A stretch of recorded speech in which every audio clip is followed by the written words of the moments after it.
In 1903, the small town of Van Meter, Iowa, became the setting for one of the strangest cryptid encounters in American history. Over the course of 5 nights, multiple townspeople, respected doctors, businessmen, and officials claimed to have witnessed something terrifying: a winged creature, enormous and unlike any known animal, with a glowing horn on its head that shone like a searchlight. It moved unnaturally fast, scaling buildings, disappearing into the night, and, perhaps the most disturbing detail, it seemed impervious to bullets. Was it a misidentified bird? A visitor from another world? Or something else lurking beneath the surface of Van Meter? This is the bizarre and chilling case of the Van Meter visitor. It all began on September 29, 1903. Dr. Alcott, a respected physician, was walking home late at night when he noticed something strange. A dark figure loomed above. Then it leapt down. The doctor panicked and fired his gun, but instead of falling, the creature didn't even flinch. It turned and vanished into the darkness, leaving behind only confusion and fear. The next night, local businessman Clarence Dunn was in his shop when he heard strange scratching noises against the walls. Then he saw it, a large bat-like figure with a glowing horn. Before he could react, the creature darted away at impossible speed. Dunn, terrified, armed himself, but just like Dr. Alcott, his bullets did nothing. By the third night, panic had spread through Van Meter.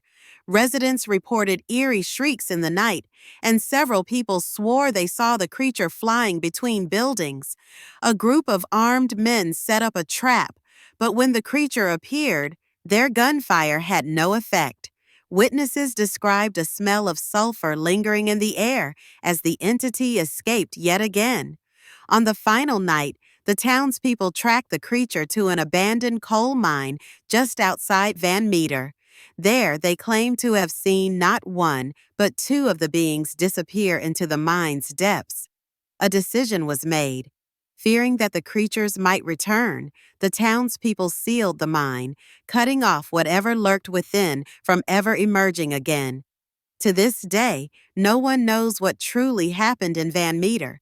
Theories range from a giant misidentified bird, a prehistoric pterosaur-like creature, a supernatural entity, to an extraterrestrial visitor. What we do know is that multiple credible witnesses, including doctors and businessmen, all describe the same thing: a winged, glowing horned being that defied explanation. And even now, some believe the mine still holds its secrets. Is the Van Meter visitor gone forever? Or could it one day emerge again? What do you think? Was the Van Meter visitor real, a cryptid, a hoax, or something else entirely? Let us know in the comments below. And if you enjoy diving into the world's strangest mysteries, don't forget to like, subscribe, and hit the notification bell, because there's always more to uncover here on Cryptiverse. In the search for planets beyond our solar system, astronomers have discovered thousands of exoplanets, some resembling Earth, others defying all expectations. Among them lies HD 20794d, a mysterious world orbiting a nearby sun-like star. But something about this planet doesn't add up. Its existence challenges planetary formation theories, and its composition remains an enigma. Could it hold secrets about alien life, or is it a celestial anomaly that defies our understanding? Let's dive deep into the strange case of HD 20794d.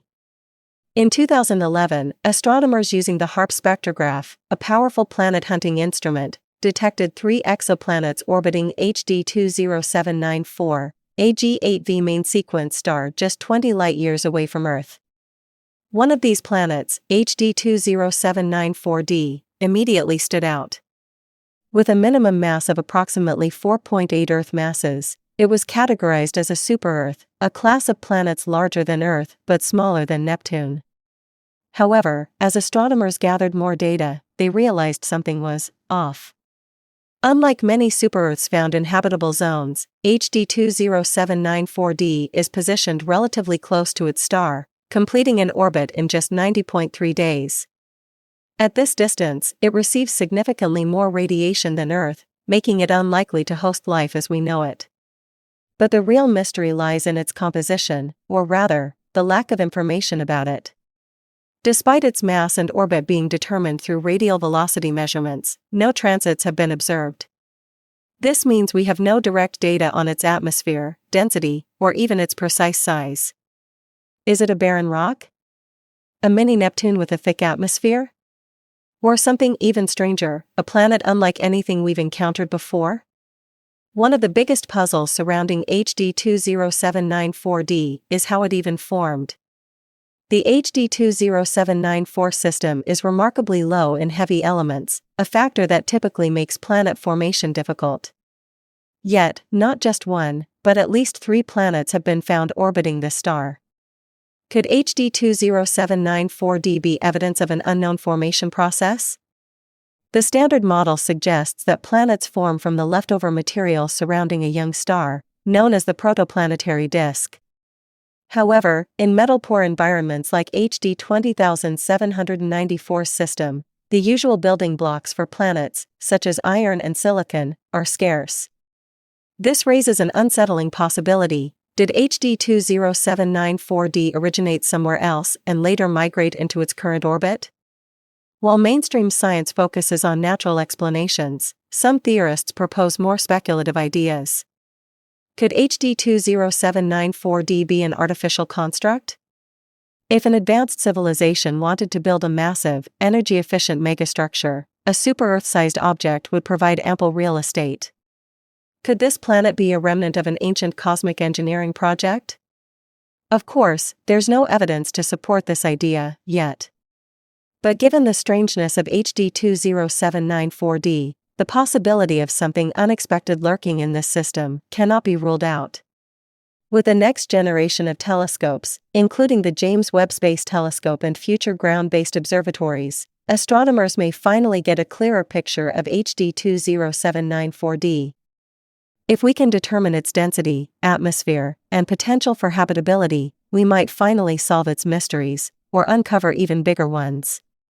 But until then, HD 20794d remains one of the strangest exoplanets we've discovered, an anomaly in the cosmos, waiting to reveal its secrets. What do you think? Could HD 20794d be hiding something incredible?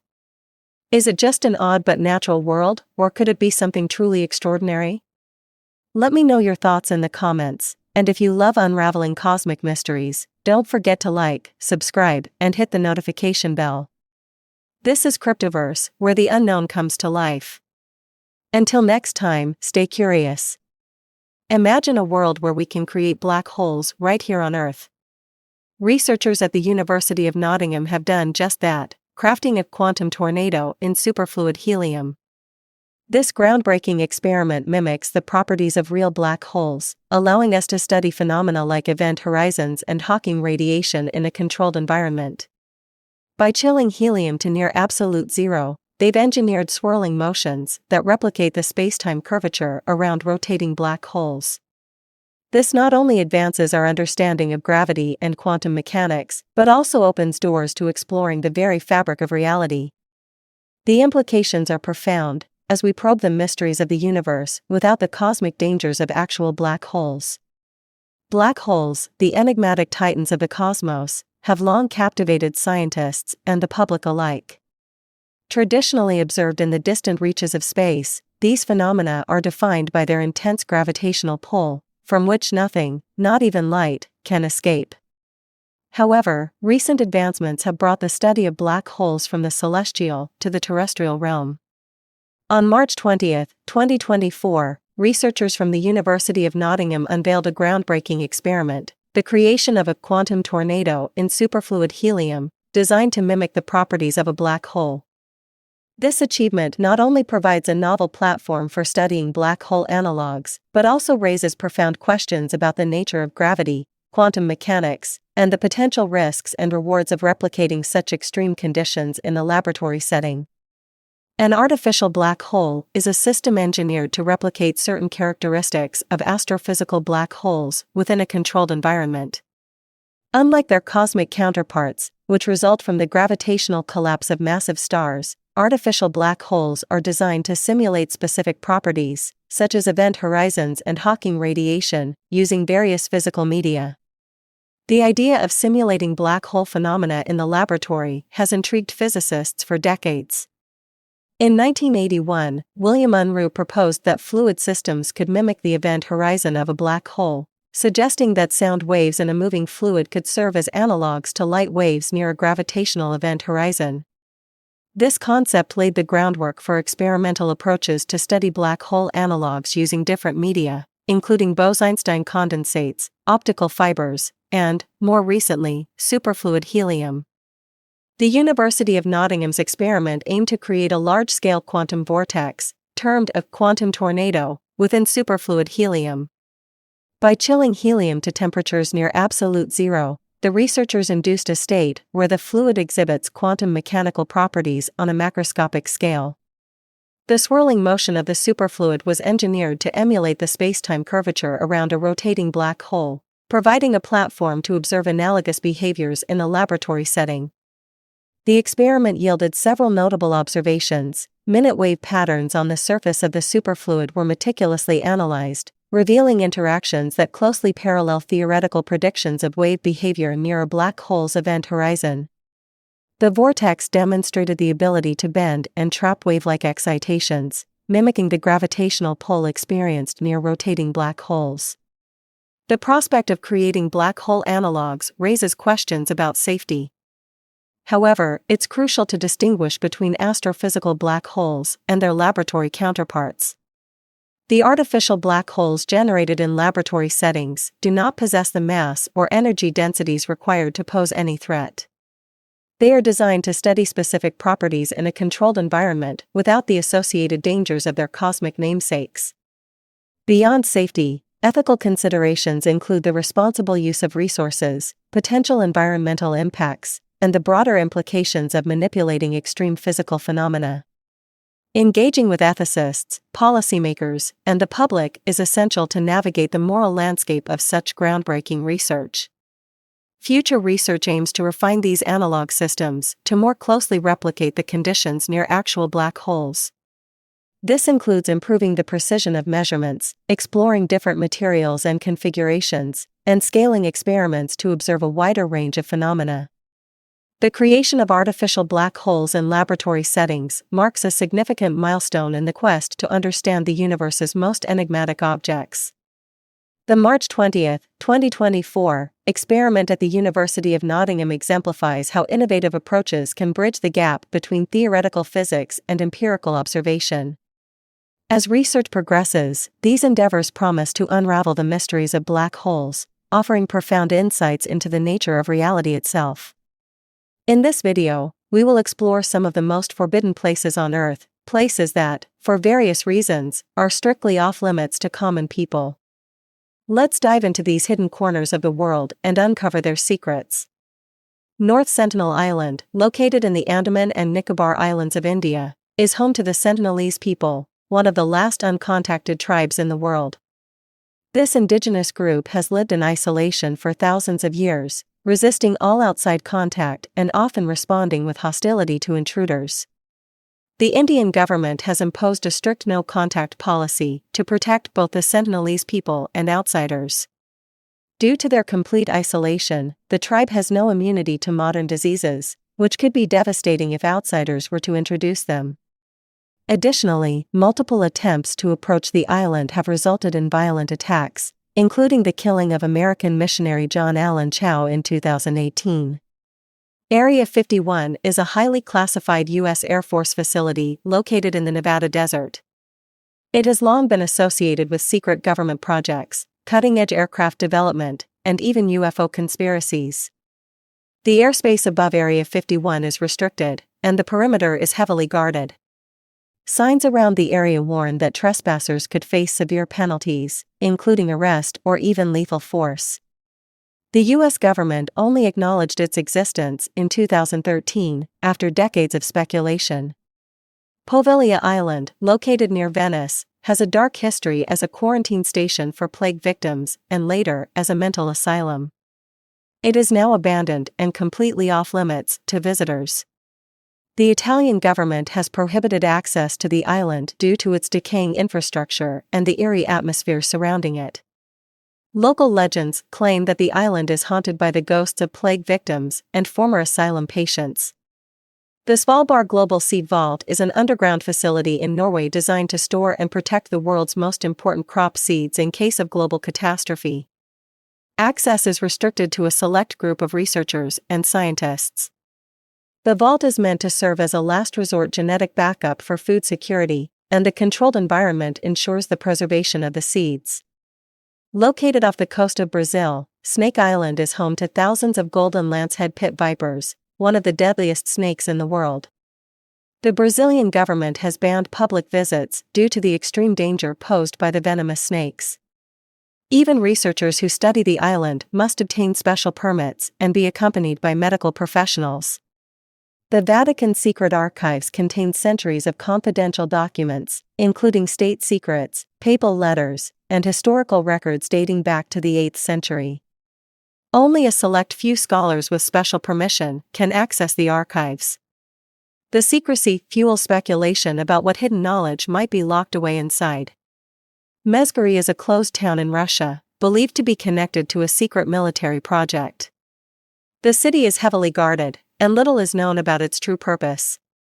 The Russian government restricts access, and the area is under constant surveillance. It is rumored to house a massive underground facility linked to nuclear weapon storage or military operations. The Lascaux Caves in France contain some of the world's most famous prehistoric cave paintings, estimated to be over 17,000 years old. Due to fungal infestations caused by human exposure, the caves were permanently closed to the public in 1963 to protect the delicate artwork. Bohemian Grove is a private campground in California where powerful figures from politics, business, and entertainment gather for exclusive meetings. The gatherings are invitation only, and strict security ensures that no outsiders can access the events. The secrecy surrounding Bohemian Grove has led to numerous conspiracy theories. The tomb of China's first emperor, Qin Shi Huang, remains sealed beneath a massive burial mound, guarded by the famous Terracotta Army. Chinese authorities have prohibited excavation due to concerns over preserving the tomb's contents and potential traps. Ancient texts describe rivers of mercury inside the tomb, which could be deadly if disturbed. Some believe the tomb contains untold treasures and secrets about ancient China. These forbidden places continue to spark curiosity and speculation.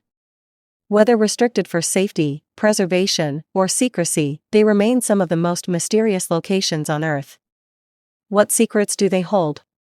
Will we ever uncover their true purpose? The answers may remain hidden forever.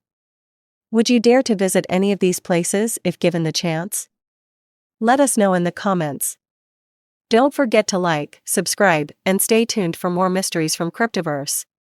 Have you ever heard of a space rock that defies everything we thought we knew about asteroids? One that could hold secrets to the origins of life, or possibly the destruction of our planet? Today, we're diving deep into one of NASA's greatest cosmic enigmas, asteroid Bennu.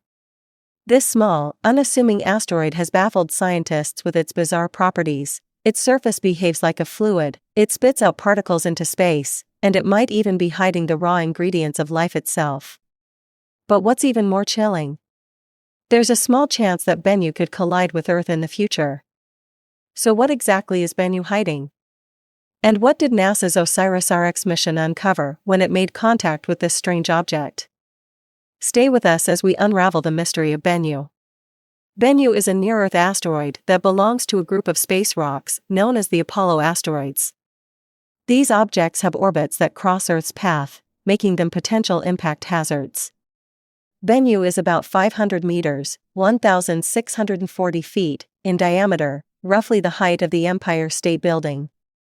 But what makes Bennu stand out isn't just its size or orbit, it's what it's made of. Scientists believe Bennu is a relic from the earliest days of the solar system, over 4.5 billion years old. Unlike most solid asteroids, Benyu's composition suggests it's a loose pile of rubble barely held together by gravity. This type of asteroid is known as a rubble pile asteroid. Bennu is also carbon-rich, meaning it contains organic compounds, molecules that are essential for life as we know it.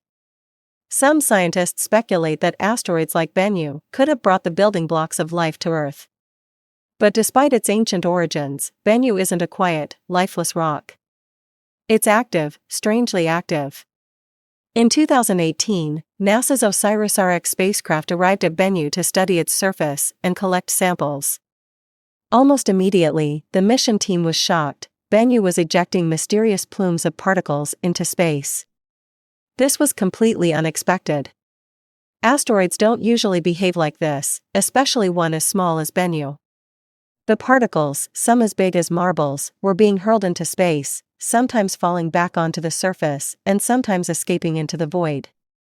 Scientists scrambled to figure out what was causing this. Theories ranged from thermal fracturing, where heat from the sun cracks the surface, to electrostatic forces or even tiny meteorite impacts. But the mystery remains: why is Bennu so active? And could this tell us something about how asteroids evolve over time? When OSIRIS-Rx attempted to land and collect samples, things got even weirder. The spacecraft used a robotic arm to touch Bennu's surface for just a few seconds, but instead of feeling solid ground, it sank right in, as if the asteroid were made of fluid. The surface of Bennu wasn't hard at all. It was more like a pit of loose gravel. If OSIRIS-Rx hadn't fired its thrusters to back away, it might have been swallowed completely. This was another huge surprise. Scientists had expected Bennu to be rocky, but somewhat firm. Instead, they found that the asteroid was barely holding itself together. Its surface material was so loosely packed that even a gentle touch could send debris flying. In 2023, OSIRIS-Rx successfully returned a sample of Bennu's material to Earth, the largest sample ever collected from an asteroid. When scientists opened the capsule, they were in for another surprise. The samples contained carbon-rich organic molecules, including amino acids, the building blocks of life. This strengthens the theory that asteroids like Bennu may have played a role in seeding life on Earth billions of years ago. But there was one final mystery. Scientists expected to find mostly dry, rocky material. Instead, they found evidence of hydrated minerals, traces of ancient water. This discovery suggests that Bennu's parent body may have once had liquid water, possibly even conditions suitable for microbial life. Could Bennu, or an asteroid like it, have once carried water across the solar system? So what do you think? Could Bennu's organic materials hint at a cosmic origin for life on Earth? And should we be worried about its potential collision course in the future? Let me know your thoughts in the comments below, and if you enjoyed this deep dive into one of space's biggest mysteries, don't forget to like and subscribe for more. This is Cryptiverse, bringing you the unknown, one mystery at a time. Until next time, stay curious. The Gorda State Forest in Lower Saxony, Germany, was a beautiful and peaceful place. Tall trees, sunlight peeking through the leaves, a perfect spot for a relaxing day. But this peaceful forest held a terrible secret. Starting in the 1980s, scary things began to happen. People disappeared, and the forest became a place of fear. A young couple, Ursula and Peter Reinhold, were the first to vanish in 1989. Their car was found near the forest, but they were gone. Weeks turned into months and no one could find them. This was just the beginning of a nightmare. Over the next 10 years, more bodies were found buried in the forest. Most of the victims were couples who had come to the forest for a romantic getaway. Their deaths were violent and terrifying. Fear spread through Germany as more and more people disappeared. The peaceful forest became a scary place, haunted by an unknown killer. No one knew why the killer was doing this. There didn't seem to be any connection between the victims. Rumors spread, but no one knew who the killer was. The forest kept its secrets, and the families of the victims were left with their grief and unanswered questions. The once beautiful Gorda State Forest became a symbol of the terrible things that can happen, even in the most peaceful places. Finding the killer in the Gorda Forest was very difficult for the police. The forest was huge, with thick bushes and winding paths. It was the perfect hiding place. There wasn't much evidence, and what they did find didn't help much. The killer was very careful and didn't leave any clues. Even though the police worked hard, the case remained unsolved for years. Every time a new body was found, the pressure on the police grew. People wanted answers and they wanted justice for the victims. But the killer seemed to disappear into thin air after each murder. The police couldn't find any pattern in the victims. They were different ages, had different jobs, and came from different backgrounds. This made everyone feel uneasy. Anyone could be the next victim. People stopped going to the forest. It was no longer a place to relax, but a place of fear and suspicion. During the investigation, one name came up: Kurt Werner Wichmann. He lived near the forest and was often seen there. He had a history of small crimes and was known to be a loner, but the police didn't have enough evidence to connect him to the murders.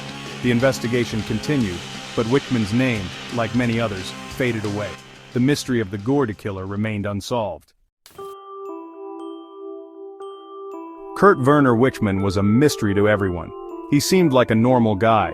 He worked as a carpenter and lived in a simple house near Lüneburg Heath. His neighbors said he was quiet and kept to himself.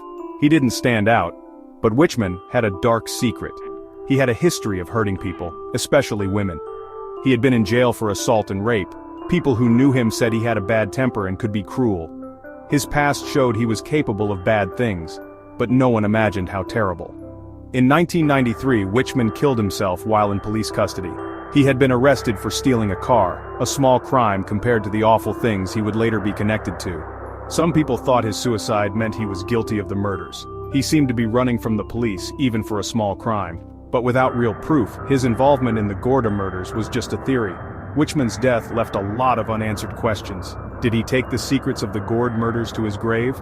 Or were there other secrets, other victims waiting to be discovered? His death closed one chapter but opened the door to even more disturbing possibilities. The mystery of Kurt Werner Wichmann continued to haunt the investigation even after his death. The Gorda murders were a terrible reminder of the evil that can hide in plain sight. Years passed, and the case went cold. The files sat in the Lüneburg Police Department collecting dust. Hope for justice faded, but new technology offered a chance to find the truth. In 2017, the police looked at the evidence again, using new DNA technology. They tested a hair found in the hand of one of the victims. The results were shocking. The DNA matched Kurt Werner Wichmann. Even though he had been dead for many years, science finally revealed him as the killer. The news brought a mix of relief and sadness to the families of the victims. They finally had an answer after all these years. The monster of the Gorda forest finally had a name and a face. The DNA evidence proved Wichmann was the killer. It was like a silent witness that had held the key to the case all along. It showed how important science is in solving crimes, even very old ones. The ghost of Kurt Werner Wichmann had finally been unmasked.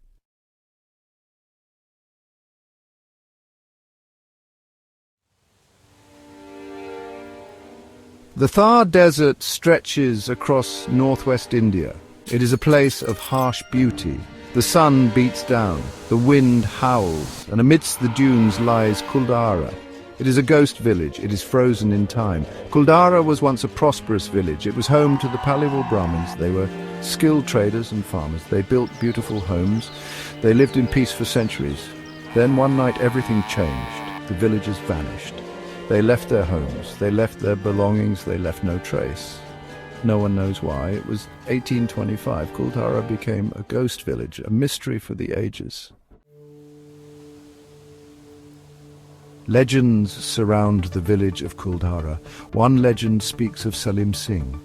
He was a powerful minister. He was known for his cruelty. He lusted after the village chief's daughter.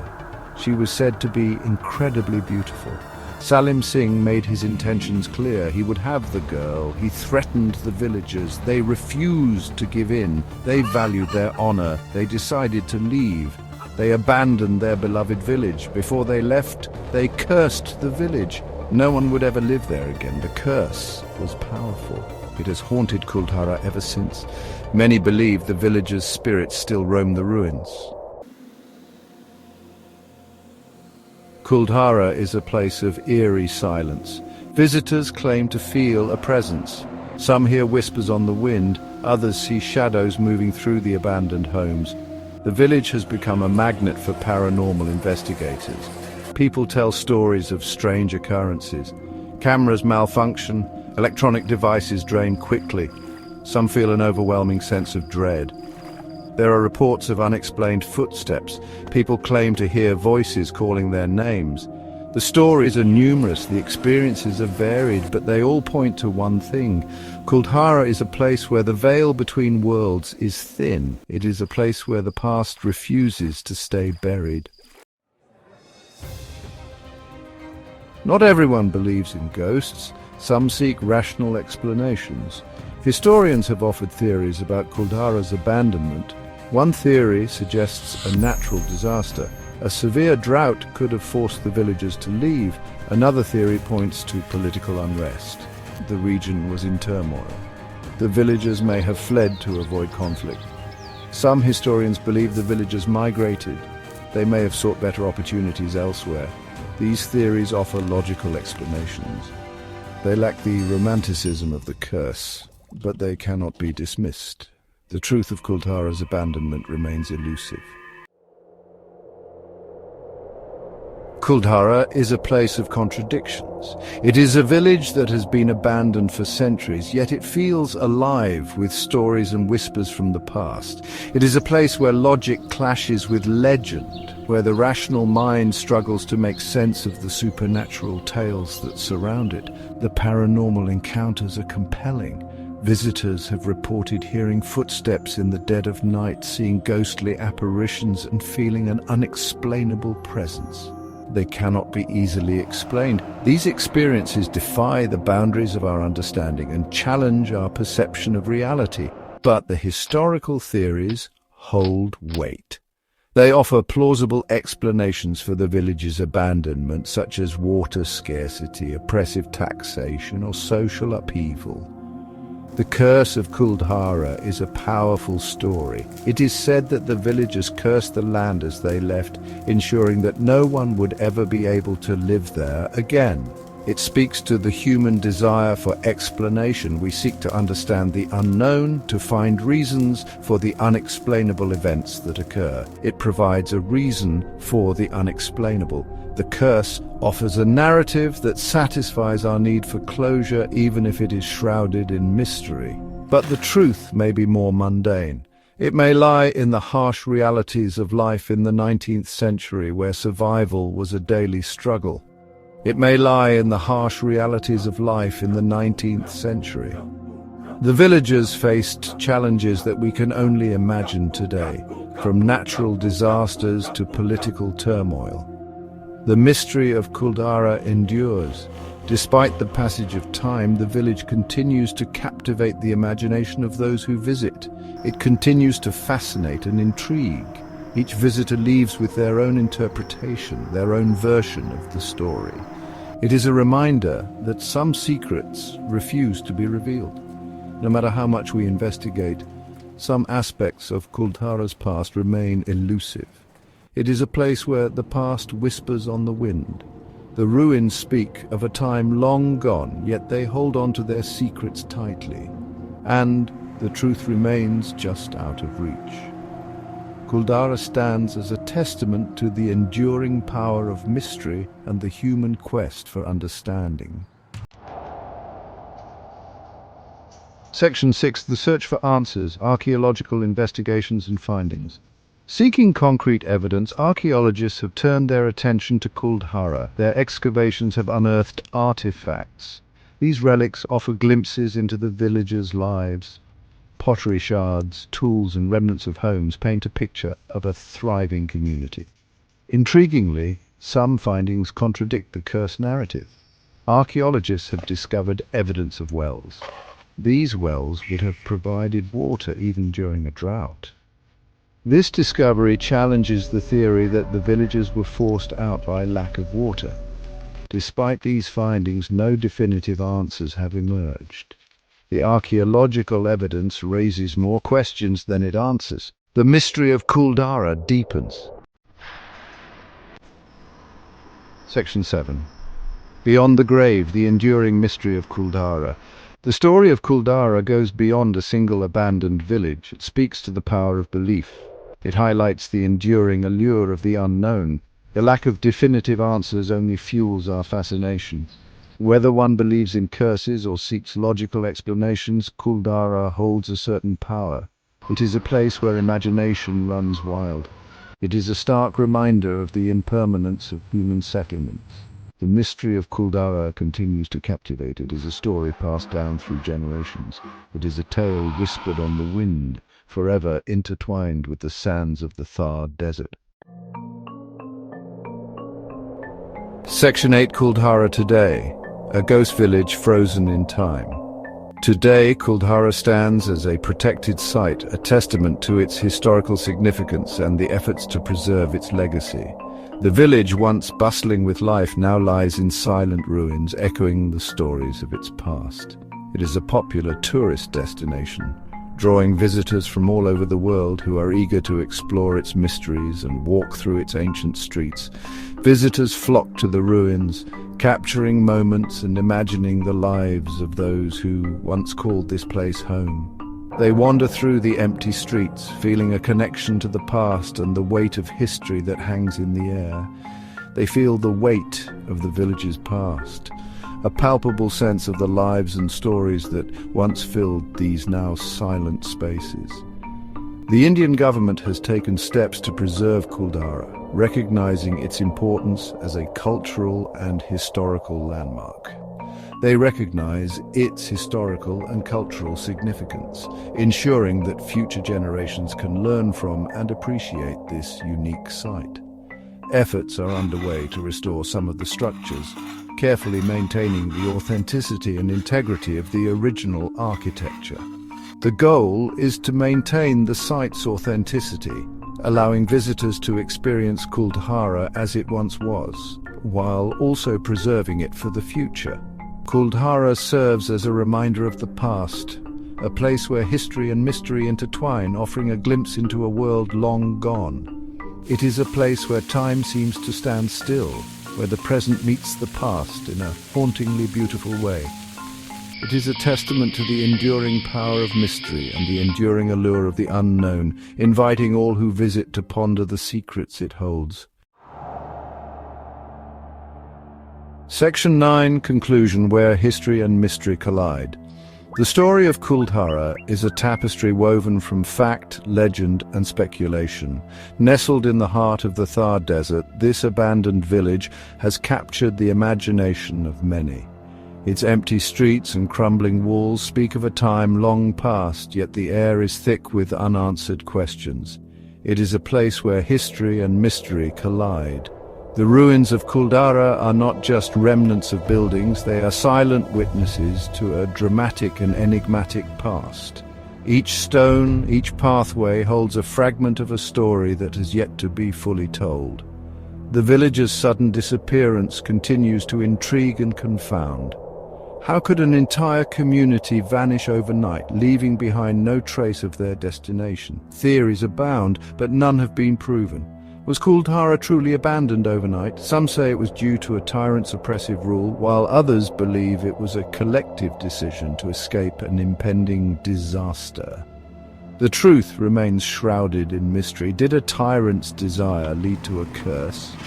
Legend has it that the village was cursed to remain uninhabited forever. This curse, they say, was the villagers' final act of defiance against their oppressor. Or is there a more rational explanation buried beneath the sands of time? The answers remain elusive. Archaeologists and historians continue to search for clues, hoping to piece together the puzzle of Kuldara. Kuldara stands as a testament to the enduring power of the unknown. It is a place that challenges our understanding of history and human behavior. The village's story is a reminder that some mysteries may never be fully solved. It is a place where the past whispers on the wind, inviting us to unravel its secrets. The wind that blows through the ruins seems to carry the voices of those who once lived here, urging us to listen and learn. The question remains, will we ever truly know what happened on that fateful night when a village vanished into the desert night? Perhaps the true story of Kuldara is destined to remain a mystery, a tantalizing enigma that continues to captivate and mystify.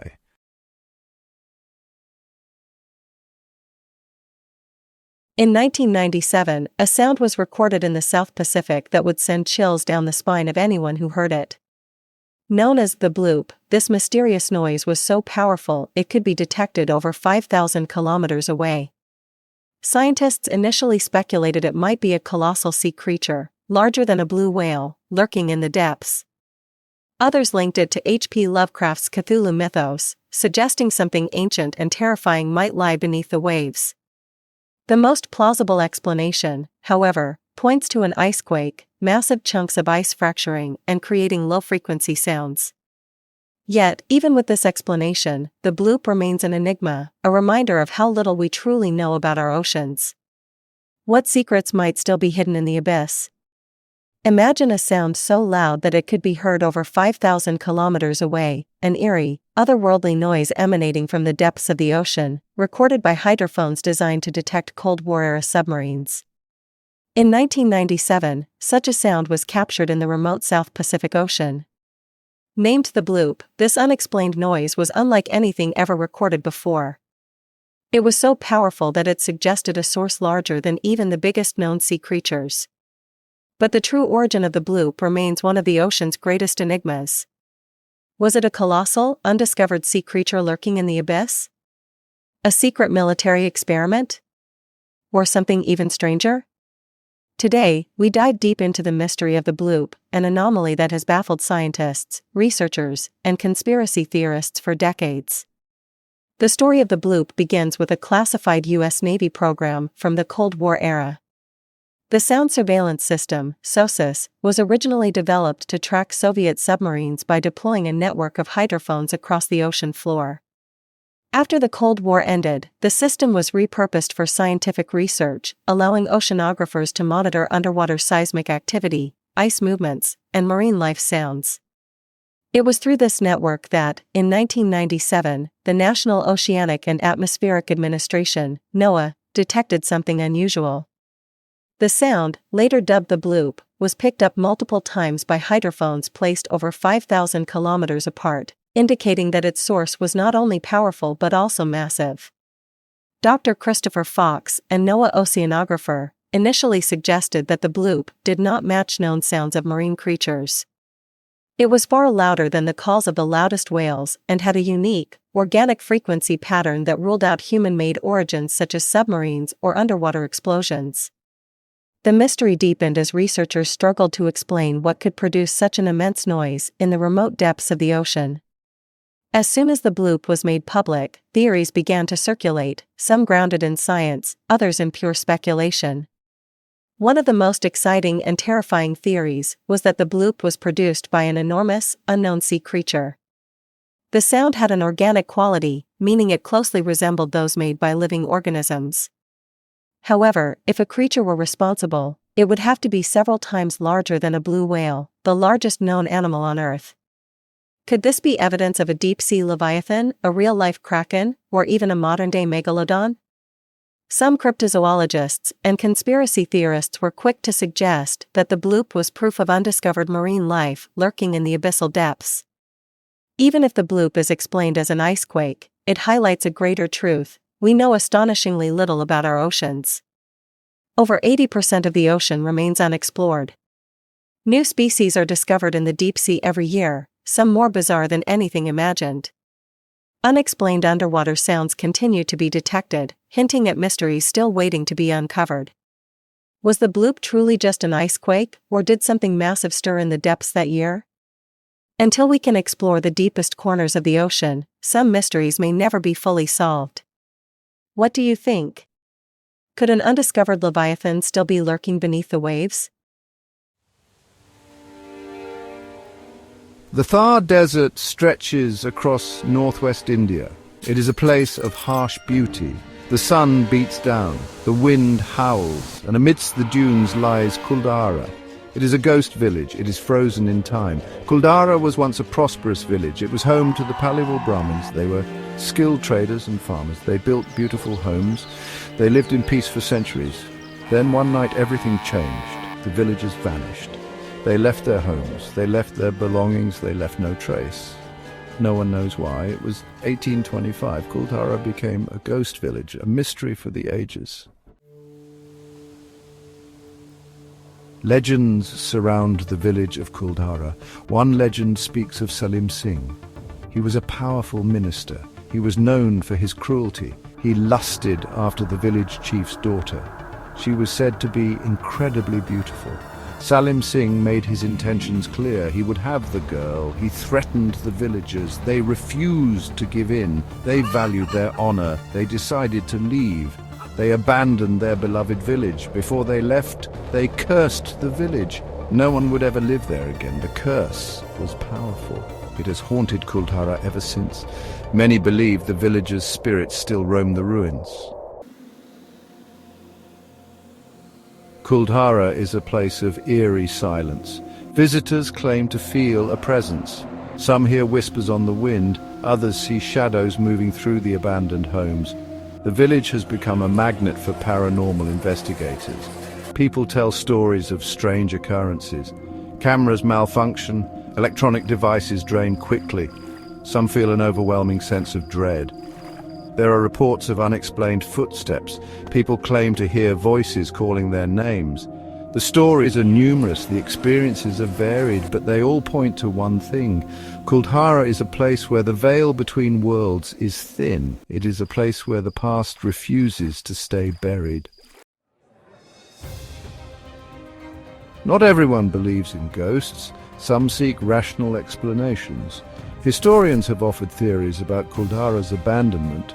One theory suggests a natural disaster. A severe drought could have forced the villagers to leave. Another theory points to political unrest. The region was in turmoil. The villagers may have fled to avoid conflict. Some historians believe the villagers migrated. They may have sought better opportunities elsewhere. These theories offer logical explanations. They lack the romanticism of the curse, but they cannot be dismissed. The truth of Kuldhara's abandonment remains elusive. Kuldhara is a place of contradictions. It is a village that has been abandoned for centuries, yet it feels alive with stories and whispers from the past. It is a place where logic clashes with legend, where the rational mind struggles to make sense of the supernatural tales that surround it. The paranormal encounters are compelling. Visitors have reported hearing footsteps in the dead of night, seeing ghostly apparitions and feeling an unexplainable presence. They cannot be easily explained. These experiences defy the boundaries of our understanding and challenge our perception of reality. But the historical theories hold weight. They offer plausible explanations for the village's abandonment, such as water scarcity, oppressive taxation, or social upheaval. The curse of Kuldhara is a powerful story. It is said that the villagers cursed the land as they left, ensuring that no one would ever be able to live there again. It speaks to the human desire for explanation. We seek to understand the unknown, to find reasons for the unexplainable events that occur. It provides a reason for the unexplainable. The curse offers a narrative that satisfies our need for closure, even if it is shrouded in mystery. But the truth may be more mundane. It may lie in the harsh realities of life in the 19th century, where survival was a daily struggle. It may lie in the harsh realities of life in the 19th century. The villagers faced challenges that we can only imagine today, from natural disasters to political turmoil. The mystery of Kuldhara endures. Despite the passage of time, the village continues to captivate the imagination of those who visit. It continues to fascinate and intrigue. Each visitor leaves with their own interpretation, their own version of the story. It is a reminder that some secrets refuse to be revealed. No matter how much we investigate, some aspects of Kuldhara's past remain elusive. It is a place where the past whispers on the wind. The ruins speak of a time long gone, yet they hold on to their secrets tightly. And the truth remains just out of reach. Kuldhara stands as a testament to the enduring power of mystery and the human quest for understanding. Section 6. The search for answers, archaeological investigations and findings. Seeking concrete evidence, archaeologists have turned their attention to Kuldhara. Their excavations have unearthed artifacts. These relics offer glimpses into the villagers' lives. Pottery shards, tools and remnants of homes paint a picture of a thriving community. Intriguingly, some findings contradict the curse narrative. Archaeologists have discovered evidence of wells. These wells would have provided water even during a drought. This discovery challenges the theory that the villagers were forced out by lack of water. Despite these findings, no definitive answers have emerged. The archaeological evidence raises more questions than it answers. The mystery of Kuldhara deepens. Section 7. Beyond the grave, the enduring mystery of Kuldhara. The story of Kuldhara goes beyond a single abandoned village. It speaks to the power of belief. It highlights the enduring allure of the unknown. The lack of definitive answers only fuels our fascination. Whether one believes in curses or seeks logical explanations, Kuldhara holds a certain power. It is a place where imagination runs wild. It is a stark reminder of the impermanence of human settlements. The mystery of Kuldhara continues to captivate. It is a story passed down through generations.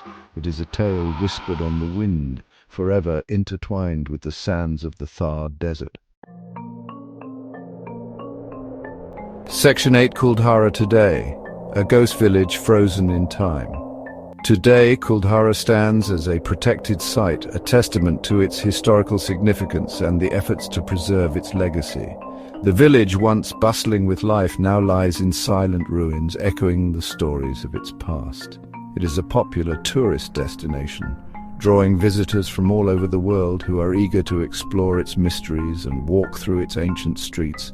Visitors flock to the ruins, capturing moments and imagining the lives of those who once called this place home. They wander through the empty streets, feeling a connection to the past and the weight of history that hangs in the air. They feel the weight of the village's past, a palpable sense of the lives and stories that once filled these now silent spaces. The Indian government has taken steps to preserve Kuldhara, recognizing its importance as a cultural and historical landmark. They recognize its historical and cultural significance, ensuring that future generations can learn from and appreciate this unique site. Efforts are underway to restore some of the structures, carefully maintaining the authenticity and integrity of the original architecture. The goal is to maintain the site's authenticity, allowing visitors to experience Kuldhara as it once was, while also preserving it for the future. Kuldhara serves as a reminder of the past, a place where history and mystery intertwine, offering a glimpse into a world long gone. It is a place where time seems to stand still, where the present meets the past in a hauntingly beautiful way. It is a testament to the enduring power of mystery and the enduring allure of the unknown, inviting all who visit to ponder the secrets it holds. Section 9. Conclusion, where history and mystery collide. The story of Kuldhara is a tapestry woven from fact, legend, and speculation. Nestled in the heart of the Thar Desert, this abandoned village has captured the imagination of many. Its empty streets and crumbling walls speak of a time long past, yet the air is thick with unanswered questions. It is a place where history and mystery collide. The ruins of Kuldhara are not just remnants of buildings, they are silent witnesses to a dramatic and enigmatic past. Each stone, each pathway holds a fragment of a story that has yet to be fully told. The village's sudden disappearance continues to intrigue and confound. How could an entire community vanish overnight, leaving behind no trace of their destination? Theories abound, but none have been proven. Was Kuldhara truly abandoned overnight? Some say it was due to a tyrant's oppressive rule, while others believe it was a collective decision to escape an impending disaster. The truth remains shrouded in mystery. Did a tyrant's desire lead to a curse? Legend has it that the village was cursed to remain uninhabited forever. This curse, they say, was the villagers' final act of defiance against their oppressor. Or is there a more rational explanation buried beneath the sands of time? The answers remain elusive. Archaeologists and historians continue to search for clues, hoping to piece together the puzzle of Kuldara. Kuldara stands as a testament to the enduring power of the unknown. It is a place that challenges our understanding of history and human behavior. The village's story is a reminder that some mysteries may never be fully solved. It is a place where the past whispers on the wind, inviting us to unravel its secrets. The wind that blows through the ruins seems to carry the voices of those who once lived here, urging us to listen and learn. The question remains, will we ever truly know what happened on that fateful night when a village vanished into the desert night?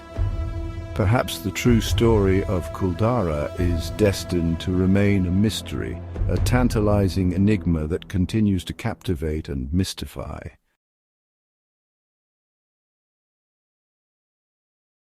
In the late 16th century, an ambitious attempt to establish England's first permanent settlement in the New World ended in a chilling enigma. A colony vanished without a trace, leaving behind only one cryptic clue, a single word carved into a wooden post, Croton. What really happened to the lost colony of Roanoke? The story begins in 1587 when English settlers, led by John White, established a colony on Roanoke Island, off the coast of present-day North Carolina.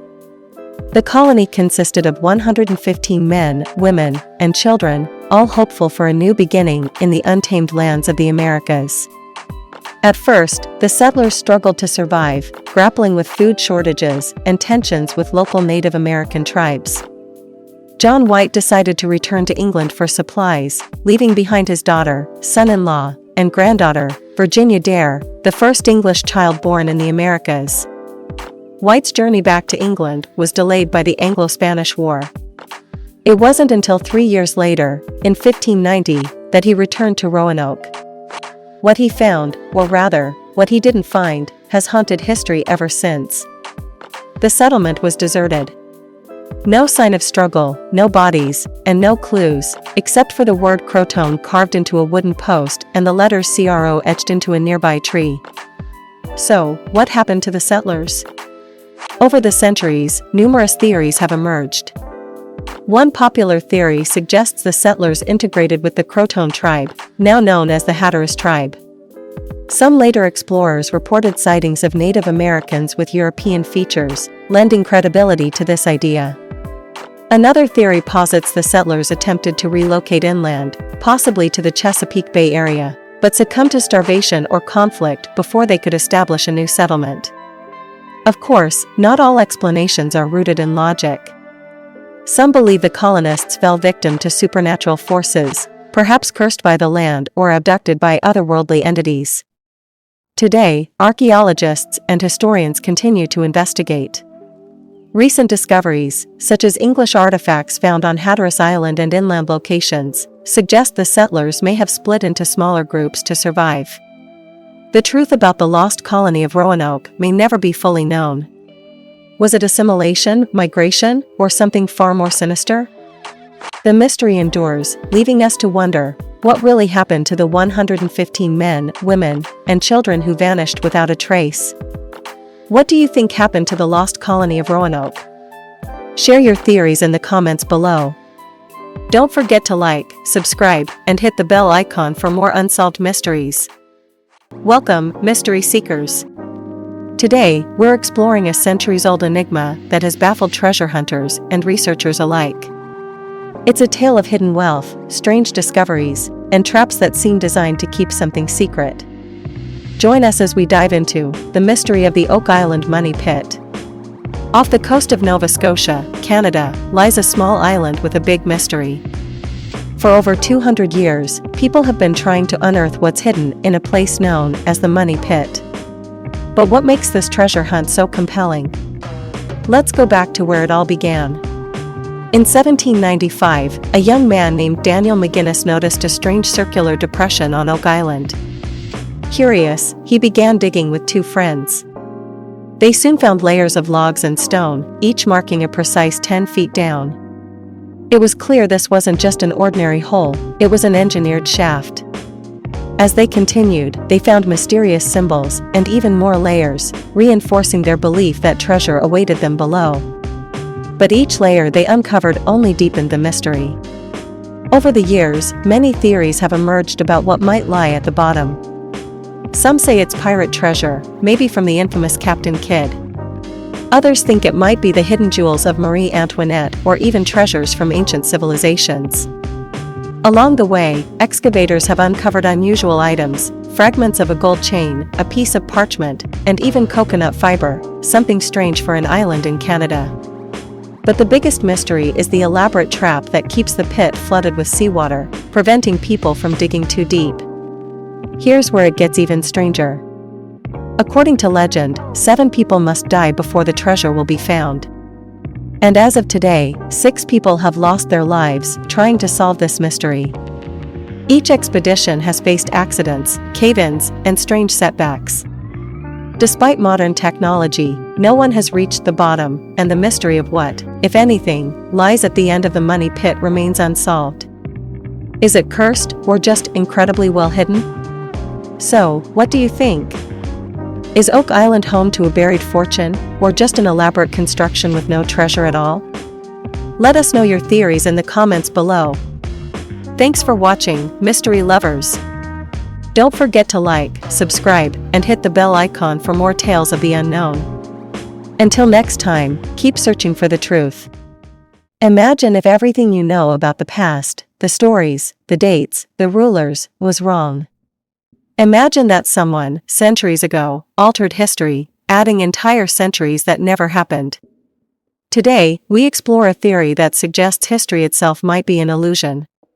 Welcome to the mystery of the phantom time hypothesis.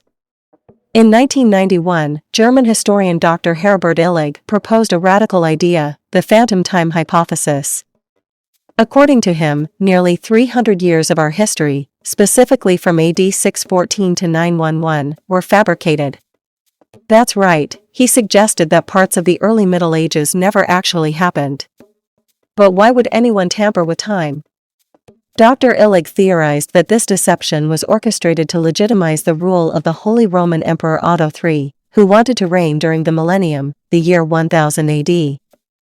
This manipulation, he claims, was a collaboration between the Byzantine Empire, the Roman Catholic Church, and the Holy Roman Empire. Illig believed he found clues pointing to these missing years.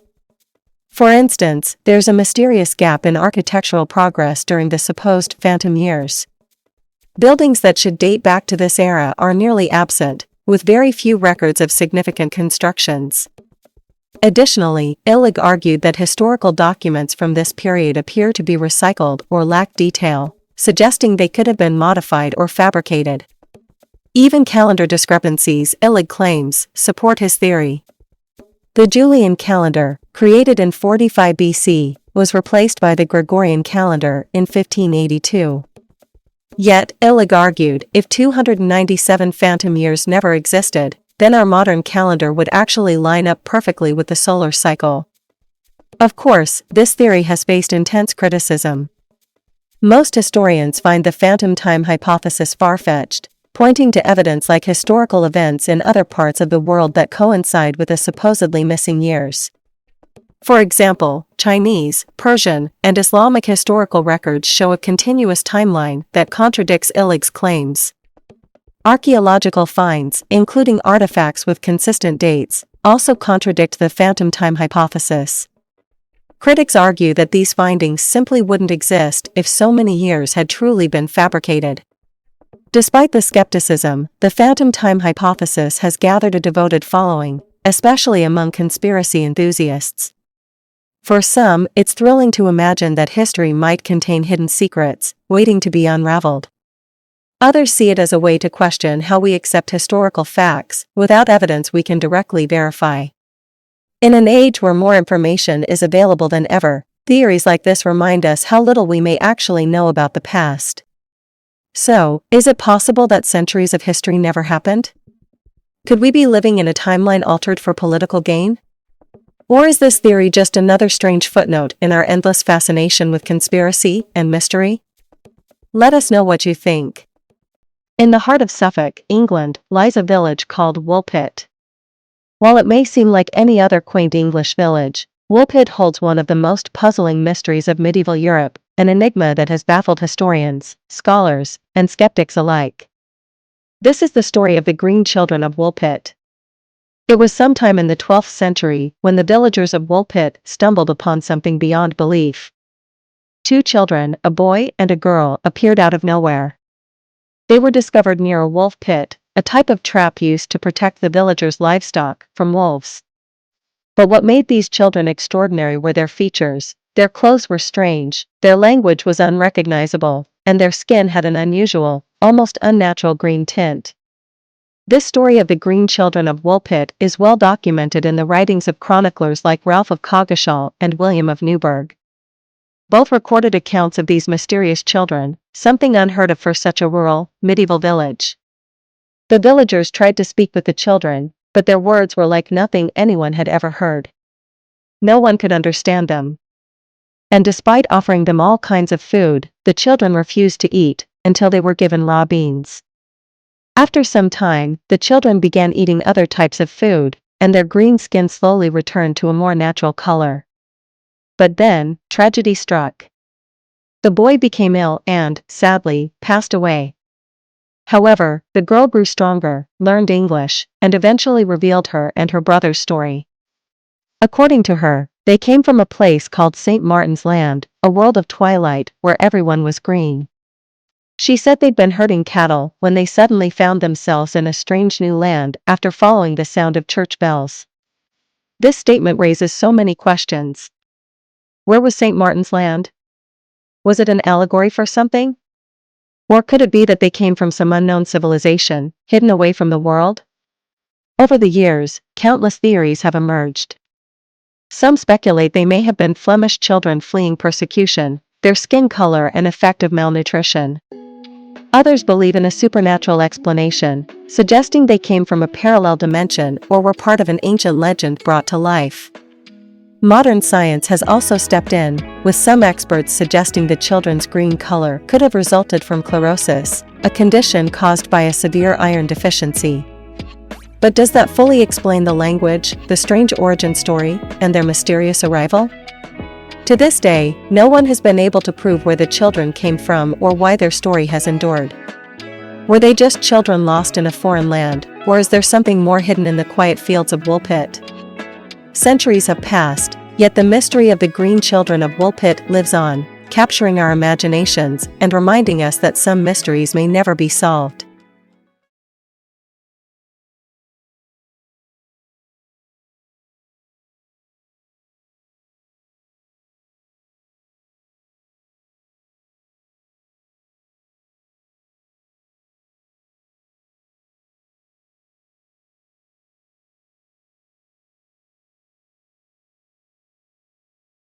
Ancient mysteries often leave us with more questions than answers.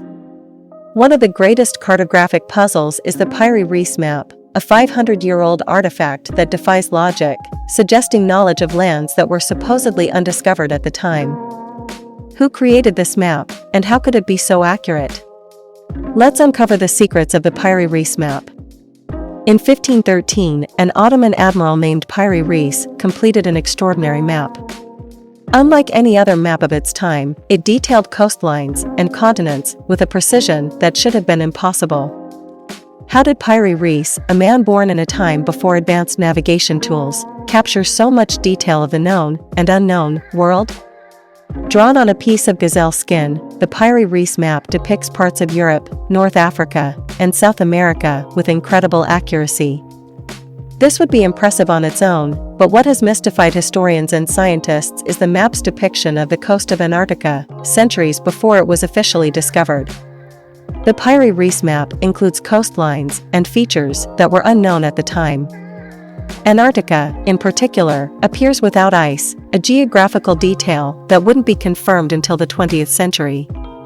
This raises a profound question: did ancient civilizations have knowledge lost to history? Or was Piri Reis working from sources we no longer have today? The Piri Reis map might have been drawn using information from ancient maps dating back to civilizations like the Greeks or Egyptians, who possibly explored or inherited knowledge of distant lands. It's possible that these sources were lost, leaving us only with fragments. Many theories attempt to explain the Piri Reis map. Some suggest it could be based on ancient Greek or Phoenician maps. Others believe in the possibility of lost civilizations, like Atlantis, passing down knowledge. A more controversial theory even suggests that the map shows Earth as viewed from above, as if from the sky. This theory has led some to suggest extraterrestrial involvement or ancient alien technology. But skeptics argue that the map's unusual features might be due to interpretation errors or artistic liberties taken by Piri Reis himself. In recent decades, scientists and researchers have applied modern technology to examine the map, trying to verify if Piri Reis' representation of the coastline was simply coincidental. However, the findings have only deepened the mystery. The precise alignments with modern maps are uncanny, making it harder to dismiss as mere coincidence. Did Piri Reis have access to a lost source of knowledge that has since vanished? Or could this be an instance of remarkable coincidence or artistic interpretation? The Piri Reis map remains one of history's greatest cartographic mysteries. With its striking accuracy and unexplained details, it challenges our understanding of ancient civilizations. Was it a map made by skilled cartographers with incredible foresight? Or are there secrets in our history that we have yet to uncover? One thing is certain, the Piri Reis map still captivates minds and raises questions about humanity's true history. Perhaps, someday, we'll uncover the lost knowledge that inspired it. Imagine a sound, persistent, untraceable, and so elusive that it drives people to the brink of madness. Welcome to the mystery of the Taos hum, a phenomenon that has puzzled scientists, baffled locals, and intrigued mystery seekers for decades. Nestled in the high desert of northern New Mexico, Taos is a serene and artistic town. But for some, it's also the epicenter of an unsettling auditory anomaly, a low-frequency hum that defies explanation. It's like a diesel engine idling in the distance. At first, I thought it was a truck, but it never went away. I only hear it at night. It's faint but persistent. It feels like it's inside my head, not coming from outside. The Taos hum first gained attention in the early 1990s when numerous residents reported hearing the mysterious sound. It wasn't long before scientists, audiologists, and even government agencies got involved. But their investigations yielded more questions than answers. We've measured sound frequencies in the area and conducted hearing tests on those affected. Yet, there's no consistent source or pattern. Some people hear it, while others in the same location hear nothing at all. Theories abound. Some believe the hum is caused by seismic activity or underground gas pipelines. Others suggest it's the result of low-frequency electromagnetic waves from communication devices. Then there are the more outlandish ideas, secret military experiments, UFOs, or even a psychological phenomenon. We've ruled out most conventional sources. Could this be something beyond our understanding? Something not of this world? Despite years of study, the Taos hum remains unsolved. For those who hear it, it's an inescapable part of their lives. For others, it's a tantalizing mystery, an example of how much we still don't know about our world. So, what do you think? Is the Taos hum a natural phenomenon, a man-made mystery, or something more otherworldly? Let us know your thoughts in the comments below. The world is full of mysteries waiting to be uncovered. Until next time, keep listening for the unexplained. Imagine a lonely island, a raging sea, and 3 lighthouse keepers who vanish without a trace. Over a century ago, this chilling mystery unfolded on Eilean Moor, a remote island in the Flannan Isles of Scotland. Was it a freak accident, foul play, or something beyond explanation? Join me as we unravel the strange case of the disappearing lighthouse keepers of Eilean Moor. The 3 keepers stationed on Eilean Moor were Thomas Marshall, James Duckett, and Donald MacArthur. On December 15, 1900, the lighthouse stopped sending its regular signals. A passing ship, the Arch Tor, reported that the light was out, but the treacherous weather delayed any immediate investigation. The lighthouse was eerily empty. The door was unlocked, and inside, everything seemed normal, except for the absence of the keepers. A single chair was overturned, a clock had stopped, and two of the men's oilskins were missing. Outside, investigators found damage consistent with a violent storm. A rope railing was torn away, and equipment was scattered. But one thing was clear, there was no sign of the men. A logbook added another layer to the mystery. Entries described severe weather on December 12th and 13th, with one keeper reportedly crying, despite being a seasoned sailor. The final entry, dated December 15th, simply read, "Storm ended. Sea calm. God is over all." What could it mean? Over the years, countless theories have emerged to explain the men's disappearance. Let's explore the most compelling ones. 1. A freak wave. Some believe a massive wave swept the men into the sea as they tried to secure equipment during the storm. 2. A murder-suicide. Could tensions between the keepers have boiled over, leading to violence? 3. Supernatural causes. Others point to the island's long-standing reputation for being haunted or cursed. Could the men have been victims of something otherworldly? 4. Alien abduction. For the conspiracy theorists, the isolated location and lack of evidence point to an extraterrestrial explanation. To this day, the disappearance of the lighthouse keepers of Eilean Moor remains unsolved. Theories abound, but the truth may never be known. What do you think happened to them? Share your thoughts in the comments, and let's discuss. If you enjoyed unraveling this mystery, don't forget to like, share, and subscribe for more fascinating tales from the unknown. Until next time, stay curious. Welcome, mystery seekers. Today, we're diving into one of history's strangest unsolved mysteries, the vanishing of Flight 19, an enigma that gave rise to the legend of the Bermuda Triangle. Strap in, because this is one flight you won't forget. But what should have been a simple navigation drill soon turned into a nightmare that left experts baffled for decades. The 5 planes, collectively known as Flight 19, disappeared without a trace, taking 14 men with them. These were the chilling words of Lieutenant Charles Taylor, the flight leader. Despite his experience, Taylor and his squadron seemed to have lost their bearings entirely. The compasses malfunctioned, and the pilots grew increasingly disoriented.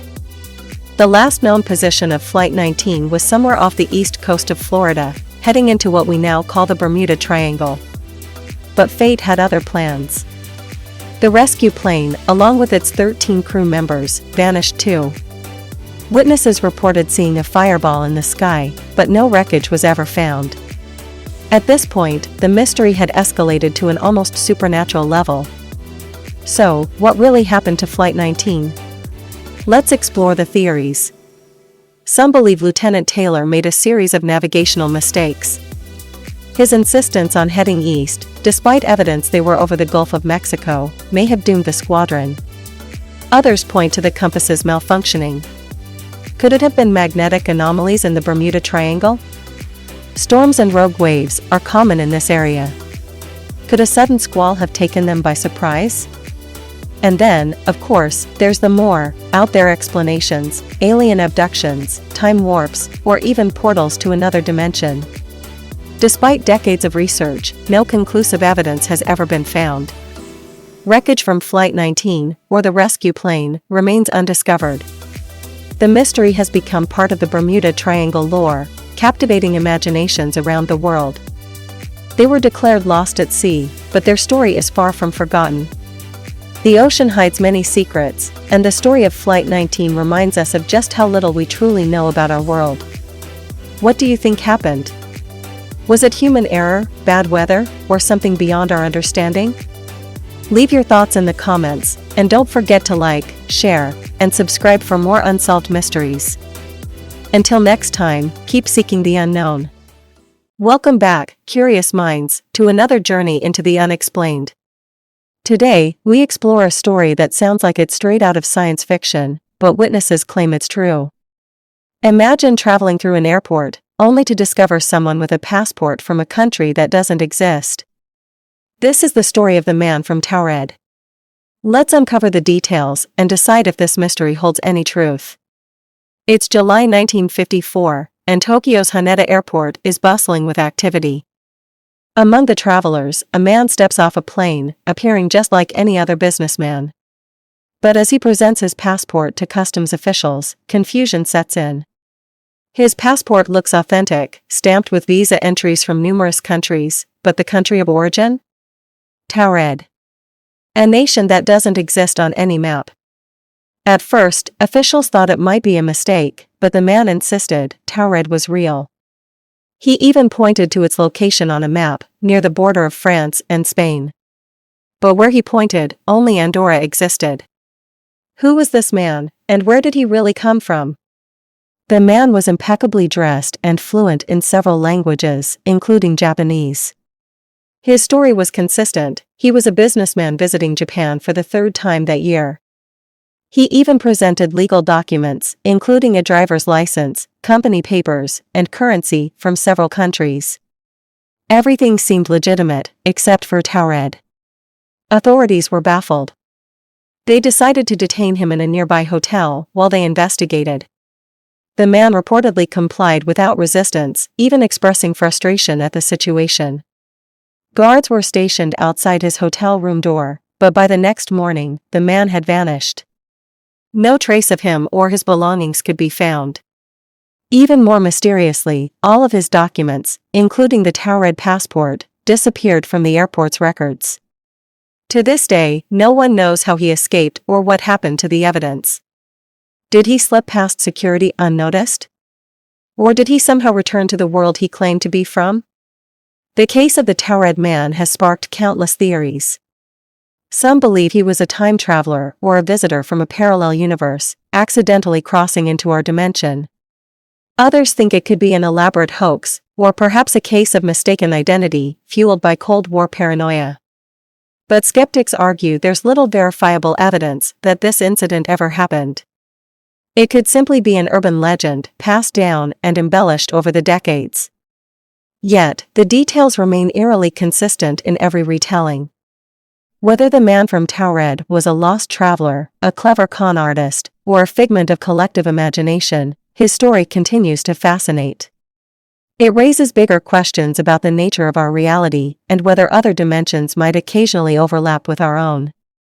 Could there really be worlds beyond our understanding, or is this just a tall tale that's too good to ignore? The truth remains as elusive as the man himself. So, what do you think? Was the man from Taured real, or just a myth born from a misunderstanding? Drop your thoughts in the comments below. And if you enjoyed this dive into the unexplained, don't forget to like, subscribe, and hit the bell icon for more mysteries every week. Until next time, keep questioning the world around you. In the realm of mystery, the answers often lead to more questions. In December 1872, a merchant ship named the Mary Celeste was discovered adrift in the Atlantic Ocean. Her sails were set, her cargo intact, and her lifeboat missing. But her crew completely vanished. To this day, the mystery of what happened remains one of the greatest unsolved enigmas of the sea. The Mary Celeste set sail from New York City, bound for Genoa, Italy, with Captain Benjamin Briggs, his wife, Sarah, their 2-year-old daughter, Sophia, and a crew of 7. It was a routine journey, until it wasn't. On December 4th, the British brig de Grazia found the Mary Celeste drifting aimlessly. When the crew boarded, they found no one aboard. The ship's provisions were untouched, and there was no sign of a struggle. Even more bizarre, the cargo of alcohol barrels was unharmed. The ship's logbook offered few clues. Its last entry placed the vessel near the Azores, but there was no indication of any distress. Over the years, countless theories have emerged. A sudden seaquake or water spout may have forced the crew to abandon ship. Alcohol fumes from the cargo could have caused an explosion scare. Pirates?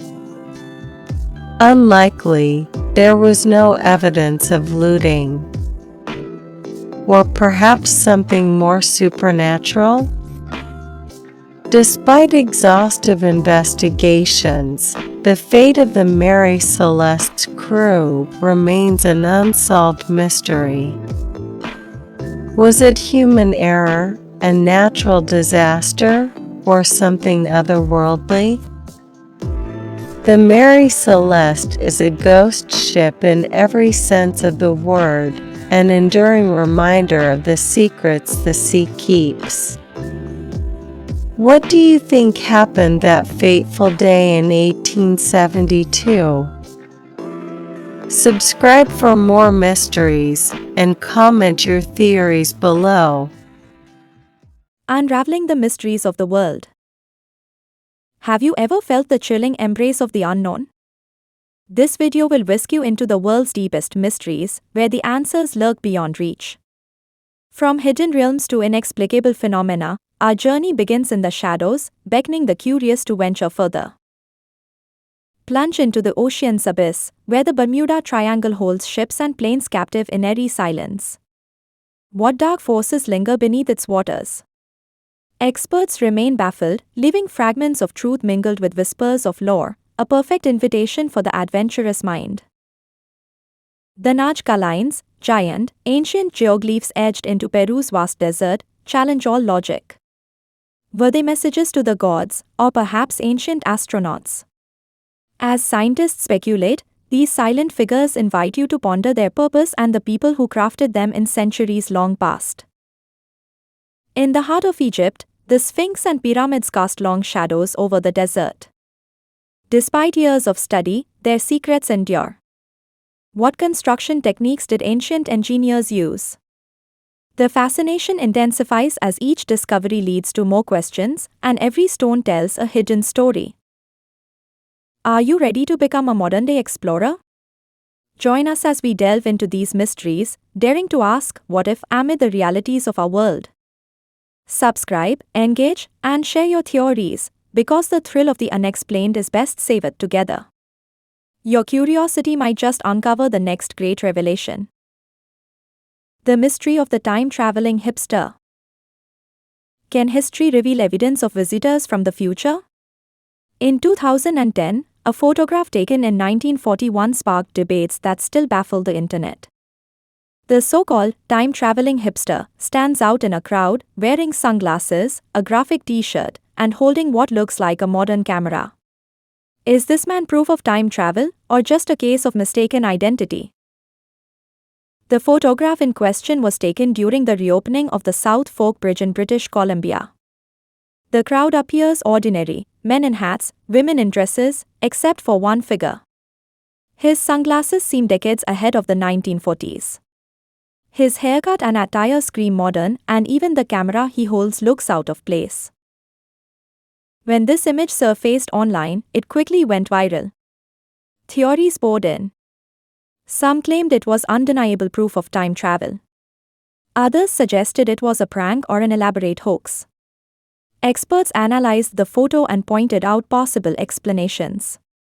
They argued that the sunglasses were actually available in the 1940s. The t-shirt? Likely a handmade sports jersey. And the camera? Compact designs like that existed as early as the 1910s. Yet, the debate didn't stop there. People questioned why he stood out so starkly in a crowd. Was he simply a man ahead of his time? Or was he intentionally trying to be noticed, perhaps as a clue from the future? The fascination with time travel isn't new. From H.G. Wells' The Time Machine to modern-day scientific theories about wormholes and relativity, the concept has captured our imagination. But so far, it remains in the realm of fiction, or does it? This isn't the only case of supposed time travel evidence. There's the story of the Swiss watch found in an ancient tomb, the modern objects appearing in centuries-old paintings, and countless other anomalies. Could they all be coincidences, or is there more to the story? The time-traveling hipster continues to captivate imaginations, blending intrigue, history, and the possibilities of science fiction. While experts have largely debunked the idea of time travel in this case, the image remains a fascinating example of how something as simple as a photograph can spark global curiosity. The uniqueness of the figure in the crowd raises questions about how we perceive the past, and what happens when something disrupts that perception. What do you think? Is the time-traveling hipster a hoax, a historical oddity, or something far more mysterious? Let us know your theories in the comments below. And if you enjoy unraveling mysteries like this, don't forget to like, subscribe, and hit the bell for more fascinating content. Until next time, stay curious. Ultimately, the most plausible explanation is that the man was simply a product of his time, albeit with a sense of style and technology that appeared ahead of the curve. The sunglasses, shirt, and camera, while seemingly modern, have historical counterparts that fit the era. But this explanation doesn't make the story any less intriguing. It highlights how mysteries can emerge from the most mundane sources, inviting us to look deeper and question our assumptions. Whether it's an authentic case of time travel or an innocent anomaly, the time-traveling hipster reminds us of our innate desire to uncover the unknown. It's a testament to humanity's love for mysteries and the endless possibilities of what might lie just beyond our understanding.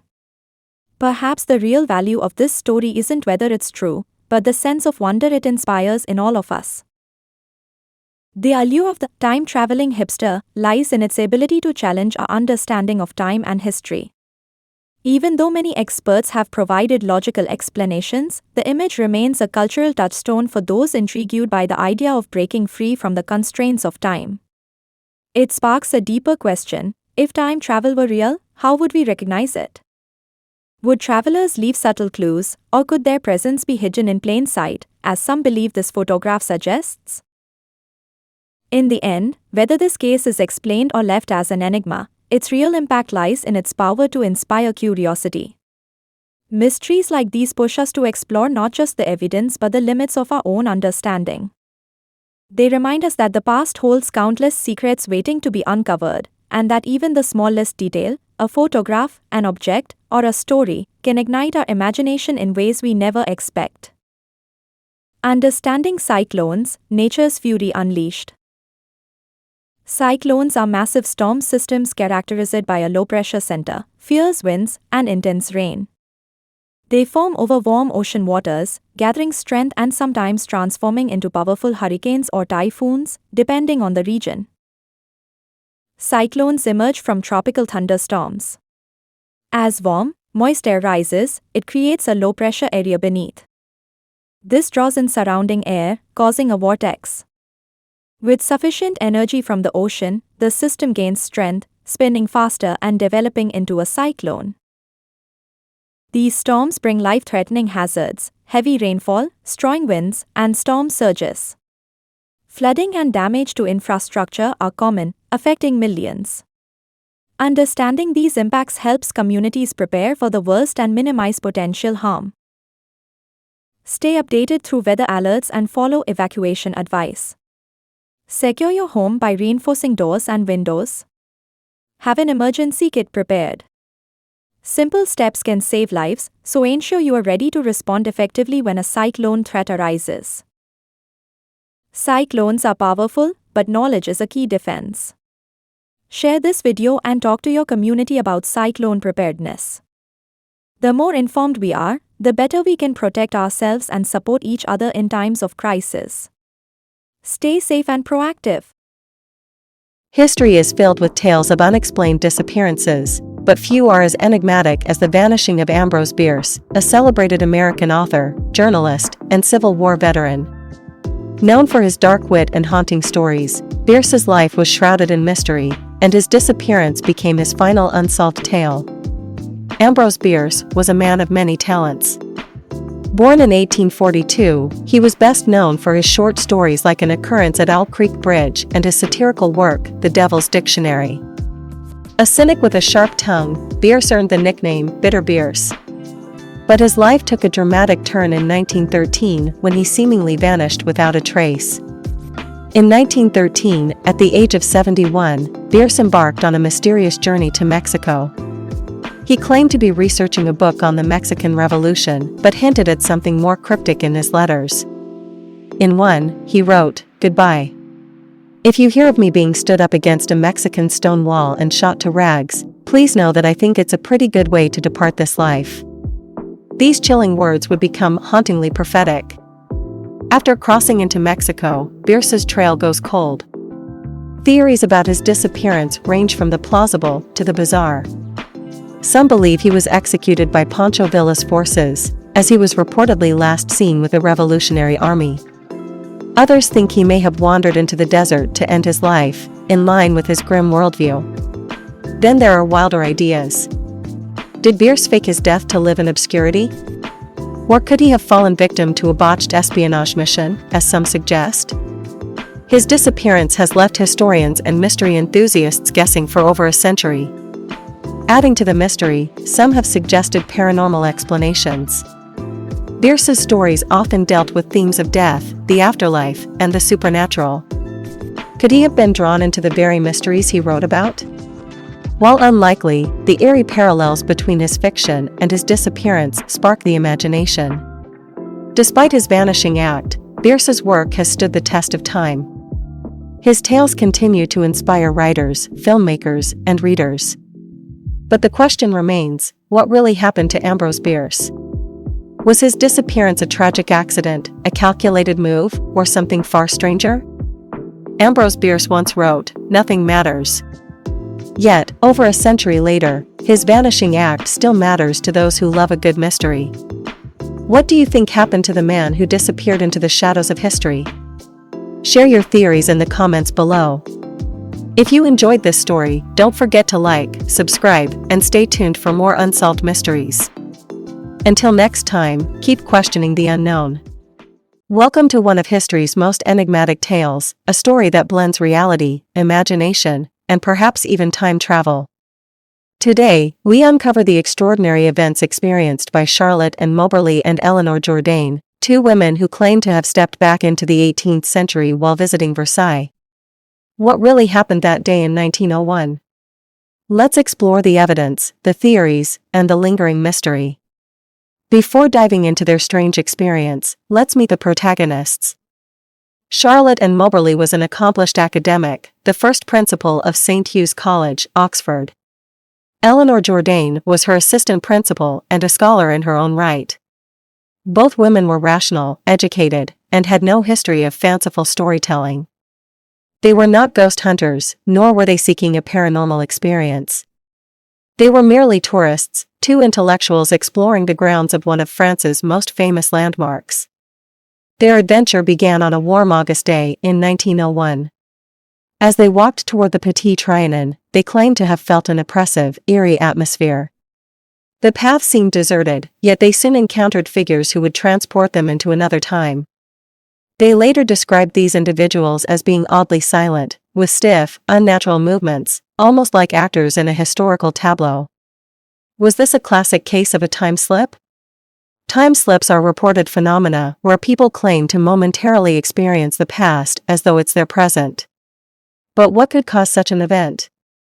There's no scientific evidence for time slips, but some theorize they could be glitches in the fabric of time, tied to places with strong emotional or historical resonance.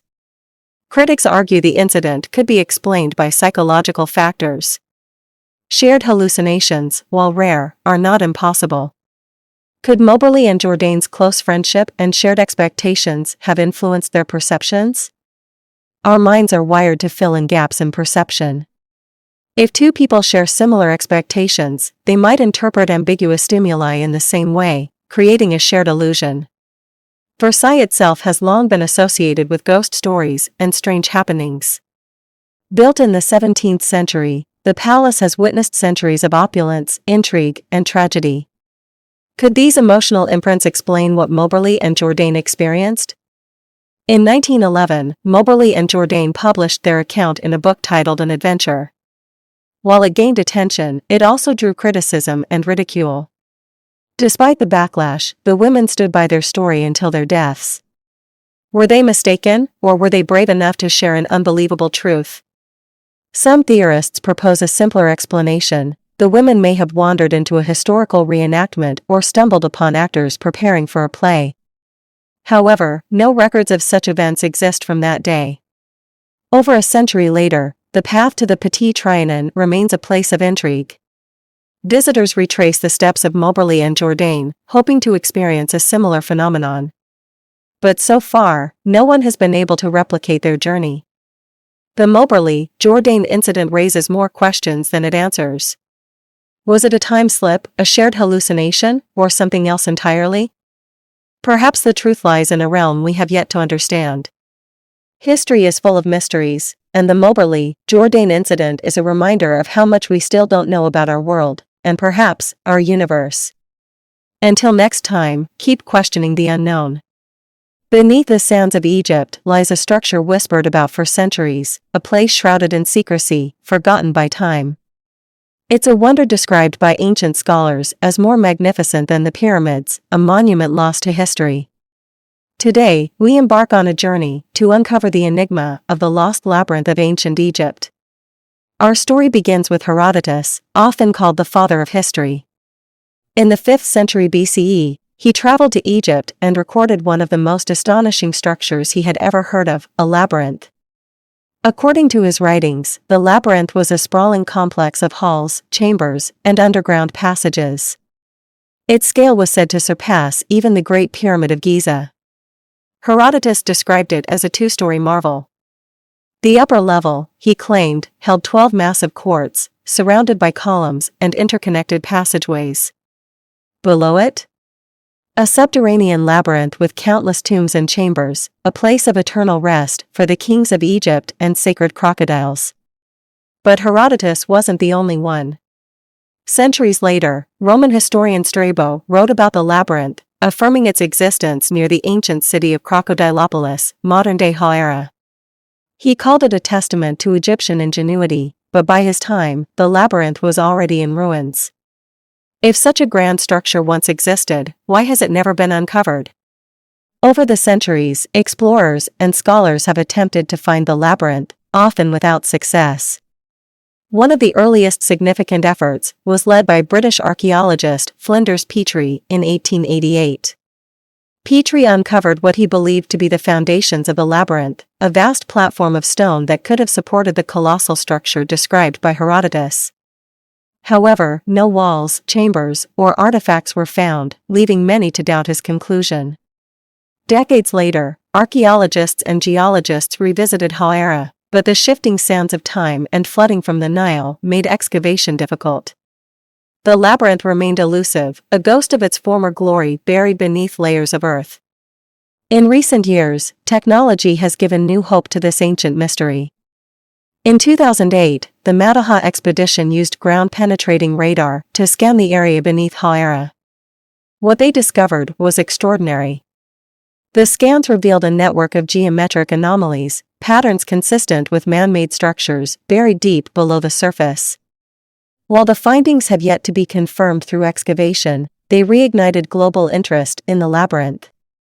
Could this be the lost labyrinth? Or is it merely a natural formation misunderstood by technology? These questions remain unanswered as Egyptian authorities have restricted further excavation of the site. The labyrinth isn't just a physical structure, it's a symbol of mystery and power.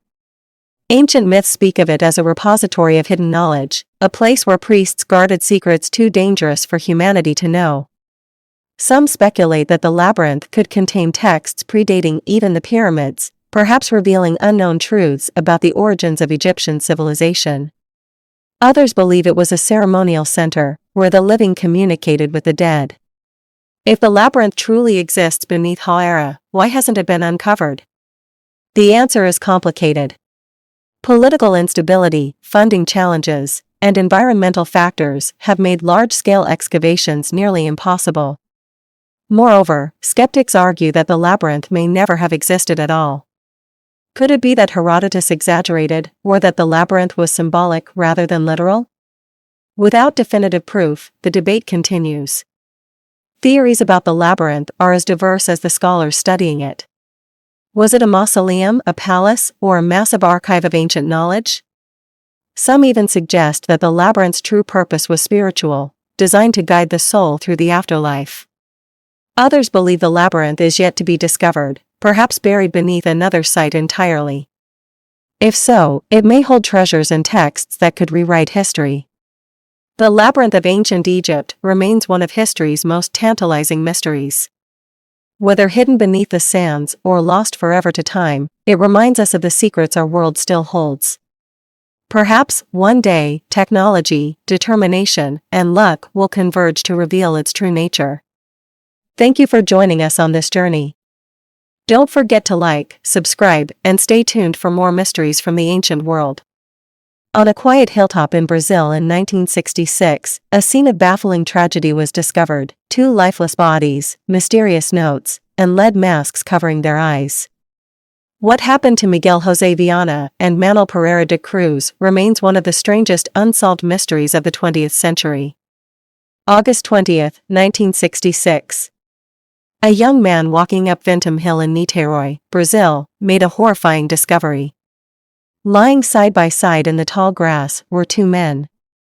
They wore formal suits, waterproof coats, and most disturbingly, strange lead masks covering their eyes.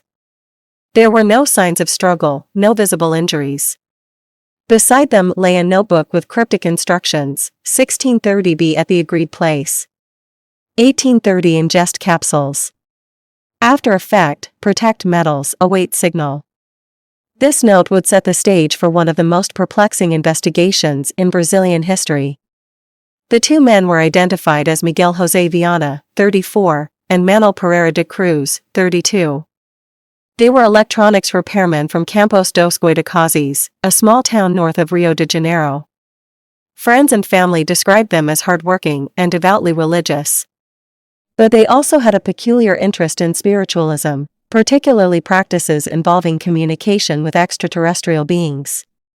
Witnesses claimed the men had been experimenting with creating spiritual devices to contact higher beings.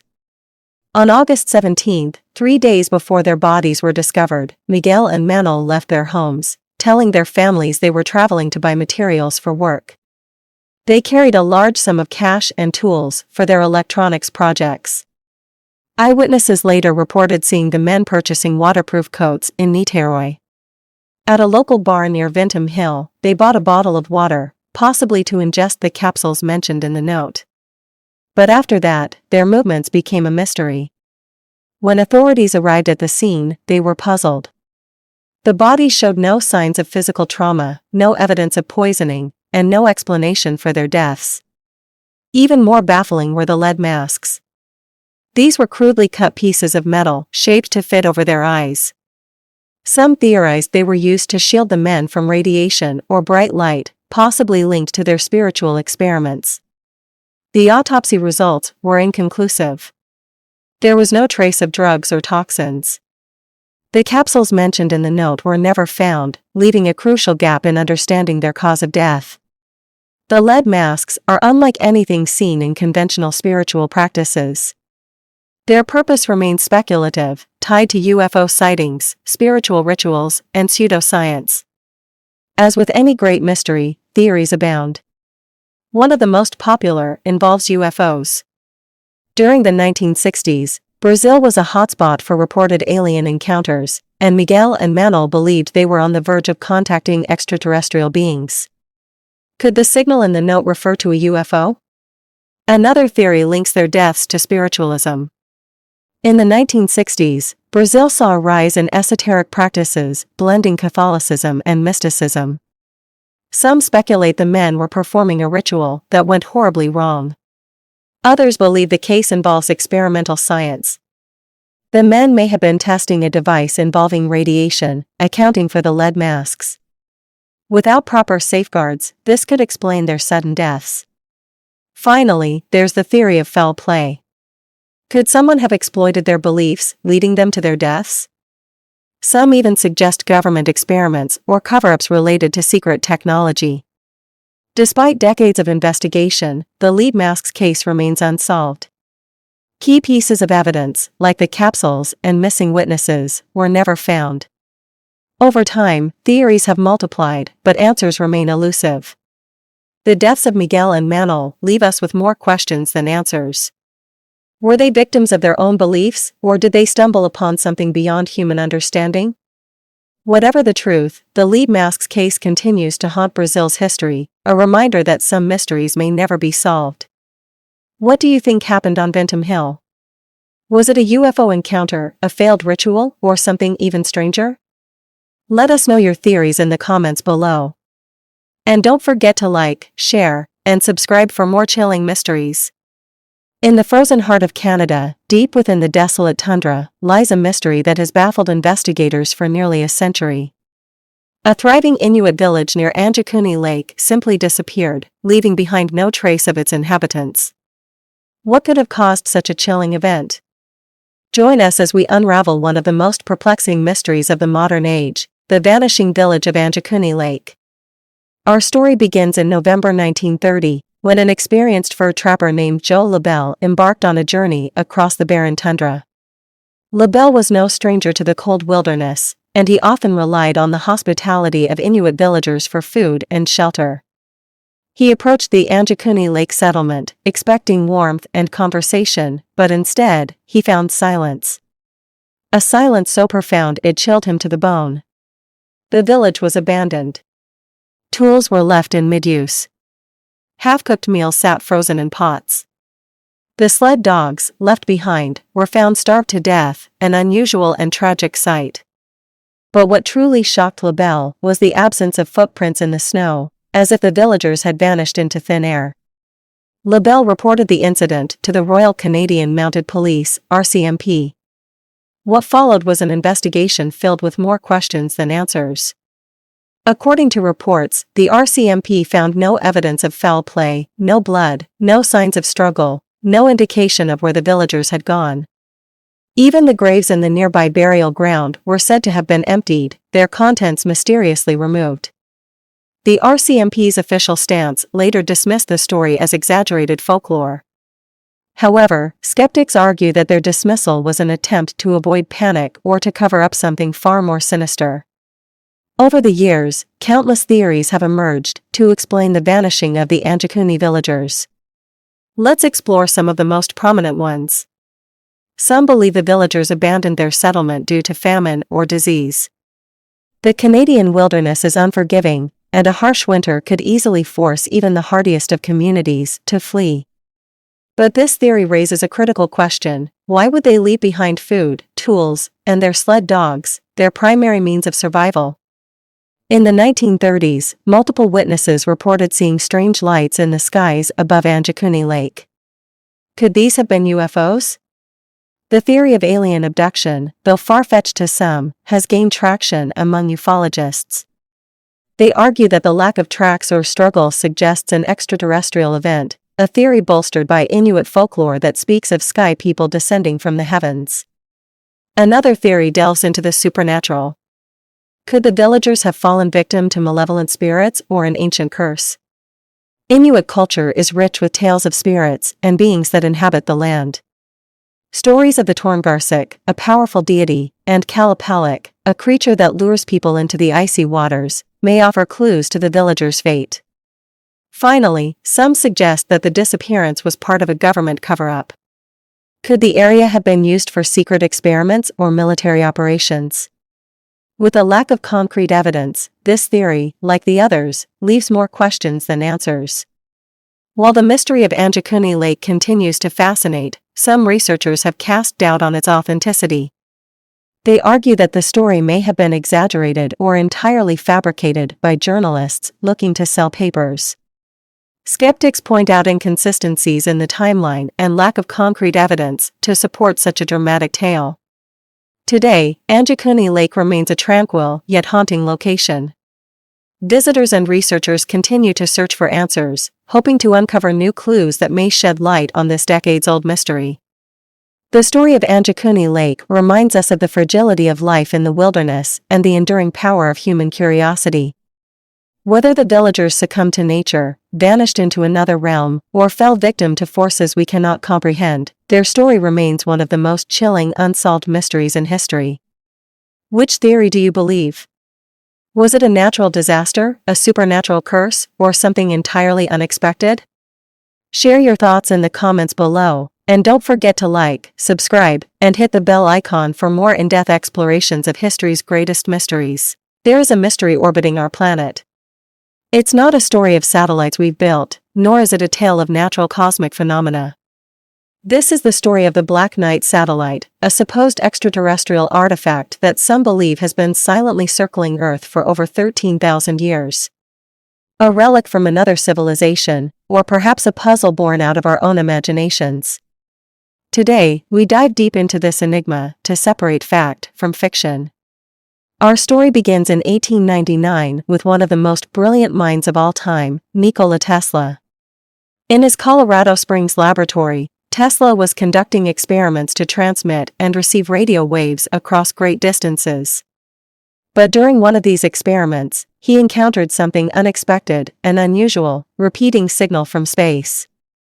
Tesla described the signal as a repetition of numbers that seemed to be coming from beyond Earth. He believed he was intercepting a message from an intelligent source, possibly from Mars. Skeptics have since argued that Tesla may have detected natural radio waves from celestial objects, but others see his discovery as the first recorded evidence of the Black Knight satellite. In the years following Tesla's discovery, the world's fascination with space grew.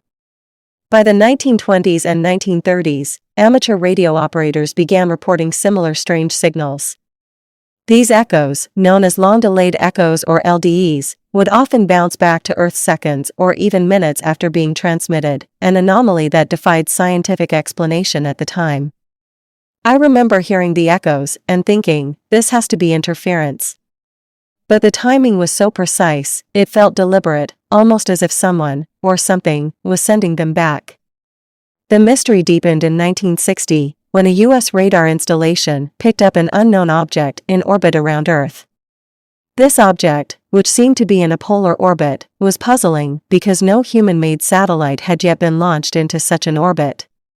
Polar orbits are ideal for surveillance because they allow a satellite to pass over the entire surface of the planet as the Earth rotates. But this object wasn't ours, and it wasn't Soviet either. At the height of the Cold War, any unidentified object in space was a cause for alarm. The media quickly picked up the story, and speculation ran wild. Some believed it was a secret Soviet satellite, while others began to whisper about the possibility of extraterrestrial technology. On March 7, 1960, Time magazine published an article about the mysterious object, describing it as a dark satellite with no known origin. This was the first time the public began associating the object with the term Black Knight, though the name itself wouldn't become popular until much later. But what exactly was this object? Could it truly be evidence of an ancient satellite placed in orbit by an advanced civilization?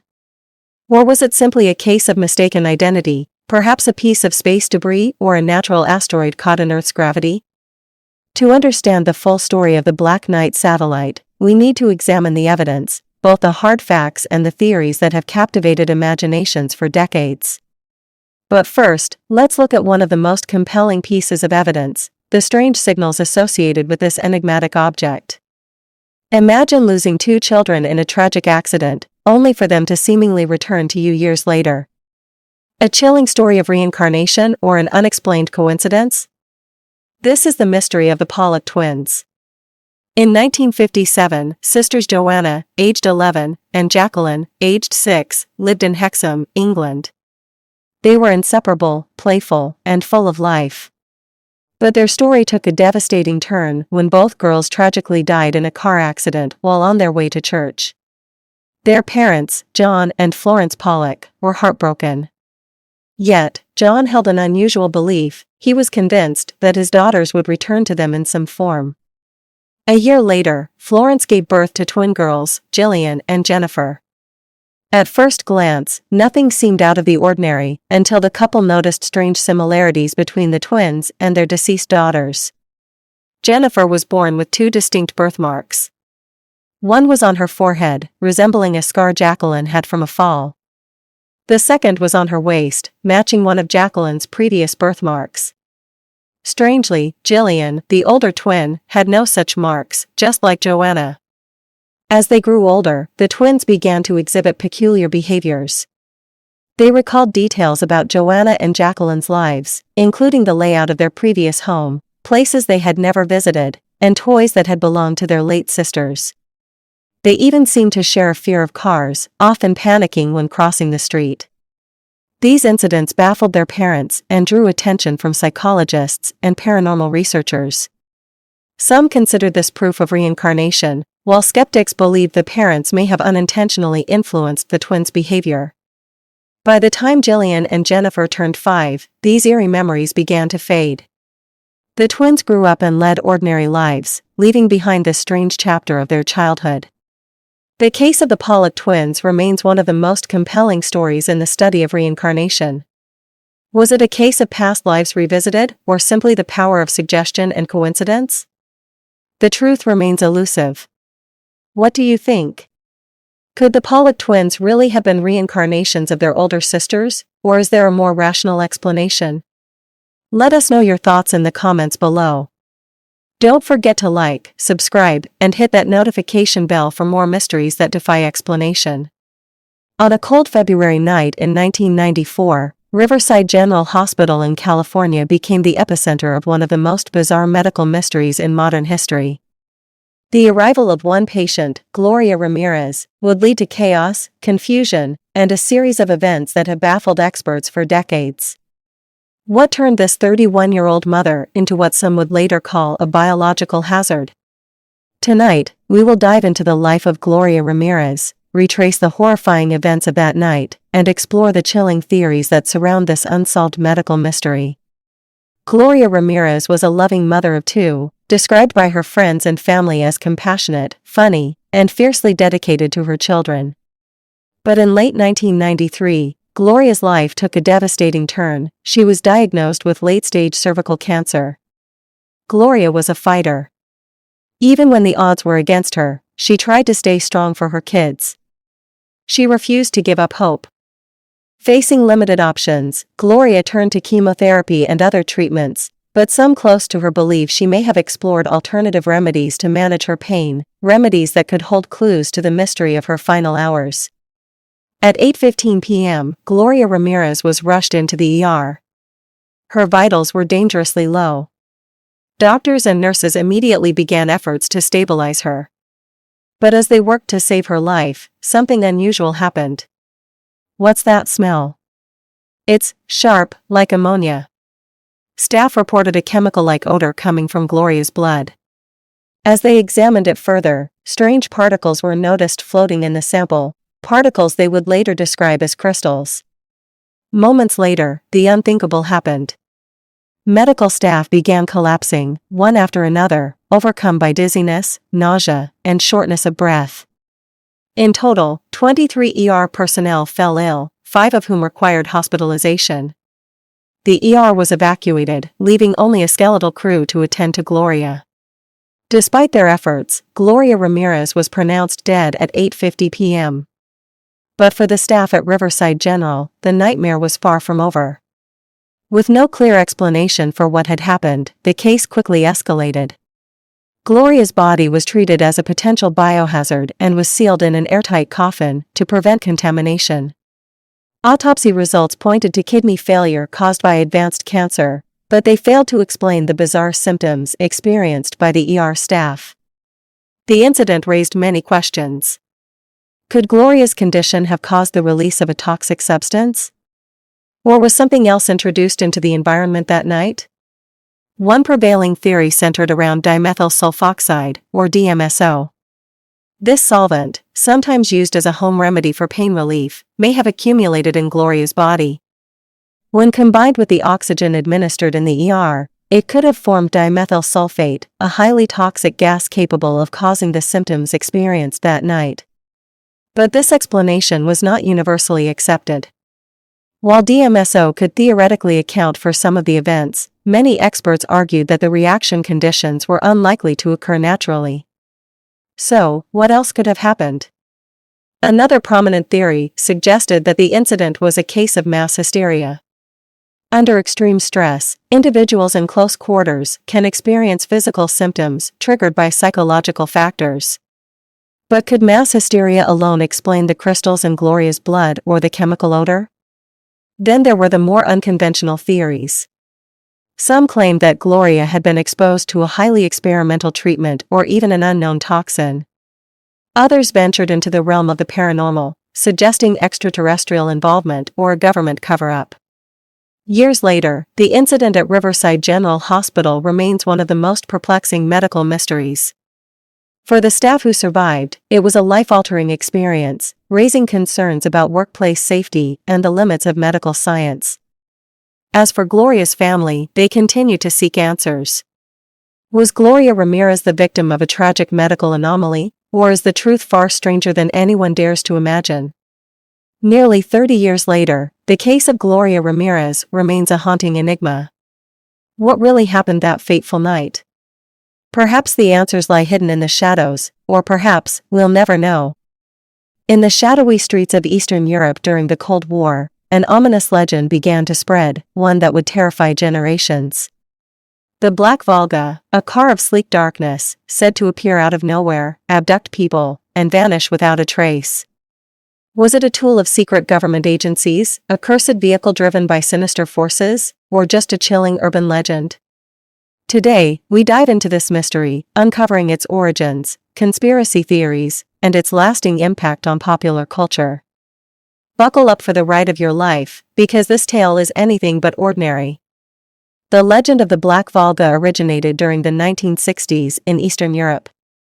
The Volga car itself was a luxury vehicle, associated with government officials and the elite. But this particular car, the Black Volga, was different. Witnesses described it as a jet black GAZ-21 model with white curtains and tinted windows. Rumors claimed it would appear at night, stalking individuals who would later vanish without a trace. The Black Volga was the devil's car. If you saw it, you were already doomed. Anonymous Polish folklore. Whether fact or fiction, the Black Volga became a symbol of dread during a time when fear was already a part of everyday life. But was this fear justified? Or was it simply a reflection of Cold War paranoia? As the legend spread, the stories became more sinister. Some claimed the Black Volga wasn't a car of this world at all. Witnesses described supernatural occurrences, glowing headlights, the sound of disembodied laughter, and the car vanishing into thin air. Many believed the Black Volga was driven by the devil himself, who used it to claim souls. Specific accounts of individuals seen being pulled into the car and never returning. It was said that uttering the name Black Volga could bring bad luck or even death. Folklore experts suggest these stories may have roots in older tales of cursed objects. Whether it was fear of the unknown or a genuine belief in the supernatural, the Black Volga legend became deeply ingrained in the collective psyche. But could there be a more rational explanation for these stories? Not everyone believed the Black Volga was supernatural. Some suspected it was part of a darker conspiracy, one involving government agencies, human trafficking, and experiments shrouded in secrecy. Allegations that the KGB used Black Volga cars to abduct political dissidents. Declassified documents revealing patterns of disappearances in regions where sightings were common. Stories of the car being used to abduct people for illegal organ harvesting. Speculation fueled by urban myths of people waking up in bathtubs with missing organs. Conspiracy theories linking the car to secret Soviet experiments on humans.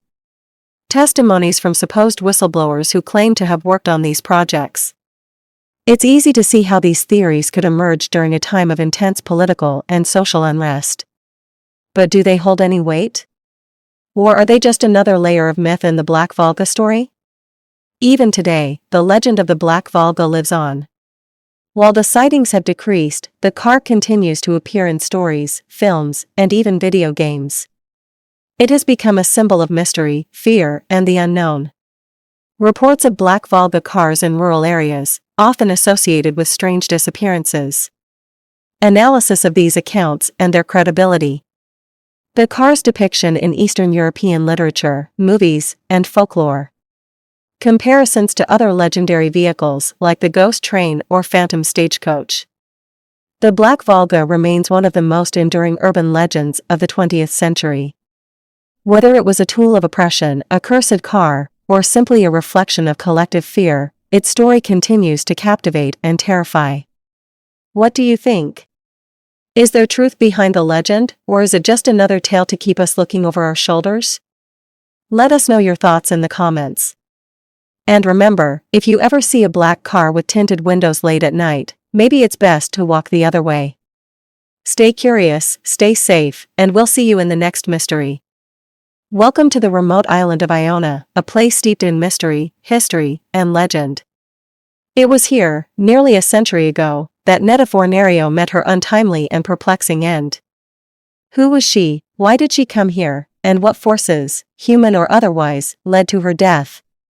Join us as we unravel the strange and tragic tale of Netta Fornario, exploring every angle of this baffling mystery. Netta Fornario was born in 1897 in Egypt to British parents. Her upbringing was unconventional, marked by her fascination with mysticism and the occult. As a young woman, she immersed herself in esoteric studies, joining the mystical order known as the Alpha Et Omega, an offshoot of the Hermetic Order of the Golden Dawn. The Golden Dawn and its branches were secretive organizations that explored ritual magic, alchemy, and metaphysics. Netta was deeply drawn to these practices, believing they could unlock hidden truths about the universe and the human soul. By the 1920s, Netta had become a skilled practitioner of these arts, but her interests went beyond theory. She believed in the reality of spiritual communication, psychic energy, and the power of ancient symbols. In 1929, Netta abruptly left her London home and moved to the tiny island of Iona. She told friends she had been called there by spiritual forces. Iona has long been regarded as a sacred place, known for its early Christian monastery founded by St. Columba and its deep ties to Celtic mythology. Iona has been described as a thin place, a location where the veil between the physical and spiritual worlds is particularly thin. For someone like Netta, it would have been the perfect place to explore her spiritual beliefs. But soon after her arrival, locals began to notice her unusual behavior. She would wander the island alone for hours, muttering incantations and carrying strange objects. Then, one day, she vanished. 2 days after her disappearance, Netta was found in a remote part of the island. She was lying on the ground, dressed in a black cloak, with no visible injuries. A silver cross was found near her body, and a large cross had been carved into the earth beside her. The cause of her death remains unknown. From the reports, it seems she may have died of exposure. But the circumstances, her strange position, the carved cross, and her known occult practices, have led to widespread speculation. The simplest explanation is that Netta succumbed to hypothermia. Iona's weather can be harsh and unpredictable, especially for someone unfamiliar with the terrain. Even in the late fall, temperatures can drop suddenly, and strong winds make it difficult to stay warm. It's entirely possible she got lost and couldn't find her way back. Others believe Netta was performing a spiritual ritual when something went horribly wrong. The carved cross and her cloaked body suggest she may have been attempting to connect with otherworldly forces. The cross symbol is both Christian and pagan. It could have been a protective barrier or part of a larger ritual. If she was invoking spirits, she might have pushed her body or mind too far. Some argue that Netta was murdered. Her outspoken nature and unconventional beliefs may have made her a target. However, there were no signs of struggle or injury. The autopsy at the time was inconclusive. Without modern forensic tools, determining the exact cause of death was impossible. And then there's the theory that captures the imagination of many, a supernatural encounter. Did Netta tap into forces beyond her understanding, leading to her demise? Netta Fornario's death remains a haunting enigma, a story passed down through generations of locals and mystery enthusiasts. To this day, visitors to Iona are drawn to the spot where she was found, searching for answers that may never come. We still talk about Netta. Her story is part of the island's lore. It's eerie to stand where she was found and wonder what really happened. Netta Fornario's life and death are a reminder of the mysteries that surround us, some rooted in the spiritual, others in the unknown. What do you believe happened to her on that fateful day in 1929? Share your thoughts below, and let's keep the discussion alive. Thank you for watching. Stay curious, and stay mysterious. Welcome to a journey into the unknown. Tonight, we unravel the mysteries of the Bennington Triangle, a place where reality blurs with the supernatural, and vanishings defy logic. For decades, this region in Vermont has been the center of unexplained disappearances, eerie legends, and chilling accounts of the paranormal. Are these events mere coincidence, or is there something about the land itself that resists explanation? Join us for the next 2 hours as we dive into the depths of this enigma, explore its history, recount its tragedies, and dissect the theories that continue to puzzle investigators and enthusiasts alike. The Bennington Triangle, as it's now known, was first named by Vermont author Joseph A. Citro. Its heart lies around Glastonbury Mountain, a desolate area once home to thriving logging communities. By the early 20th century, these towns were abandoned, their remains swallowed by the encroaching wilderness. Local lore suggests the land itself holds dark energy. Native American tribes avoided the mountain, believing it to be cursed. Some legends spoke of winds that changed direction unnaturally and creatures that prowled the dense woods. Is it possible that these ancient warnings foreshadowed the modern-day disappearances? In 1945, 74-year-old Midday Rivers, a skilled outdoorsman, led a hunting party near Glastonbury Mountain. As they hiked back, Midday walked ahead, confident in his knowledge of the area. But somewhere along the trail, he vanished without a trace. Despite an extensive search involving hundreds of volunteers, only a single clue was ever found, a spent rifle cartridge near a stream. Was this a sign of his last moments, or simply a red herring? What's baffling is that Midday was an expert. He knew these woods like the back of his hand. The idea that he got lost seems improbable. A year later, 18-year-old Paula Weldon, a sophomore at Bennington College, set out to hike the Long Trail, a popular hiking path near Glastonbury. Witnesses saw her enter the trail, but she was never seen again. Her disappearance prompted one of the largest search efforts in Vermont history. Planes, bloodhounds, and hundreds of volunteers combed the area, but Paula had seemingly vanished into thin air. To this day, no clues about her fate have been discovered. In 1950, Paul Jepson, just 8 years old, disappeared near a dump site while his mother tended to chores. When she turned around, Paul was gone. Bloodhounds picked up his scent but lost it at a crossroads, leading some to believe he was abducted. But who could have taken him, and why? 3 disappearances, 3 lives lost to the mystery of the Bennington Triangle. And these are just the beginning. Beyond the disappearances, the Bennington Triangle is also home to strange occurrences. Witnesses have reported glowing orbs drifting through the trees, unearthly sounds that echo in the night, and the feeling of being watched. The energy here is different. Some people describe it as oppressive, as if the land itself is alive. Native American tribes warned of the mountain's cursed nature, claiming the winds behaved unnaturally. Some stories even speak of a mysterious stone portal that could transport anyone who stepped through it to another dimension. Some believe the disappearances are linked to supernatural forces. UFO sightings have been reported in the area, leading to speculation about alien abductions. Others claim that the woods are home to Bigfoot, whose presence might explain the strange sounds and vanishings. Experts suggest more grounded explanations.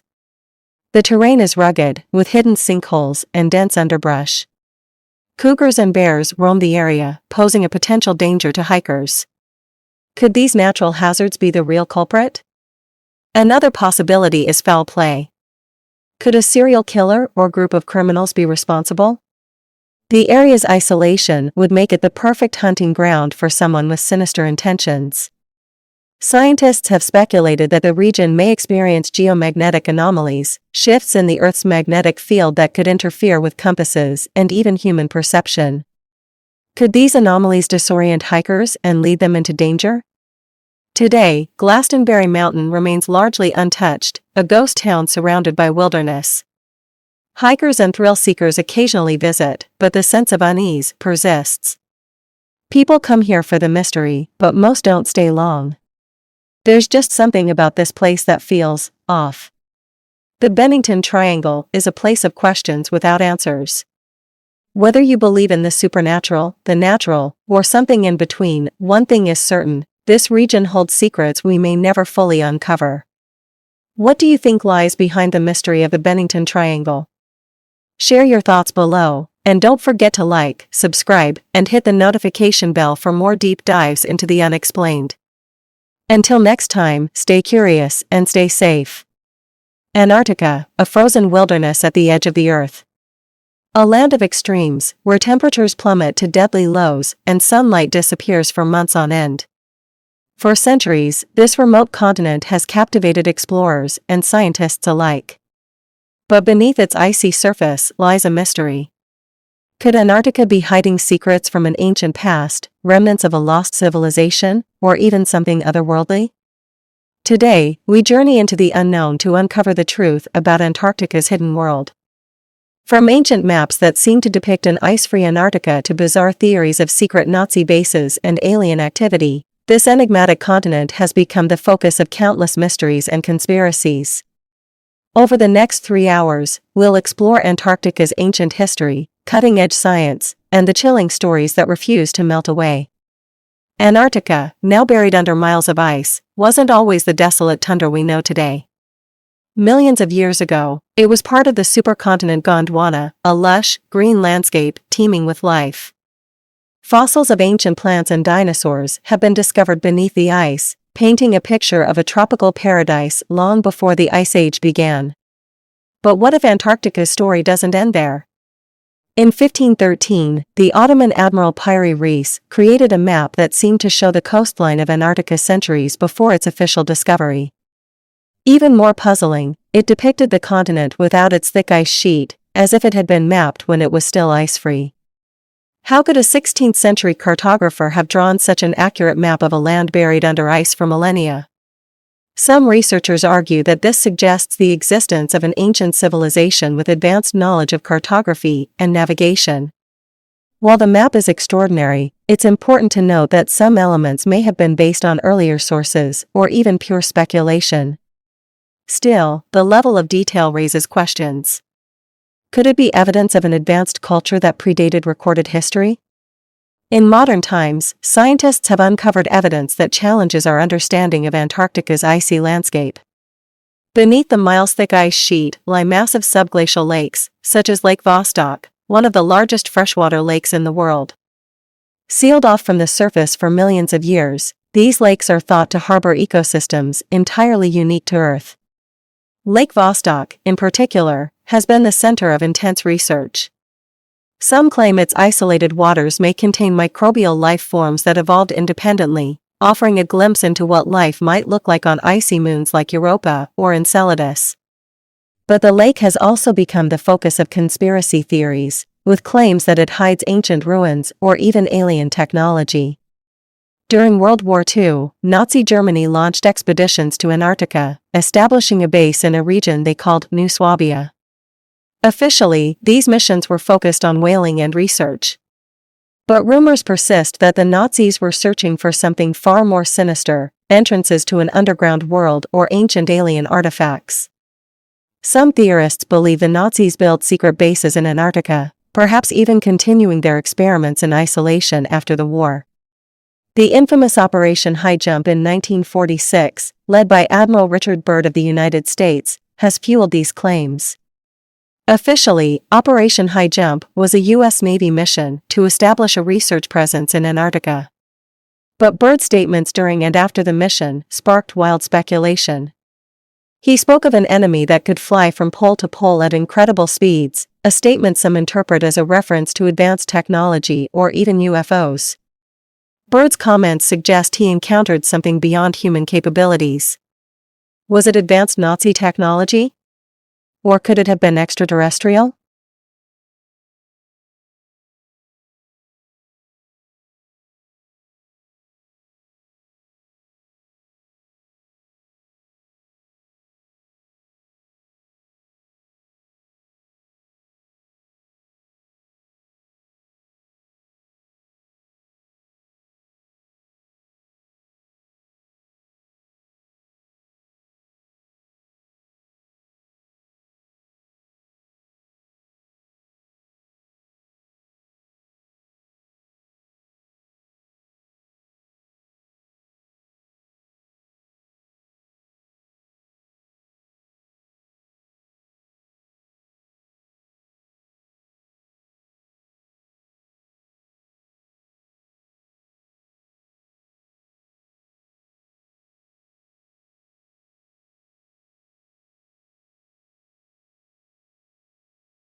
In the early 1970s, a quiet English town became the epicenter of a chilling mystery.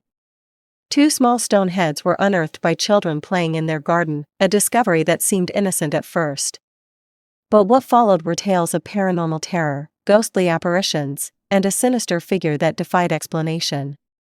Were these objects ancient artifacts tied to forgotten rituals, cursed relics imbued with malevolent energy, or simply an elaborate hoax? This is the story of the Hexam Heads. Our story begins in 1971, in the town of Hexam, England.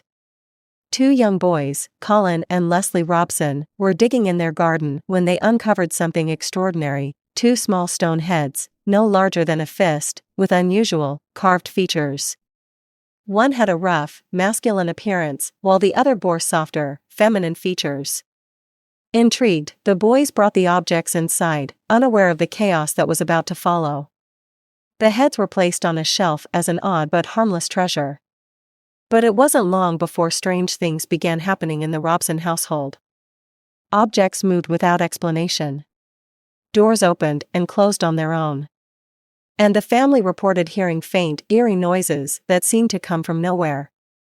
Then came the most terrifying incident of all: a spectral figure, described as a half-human, half-wolf creature, was seen prowling the property. The Robsons weren't alone in their fear. Their neighbor, Mrs. Dodds, claimed she also encountered a shadowy, menacing figure in her home shortly after the heads were discovered. The neighborhood buzzed with rumors: were the Hexam Heads cursed? Desperate for answers, the family turned to experts. The heads changed hands several times, eventually reaching Dr. N. Ross, a renowned scholar of Celtic history and archaeology. Dr. Ross believed the heads might be ancient relics linked to Celtic rituals. But shortly after bringing them into her home, Dr. Ross became the target of the paranormal. One night, Dr. Ross awoke to find a large, werewolf-like figure standing in the hallway outside her bedroom. Frozen in fear, she watched as the creature slowly disappeared into the darkness. Other members of her family also reported hearing strange sounds and seeing unexplainable phenomena. Dr. Ross became convinced that the heads were tied to something ancient and possibly dangerous. Theories surrounding the Hexam Heads began to emerge. Some suggested they were Celtic charms used in ancient rituals, objects meant to summon spirits or protect sacred spaces. Others believed the heads were cursed, their energy unleashed after being disturbed. Paranormal enthusiasts speculated that the heads could be conduits for spiritual forces, attracting malevolent entities to anyone who possessed them. But not everyone was convinced. In a surprising twist, a man named Des Craigie came forward, claiming that he had made the Hexam heads himself as a child. He explained that they were nothing more than homemade creations, molded from concrete and entirely modern. His confession seemed to debunk the mystery, but it didn't explain the bizarre events surrounding the heads. Could the paranormal activity have been a coincidence? Skeptics argued that the strange occurrences were likely psychological, a result of fear and suggestion spiraling out of control. Yet, believers pointed out that even if the heads were modern, they could still have attracted negative energy or become vessels for unexplained phenomena. Adding to the enigma, the Hexam heads eventually disappeared. Their current whereabouts are unknown, leaving the mystery unsolved. Were they deliberately hidden to prevent further disturbances? Or are they sitting, forgotten in a dusty attic, waiting to unleash their secrets once more? The Hexam heads remain a puzzle. Were they ancient relics with ties to forgotten rituals, cursed objects that unleashed chaos, or simply an elaborate hoax fueled by fear? Perhaps we'll never know. But their story reminds us of one truth: the line between myth and reality is often blurred. And sometimes, the smallest objects can carry the greatest mysteries. What's your take? Are the Hexam heads a genuine mystery or an example of mass hysteria? Let us know in the comments, and don't forget to like, subscribe, and hit the bell for more tales of the unexplained.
What if someone from another time accidentally stepped into ours? Could it be a hoax, a psychological anomaly, or something far more extraordinary?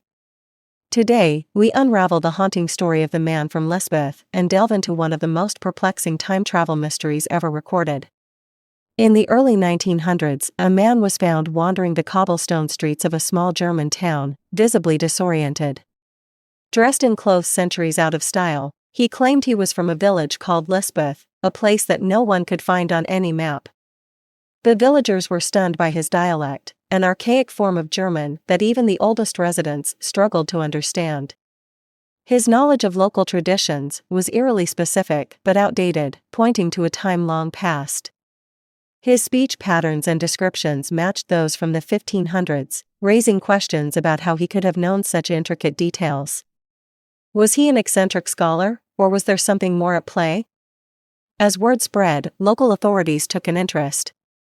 They questioned the man intensively, but his answers only deepened the mystery. He spoke of a thriving village with bustling markets and stone bridges. Yet no record of Lisbeth existed in any archive. His descriptions were so vivid that some began to believe he truly came from another time. But skeptics pointed to possible mental illness or a fugue state, a rare psychological condition where individuals forget their identity and create an entirely new persona. Let's explore the possibilities. Could the man from Lisbeth have been a time traveler? Modern physics suggests that time travel, while theoretically possible, would require immense energy and technology far beyond our reach.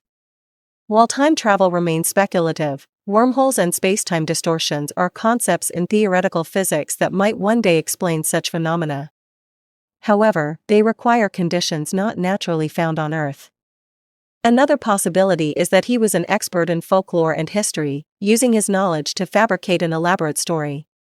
But if so, why? What could his motive have been? Could he have been suffering from a dissociative fugue or schizophrenia, creating an alternate reality to cope with trauma or stress? Experts weigh in on the psychological factors that might explain his behavior. The Man from Lisbeth isn't the only case of someone appearing out of time. In 1954, a man with a passport from the non-existent country of Taured appeared in Tokyo. In the 1800s, a young boy in Germany claimed to be from a distant, mythical land called Caspar Hauser. These stories, though separated by time and geography, share eerie similarities. Could they all point to a phenomenon we don't yet understand? Throughout history, tales of time slips and mysterious strangers have permeated folklore. From Rip Van Winkle to the legends of the Green Children of Woolpit, cultures across the world have told stories of people displaced in time or space. These tales may serve as metaphors for cultural dislocation, societal change, or even the human fear of the unknown. But could they also be rooted in real events? Modern science continues to explore the boundaries of time and space. Could advancements in quantum mechanics one day provide evidence for phenomena like time slips? Or are these stories purely the result of human imagination? We already know that time can bend in extreme conditions, such as near a black hole. The real question is whether such distortions could occur on a smaller, human scale. Just as mysteriously as he appeared, the Man from Lisbeth vanished. Some say he was institutionalized, while others believe he fled the town. No records of his name or fate remain. Was he silenced by authorities? Did he return to his own time? Or was he simply an enigmatic figure lost to history? Now, it's your turn. Could the Man from Lisbeth be evidence of time travel, a psychological anomaly, or something else entirely? Share your theories in the comments as we unravel this enigma together. The Man from Lisbeth reminds us that history is full of mysteries, puzzles that challenge our understanding of time, reality, and human nature. Until next time, keep exploring, questioning, and seeking the unknown. 2 voices. 2 lives. 1 unsolvable mystery. The story of June and Jennifer Gibbons, the silent twins, is one of the most haunting tales of psychological intrigue and tragedy. Tonight, we unravel the enigma of a bond so powerful it defied logic, and so destructive it led to an untimely death. Who were June and Jennifer? How did their bond become both their strength and their curse? Over the next 3 hours, we'll explore their lives in meticulous detail, diving into their childhood, their secrets, their crimes, and the pact that would change everything. June and Jennifer Gibbons were born on April 11, 1963, in Barbados. The Gibbons family was a typical working-class family, but their journey to Wales in the late 1960s marked the beginning of their unique struggles. Life in Wales wasn't easy for the Gibbons family. As one of the few black families in a predominantly white community, they faced prejudice and exclusion. But for June and Jennifer, the isolation wasn't just external, it was internal, too. From an early age, the twins developed a secret language, an intricate, fast-paced mix of English and Bajan Creole, spoken in perfect unison. To outsiders, it was incomprehensible, but to the twins, it was a lifeline, a world where they were safe from judgment. The Gibbons twins' language was a fascinating form of cryptophagia, a phenomenon often seen in twins. It was likely a response to their isolation, a way to create a private world where only they belonged. But this private world came at a cost. Their teachers noted that the twins rarely spoke to anyone else. Their silence became their defining feature, earning them the nickname the Silent Twins. For June and Jennifer, the bond was everything, and everyone else was irrelevant. During their teenage years, the twins began keeping detailed diaries. These journals revealed a complex and disturbing relationship, one filled with love, envy, and an inescapable sense of entrapment. We have become fatal enemies in each other's eyes. We feel the irritating, deadly rays come out of our bodies, stinging each other. I say to myself, can I get rid of my own shadow? Impossible. Without my shadow, would I die? Without my shadow, would I gain life, be free, or left to die? Their diaries were filled with such cryptic and haunting passages. They painted a picture of two girls trapped in a psychological prison, unable to live with or without each other. As the twins grew older, their behavior turned darker. In their late teens, they began experimenting with crime. It started with petty theft and escalated to arson. The twins set fire to a local school, a crime that would ultimately lead to their arrest. During their trial, their silence persisted. The court deemed them a danger to society, sentencing them to Broadmoor, a high-security psychiatric hospital. What drove the silent twins to such extremes? Was their bond a blessing or a curse? Stay tuned as we uncover the next chapter of their lives, including their time in Broadmoor and the tragic event that changed everything. Imagine waking up to find an entire village, 600 people, gone. No signs of struggle, no farewells, just an ominous silence, broken by a cryptic message: there is no salvation. This isn't a story from a novel or a movie. It happened in 1923, in the quiet Brazilian village of Rio Verde. Over the next 3 hours, we'll explore every detail, every theory, and every chilling clue surrounding one of history's greatest unsolved mysteries. To understand the enigma, we must first step back in time and immerse ourselves in the life of Rio Verde. What kind of place was it? Who were its people? And why would an entire community disappear without a trace? In 1923, a group of travelers found Rio Verde in complete disarray. Doors were left ajar, meals half-eaten, and tools scattered as if dropped in haste. The scene was unnervingly ordinary yet profoundly unsettling. The only clue? A message scrawled on a blackboard inside the village school: there is no salvation. Who wrote it? Was it a warning or a final testament? When people abandon their homes suddenly, there's usually an external threat. But here, we find no evidence of such a threat, no bodies, no footprints, no signs of a fight. To unravel this mystery, we must first understand the world Rio Verde existed in. The 1920s in Brazil were marked by political instability, with rebellions and guerrilla movements shaping the nation's landscape. Could the villagers have been caught in the crossfire of a political conflict? For context, consider the Roanoke colony in North America, where settlers vanished, leaving only the cryptic word Croton. Or the Anasazi people, who seemingly disappeared from the American Southwest. Are these cases connected by a common thread? Discuss Brazil's guerrilla warfare and potential forced evacuation. Analyze why no signs of violence were found. Explore possible threats like disease or famine. Question why belongings were left behind. Alien abduction theories, UFO sightings in Brazil. Curses and supernatural forces in Brazilian folklore. Investigate possible sinkholes or environmental calamities. Explain why the village infrastructure was untouched. The blackboard message, "There is no salvation," is as haunting as it is enigmatic. Was it a warning for future visitors or a desperate cry for help? Messages like this can reflect mass hysteria, religious fear, or symbolic resignation. In the absence of context, it's open to interpretation.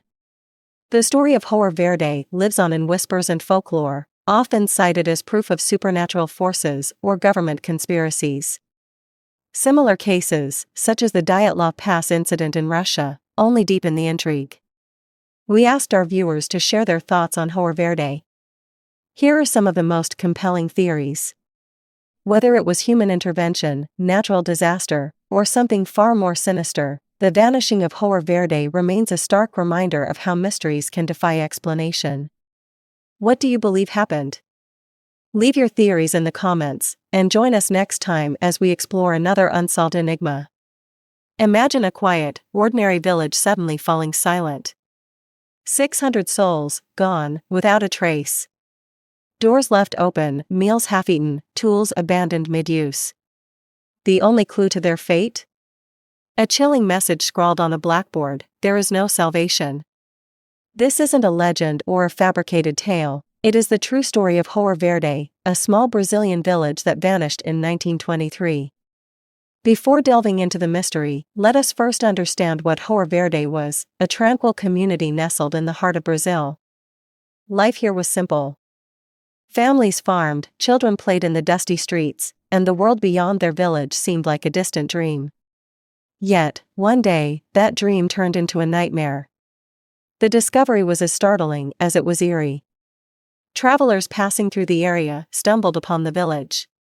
Expecting the usual bustle of rural life, they found only silence. The homes were intact, the food still warm in some places, but there wasn't a single soul in sight. In the center of the village was the school, where the travelers found a message written in haste on a blackboard: "There is no salvation." A cryptic statement, devoid of explanation, but heavy with meaning. Was it a warning? A final lament? Or something else entirely? To understand the disappearance of João Verde, we must place it in its historical context. Brazil in the 1920s was a nation grappling with political instability. Rebellions and guerrilla movements were common, and rural areas often found themselves caught in the crossfire. Could the people of João Verde have fled in fear of violence? There are parallels in history. Consider the Roanoke colony in North America, where settlers vanished, leaving only the enigmatic word, Croton. Or the Anasazi people, who abandoned their settlements in the American Southwest under mysterious circumstances. Are these events connected by a shared thread of human fear, natural disaster, or something more sinister? Several theories attempt to explain the vanishing of João Verde. One of the more plausible ideas involves political unrest. At the time, guerrilla warfare was spreading across Brazil, and rural communities were often displaced by these conflicts. Yet, if the villagers fled, why did they leave behind their belongings? Why was there no evidence of violence or struggle? Another theory suggests mass hysteria or a sudden threat, such as an outbreak of disease. In such cases, fear can drive people to abandon their homes without thought for their possessions. However, the sheer scale of this disappearance, every single resident, is difficult to explain. Then there are the more fantastical theories. Alien abduction is often whispered about in such cases, particularly in regions like Brazil, where UFO sightings are not uncommon. Could the villagers of João Verde have been taken by beings beyond our understanding? Others point to the supernatural. Brazilian folklore is rich with stories of curses, spirits, and otherworldly forces. Could the village have been the target of some dark, malevolent power? Skeptics dismiss such notions, but for many, the unexplained nature of the disappearance leaves the door open to these possibilities. Natural disasters are another potential explanation. Sinkholes, earthquakes, or sudden environmental changes can devastate communities. Yet, João Verde's infrastructure was untouched, ruling out many of these scenarios. And then there is the blackboard message: "There is no salvation." Its meaning has been debated for decades. Some see it as a religious statement, perhaps written in the face of an impending catastrophe. Others view it as a psychological marker, evidence of despair, mass panic, or even collective resignation. Experts have weighed in on the psychological implications of such messages. Fear, especially when shared by an entire community, can lead to extraordinary actions. The phrase could represent a collective acknowledgement of doom, whatever form that doom might have taken. João Verde's story has endured, passing from whispers to folklore and into the modern age. Similar mysteries, like the Dyatlov Pass incident in Russia or the disappearance of the Mary Celeste's crew, continue to capture our imagination. They remind us of the fragility of life and the limits of our understanding. To this day, no definitive answer exists. Theories abound, but the truth remains elusive. What happened to the villagers of João Verde? Did they leave willingly, or were they forced? Were they victims of human conflict, natural disaster, or something far stranger? In the end, the vanishing of João Verde is more than just an unsolved mystery. It is a testament to the unknown forces, both external and internal, that shape human existence. As we ponder the fate of this lost village, we are left with one question: what do you believe happened? January 2, 2000, Asheville, North Carolina. An ordinary evening takes a dark and mysterious turn when 18-year-old Zeb Quinn vanishes without a trace.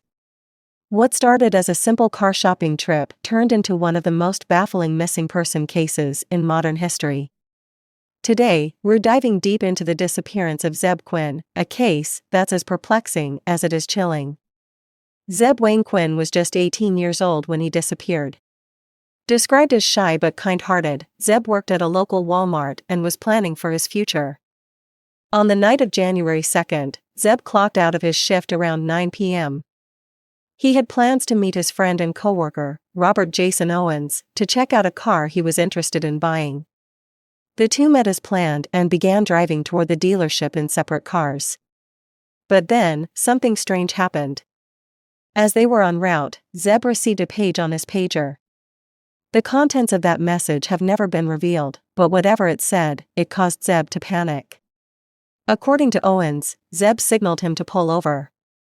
He explained he had to make a quick phone call and would catch up later. Zeb then drove off in a hurry, and that was the last time anyone saw him. 2 days later, on January 4th, Zeb's car was found abandoned in the parking lot of a local hospital. But this wasn't just an ordinary discovery. What investigators found inside the car raised more questions than answers. Inside the car was a live puppy, which didn't belong to Zeb. A jacket, also not belonging to him, was draped over the seat. The rear bumper of the car was smeared with lipstick, and a strange pair of lips had been drawn on the window. Additionally, a bottle and several empty drink cans were found scattered inside. These odd items created a trail of cryptic clues, but none provided any concrete answers. Who left them there, and why? Could these items have been left to confuse investigators? Or were they part of a sinister message?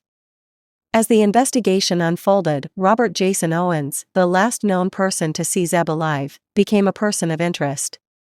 Owens told police that after Zeb sped off that night, he waited for him to return, but Zeb never did. However, Owens' behavior following the disappearance only deepened the mystery. The day after Zeb disappeared, Owens arrived at work with a swollen face and bruises. He told coworkers and police that he had been in a car accident, but no accident report was ever filed, and the details of his story didn't add up. Despite his suspicious behavior, there was no physical evidence linking Owens to Zeb's disappearance. Owens denied any involvement, but over the years, his name continued to surface in connection to other criminal activities, including a gruesome double murder in 2015. Over the years, several theories have emerged about what happened to Zeb Quinn. One of the most prominent theories is that Zeb was lured into a trap.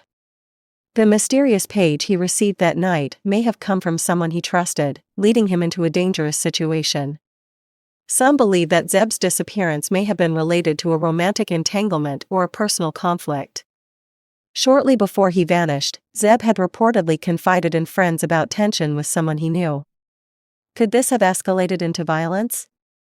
Others speculate that Zeb stumbled upon something he wasn't meant to see or became the target of a premeditated crime. The strange items left in his car, the puppy, the lipstick, and the jacket, have led some to theorize that his disappearance was staged to send a cryptic message, perhaps to someone else. Despite extensive investigations, the disappearance of Zeb Quinn remains unsolved. For years, his family has searched for answers, holding on to the hope that one day, the truth will come to light. But with each passing year, the case grows colder. The questions remain: who sent that page? What happened to Zeb after he drove off that night? And what do the strange items in his car truly mean? Until these questions are answered, Zeb's case will continue to haunt the town of Asheville and intrigue true crime enthusiasts worldwide. What do you think happened to Zeb Quinn? Was it a planned crime, a tragic accident, or something else entirely? Let us know your theories in the comments below. If you enjoyed this deep dive into an unsolved mystery, make sure to like, subscribe, and hit the bell icon for more stories that keep you on the edge of your seat. Until next time, stay curious, and stay safe. Nestled in the rolling hills of Andalusia lies Belmez de la Moraleda, a small and serene village. But in 1971, this peaceful community became the center of one of the most unsettling mysteries in modern history, a phenomenon so strange, so inexplicable, that it continues to baffle scientists and mystics alike. This is the story of the Belmas faces. It began in August 1971 when Maria Gomez Camara, a humble homemaker, noticed something unusual on her kitchen floor, a dark stain that seemed to grow larger over time. At first, she thought little of it. But as days passed, the stain took on a disturbing shape. The stain began to resemble a human face, complete with eyes, a nose, and a mouth frozen in an eerie expression. Maria was horrified. She and her family tried scrubbing it away, but no matter how hard they cleaned, the face persisted. Desperate, Maria's husband and son decided to destroy the floor altogether. They dug it up, replaced it with fresh concrete, and hoped that would be the end of the ordeal. But just weeks later, another face appeared, this time more detailed and haunting than the last. This wasn't just a random stain. This was something much more sinister. Over time, more faces began to emerge, each distinct in its features and expressions. Some appeared sorrowful, others angry or pained. It was as if the house was alive. Word spread quickly through the small village. Soon, neighbors, priests, and journalists were crowding into Maria's home, all eager to see the faces for themselves. Reactions ranged from curiosity to outright fear. I couldn't believe my eyes. The faces were so clear, so human. It felt like they were watching me. Some believed the faces were a message from beyond, a warning or perhaps a cry for help. Others thought they were a curse brought upon the family. But no one could deny the eerie presence of these faces. As the phenomenon gained attention, so did the theories. Some believed the faces were the work of restless spirits. After all, the house was built on land that had once been a cemetery. Could the souls of the dead be trying to make contact with the living? Others had a more scientific explanation. They suggested the faces could be the result of pareidolia, a psychological phenomenon where the human brain sees familiar patterns, like faces, in random objects. But could pareidolia explain the level of detail and the persistence of these images? Curious and skeptical minds alike were drawn to the Gomez home. Paranormal investigators conducted seances, claiming to communicate with the spirits behind the faces. Some reported hearing faint voices, while others felt an unshakable presence in the house. Who are you? Why are you here? A faint, disembodied voice replies, we cannot leave. Whether these encounters were genuine or fabricated, they added another layer of mystery to an already baffling phenomenon. To uncover the truth, forensic scientists were brought in to analyze the floor. They took samples of the concrete, searching for evidence of paint, dye, or any artificial manipulation. The results were inconclusive. While no paint or pigments were found, the faces didn't seem to be the result of natural processes either. The mystery deepened. If this were a hoax, it's incredibly well done. But if it's not, then we're dealing with something we don't yet understand.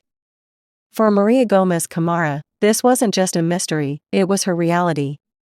She lived in the house, surrounded by these faces, unable to escape their unyielding gaze. I don't know why this is happening. I pray every day for it to stop, but the faces keep coming. Maria's plight drew sympathy and skepticism in equal measure. Some accused her of orchestrating the phenomenon for fame, while others saw her as a victim of forces beyond her control. Even after Maria's death in 2004, the faces continued to appear. To this day, the house remains a site of fascination, attracting tourists, researchers, and paranormal enthusiasts from around the world. Standing here, you can feel it. There's something about this place that's unsettling. The Belmas faces have left an indelible mark on history, not just as a mystery, but as a reminder of how little we truly understand about the world around us. So, what are the Belmas faces? A supernatural phenomenon? A psychological trick? Or an elaborate hoax? Each theory has its merits and its flaws. But perhaps the true power of the Belmas faces lies not in solving the mystery, but in the questions they force us to ask. The Belmas vases remain one of the most compelling unsolved mysteries of our time. They challenge our perceptions, our beliefs, and our understanding of reality itself. What do you think? Are the Belmas vases a window into another world, or simply an illusion of our own making? Let us know your thoughts in the comments below, and don't forget to like, subscribe, and hit the notification bell for more journeys into the unexplained. In the summer of 1518, the city of Strasbourg, located in the Holy Roman Empire, became the epicenter of one of history's most inexplicable and terrifying events. This was a time of hardship, famine and disease stalked the land, and fear gripped the hearts of the people. Yet, amidst these grim conditions, a phenomenon both surreal and deadly unfolded. This is the story of the Dancing Plague, a mystery that continues to baffle scholars, scientists, and historians over 500 years later.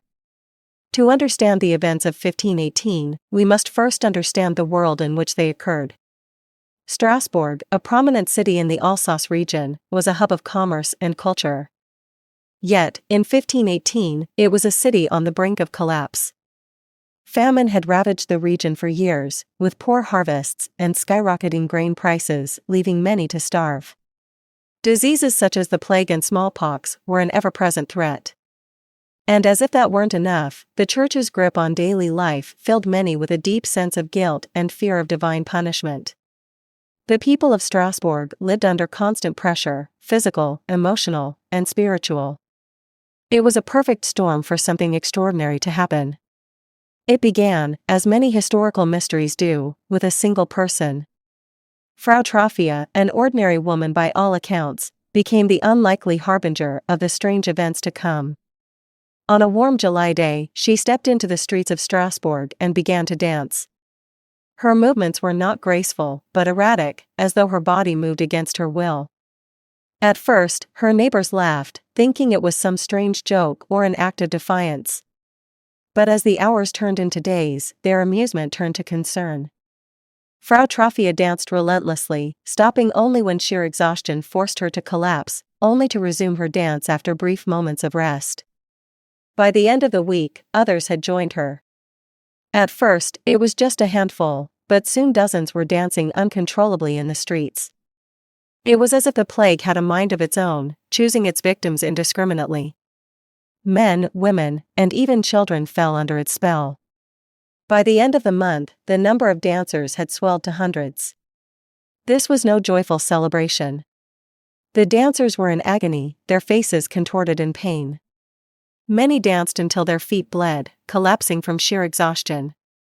Some even danced to their deaths. The city was in chaos, and the authorities were desperate for answers. The physicians of the time were baffled.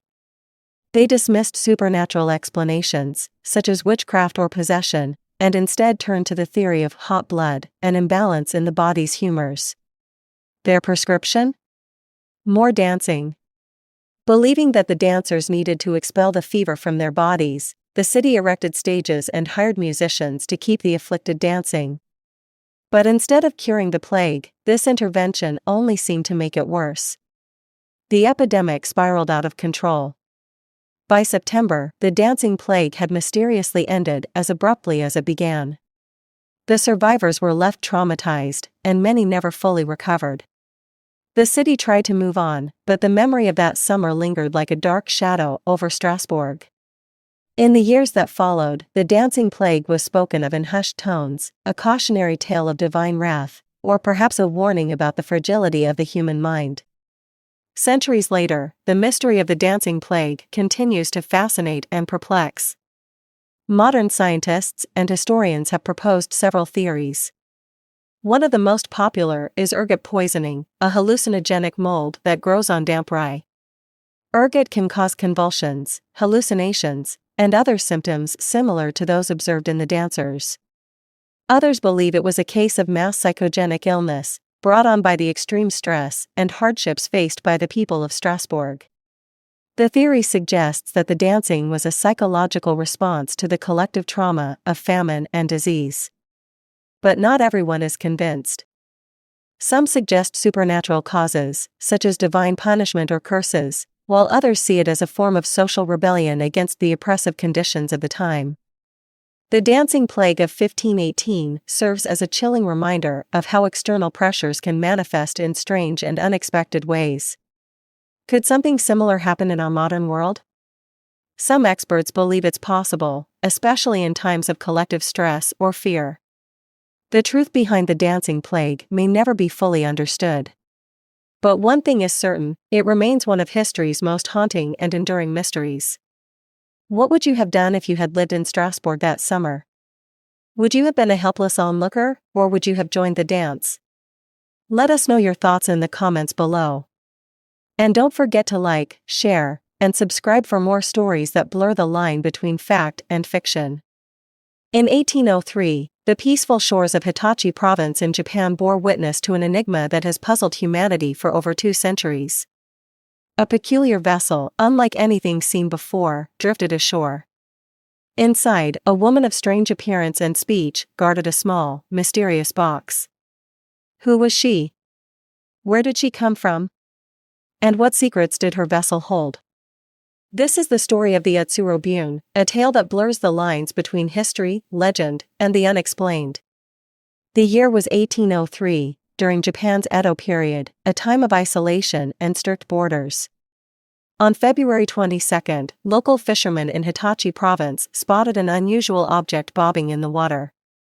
Curiosity drove them closer, only to find a circular vessel unlike anything they had ever seen. This hollow ship, or Utsuro Bune in Japanese, measured about 3.3 meters in diameter and was crafted from wood and metal. Its shape resembled an incense burner, and its interior was decorated with inscriptions in an unknown language. Inside the vessel was something, or rather, someone, truly extraordinary, a young woman with pale skin, fiery red hair, and attire made of unfamiliar materials. Clutching a small, ornate box, she remained silent, her language unintelligible to the locals. Her very presence raised more questions than answers.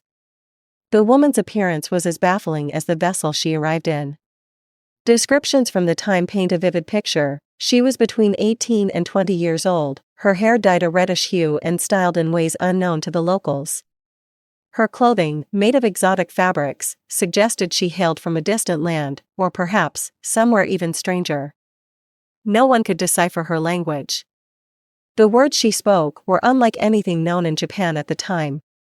Equally perplexing was her attachment to the small box she carried. She refused to part with it, shielding it from prying eyes. What secrets did it hold? Why was it so important to her? The fishermen were left with an impossible decision. Unable to understand her or the purpose of her journey, they eventually chose to push the Utsuro Bune back into the sea, allowing it to drift away. Was this an act of mercy, or one of fear? The Utsuro Bune itself is a mystery as captivating as the woman it carried. Historical texts describe it as a blend of wood and metal, adorned with symbols that defied interpretation. Its circular design and metallic edges have led to endless speculation. The descriptions of the Utsuro Bune are strikingly unique for its time. Some suggest it could have been an early form of a submarine or a sophisticated maritime vessel. Others draw parallels to modern UFO sightings, citing its shape and cryptic inscriptions as evidence of extraterrestrial origins. Was the Utsuro Bune an advanced piece of human craftsmanship? Or was it something far beyond our understanding, perhaps a visitor from another world? Over the centuries, scholars, historians, and enthusiasts have proposed countless theories to explain the Utsuro Bune. One theory suggests that the woman and her vessel originated from a foreign land, possibly Europe or Russia. Her unusual appearance and language could indicate she was a castaway, carried to Japan's shores by the ocean currents. However, this doesn't explain the vessel's unique design or the cryptic symbols found inside. Others believe the Utsuro Bune was an extraterrestrial craft, and the woman an alien visitor. The vessel's advanced design, its metallic components, and the strange language all lend credence to this possibility, at least for those open to the idea of life beyond Earth. Some argue that the Utsuro Bune story is a piece of folklore, symbolic of Japan's isolation during the Edo period. In this interpretation, the woman represents the fear, or fascination, of the unknown world beyond Japan's borders. And then, there's the time traveler theory. Could the woman have been from the future, her vessel a machine capable of transcending time? While purely speculative, this idea has captured the imagination of countless storytellers. The tale of the Utsuro Bune has left an indelible mark on Japanese culture and beyond. From inspiring art and literature to fueling debates among UFO enthusiasts, its legacy endures as one of Japan's greatest mysteries. In the end, the story of the Utsuro Bune is more than just a mystery, it's a window into humanity's endless fascination with the unknown. The Utsuro Bune reminds us that the world is full of stories that defy explanation. Whether it was a foreign ship, an alien craft, or a tale born from human imagination, the mystery endures. What do you think? Was this an early encounter with extraterrestrial life, or something else entirely? Share your theories in the comments below. Thank you for joining us on this journey into the unknown. Don't forget to like, subscribe, and hit the bell icon for more fascinating mysteries. Until next time, keep wondering.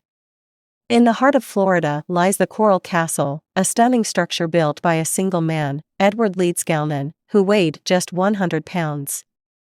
This modern-day enigma has baffled engineers and historians alike. Constructed in the 1920s, it features massive coral blocks, some weighing over 30 tons, yet Leedskalnin moved them with apparent ease. How did he do it? Some say he harnessed the power of magnetism, while others believe he used simple machines and leverage.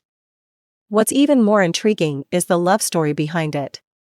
Leedskalnin built this castle for his lost love, a 16-year-old girl who jilted him. Each stone tells a tale of heartbreak and obsession.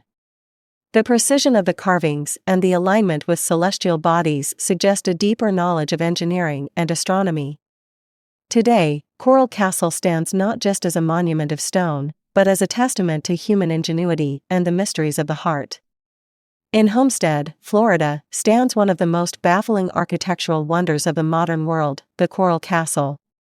Built by one man, Edward Leedskalnin, this intricate structure of colossal coral stones has puzzled engineers, scientists, and curious visitors for decades. How could one man, standing just 5 feet tall and weighing barely 100 pounds, construct such a massive and intricate creation?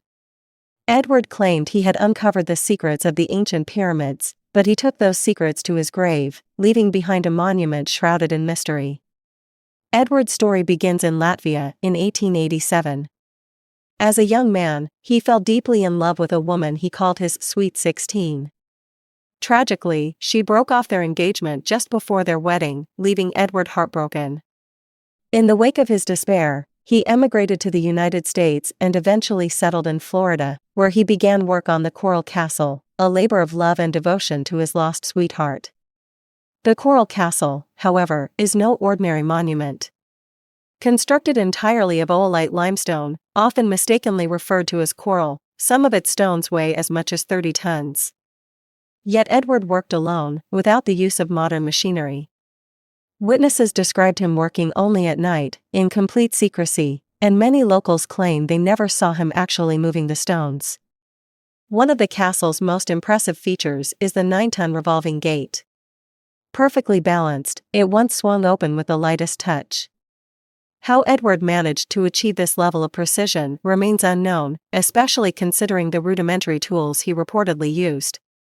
Today, even with modern technology, recreating such a feat would be a challenge. Edward's methods have sparked countless theories. Some believe he used simple tools and an unparalleled understanding of physics.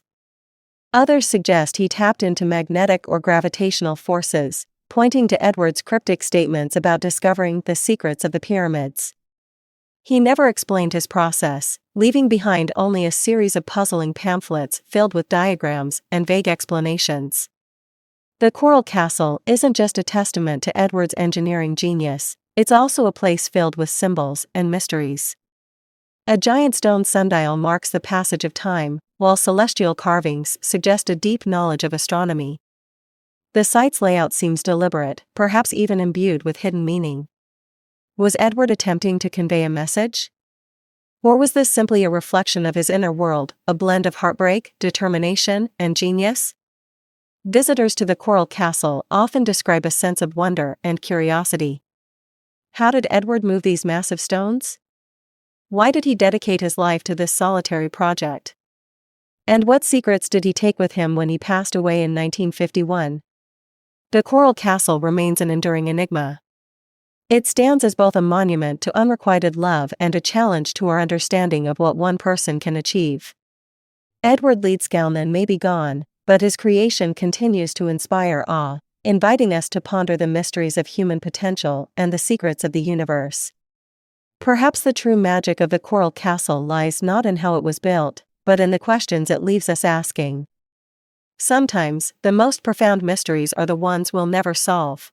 On the morning of December 1, 1948, the quiet sands of Somerton Beach in Adelaide, Australia, became the stage for one of the greatest mysteries of the 20th century. A man, dressed immaculately in a suit and tie, was found slumped against a seawall. His shoes were polished, his hair neatly combed. Yet, this man carried no identification, no name. His story would leave behind more questions than answers, a puzzle that still baffles the world today. This is the story of the Somerton Man, a man who has come to symbolize one of the strangest enigmas in forensic history. Who was he? Why was he there? And why has no one come forward to claim him, even after more than 7 decades? It began with a morning walk. A pair of locals strolling along Somerton Beach spotted a man slumped against a seawall. At first glance, he appeared to be sleeping. His head was tilted back, his legs stretched out, his arms resting by his sides. But something was off. When approached, the man did not stir. The police were called, and soon, it became clear, this was no ordinary death. The man appeared to have taken great care in his appearance. His shoes were recently polished, his hair meticulously combed. Yet, there was no wallet, no identification, not even a name sewn into his clothing. Even more bizarrely, the labels on all of his garments had been removed, a clear sign that someone wanted to erase his identity. News of the mysterious man spread quickly through Adelaide. Who was he? Why had he come to this quiet beach? And most importantly, how did he die? The autopsy revealed little about the man's death. There were no signs of trauma, no indications of violence. However, the medical examiner noted something unusual. The man's spleen was 3 times its normal size, and his liver showed signs of congestion. These symptoms pointed to poisoning, yet no traces of poison were found in his system. It was as if the man had simply stopped living. The lack of evidence was maddening. Without a clear cause of death, speculation ran wild. Was it a natural death, perhaps from a rare illness? Or was it something far more sinister, a calculated murder designed to leave no trace? 2 weeks later, investigators found the first major clue. Sewn into a hidden pocket in the man's trousers was a small, rolled-up piece of paper. On it were 2 words, Tamam Shud. Translated from Persian, Tamam Shud means ended or finished. The phrase appeared in the final page of a rare poetry book, the Rubaiyat of Omar Khayyam. This cryptic clue raised more questions than answers. Why would this man carry such a specific phrase in a hidden pocket? And what was its significance? The phrase was eventually traced to a copy of the Rubaiyat that had been discarded in a man's car near Somerton Beach. Inside the book, detectives found yet another clue, a series of letters scrawled in the back. To this day, no one has deciphered these letters. Was it a code? A cipher used by spies? Or a random jumble of letters with no meaning at all? With no identity, no cause of death, and a cryptic message as the only clue, the case took on a life of its own. Over the decades, countless theories have emerged. Some believe the Somerton Man was a Cold War spy. During the 1940s, Adelaide was home to a secretive U.S. military base. Could the man have been involved in espionage, his death a result of international intrigue? Others suggest a more personal explanation. Was the man's death a tragic love story? Some speculate he had traveled to Adelaide to reunite with a lover, only to meet a tragic end. And then there's the possibility of an untraceable poison, one that left no residue, a theory that points to sophisticated knowledge of toxicology. Despite decades of dead ends, recent advancements in forensic science have reignited hope in solving the mystery. In 2021, researchers extracted DNA from the man's preserved hair and began building a genetic profile. Early results suggest a possible connection to the United States, raising new questions about the man's origins and his ties to Australia. Today, the Somerton Man remains one of the most enigmatic figures in Australian history. His story has inspired books, documentaries, and even songs. But for every theory that emerges, a new question arises. Who was this man? Was he a victim of foul play, or did his death hold a deeper, more personal meaning? Perhaps, like the phrase he carried in his pocket, the Somerton Man's story was meant to remain unfinished, an eternal riddle, forever shrouded in mystery. What do you think happened to the Somerton Man? Could the key to solving this puzzle still be out there, waiting to be discovered? Let us know your thoughts in the comments below. On a chilly November morning in 1970, a hiker stumbled upon a discovery that would baffle investigators for decades. In Norway's Istelen, also known as Death Valley, lay the charred remains of an unidentified woman. Her body was surrounded by peculiar clues, bottles of gasoline, mysterious labels stripped from clothing, and coded notes. Who was this enigmatic woman? Was she a spy, a victim of foul play, or did she take her own life? This is the unsolved mystery of the Istel woman, a case that defies explanation. It was November 29, 1970, when the Istel woman was discovered by a man hiking with his daughters. Her body was partially burned, and investigators noted that her wrists were positioned oddly, almost as if in a defensive posture. Close to her, they found strange items, a pair of boots, a burned passport, and empty bottles that once held gasoline. The labels had been meticulously removed from her clothing, and no identifying documents were found. The autopsy revealed a chilling detail: the woman had ingested 50 to 70 fentanyl pills, a potent sedative. But if this was a suicide, why the gasoline? Why the elaborate erasure of her identity? In the days that followed, more questions emerged. Inside 2 suitcases left at the Bergen railway station, investigators discovered wigs, eyeglasses without prescriptions, and clothing, all with the labels removed. Even stranger were the cryptic notes written in a code that baffled investigators. Eventually, the code was cracked, revealing a list of locations and dates. It appeared the woman had been traveling extensively throughout Europe. She had checked into multiple hotels under various aliases, including Fenella Lorch and Claudia Tielt. Each time, she claimed to be from different countries. But why was she moving from city to city, adopting new identities along the way? The Istel woman's case captured the public's imagination, leading to a storm of theories. Some believed she was a Cold War spy, moving covertly across borders. The 1970s were rife with espionage, and Norway's proximity to Russia made it a hotspot for intelligence activity. Others suggested she was involved in illicit activities, perhaps a smuggler or part of an underground network. There were even whispers of the supernatural, with some claiming the area around her body was cursed, a nod to the name Death Valley. The spy theory gained traction when it was revealed that the Istel woman often asked for rooms with balconies overlooking the city, a common tactic used by spies to transmit or receive signals. Her aliases, too, seemed carefully crafted, with slight linguistic variations, to avoid suspicion. Furthermore, her travel patterns coincided with locations of military significance, leading some to speculate she was gathering intelligence. But if she was a spy, who was she working for? And why was her death staged in such a bizarre manner? Despite extensive efforts, the Istel woman's true identity remains unknown. A forensic reconstruction of her face provided the public with an idea of what she might have looked like, but no one came forward to claim her.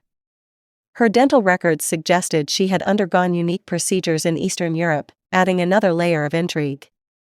In recent years, advances in forensic science have allowed experts to extract isotopes from her teeth, which revealed she likely spent time in Central Europe during her childhood.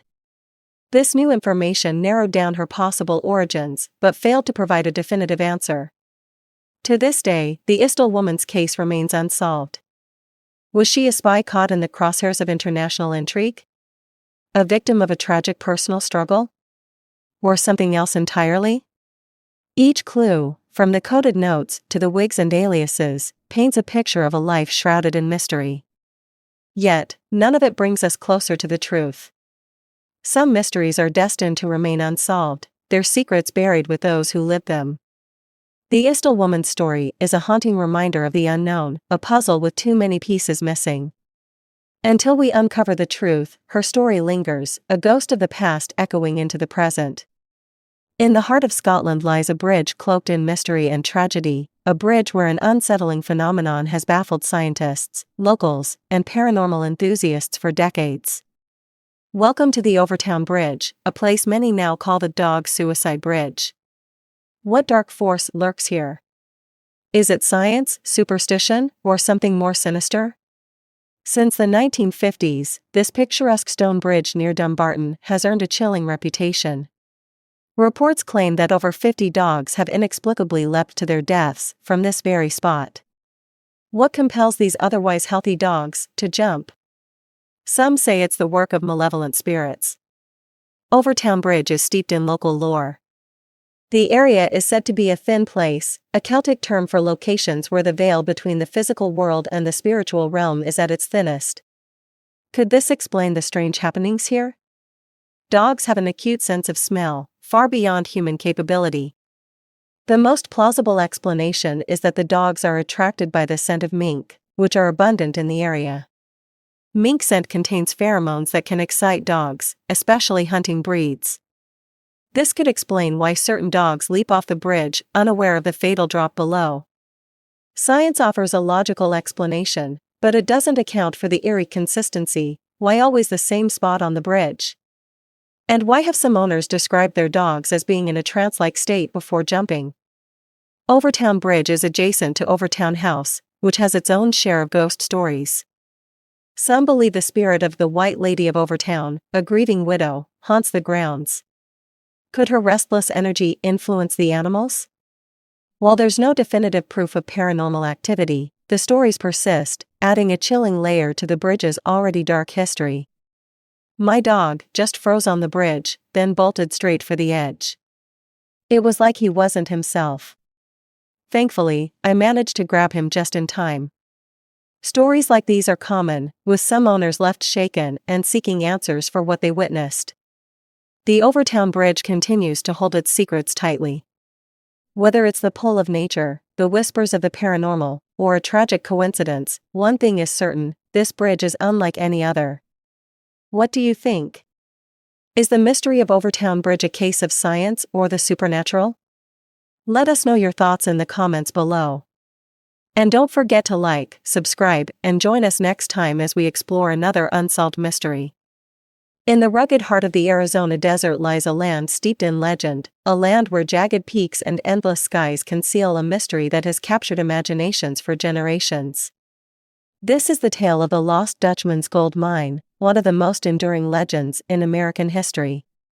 A treasure hidden within these mountains, or perhaps a story spun to distract and deceive. The legend begins in the 19th century, with a man named Jacob Waltz, known to history as the Dutchman. But was Waltz truly the keeper of a golden secret, or merely a shadowy figure whose story has been embellished over time? Jacob Waltz was not Dutch at all, but a German immigrant who arrived in the United States during the mid-1800s. Like many of his contemporaries, he was lured westward by the promise of riches during the gold rush. But unlike most, Waltz's story didn't end in disappointment, it ended in mystery. Little is known about Waltz's early years in Arizona, but by the 1870s, he was said to have discovered something extraordinary, a hidden gold mine of unparalleled richness. According to legend, Waltz kept the location of this mine a closely guarded secret, sharing it with no one. In 1891, Waltz fell gravely ill and was taken in by a local woman named Julia Thomas. As he lay dying, Waltz reportedly revealed the location of his gold mine, drawing a crude map and describing landmarks such as Weaver's Needle, a prominent spire in the Superstition Mountains.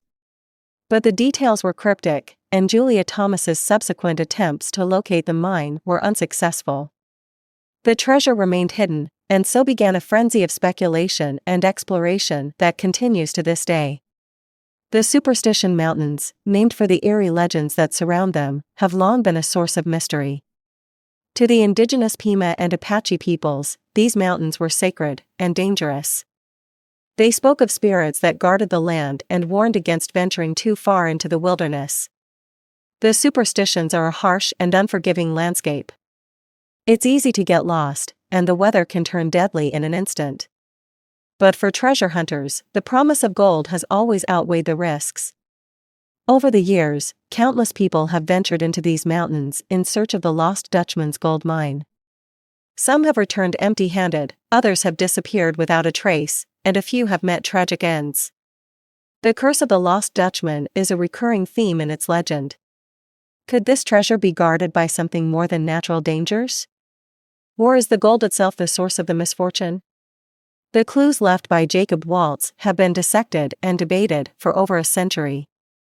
Among the most famous is his mention of Weaver's Needle, a towering rock formation that many believe is key to finding the mine.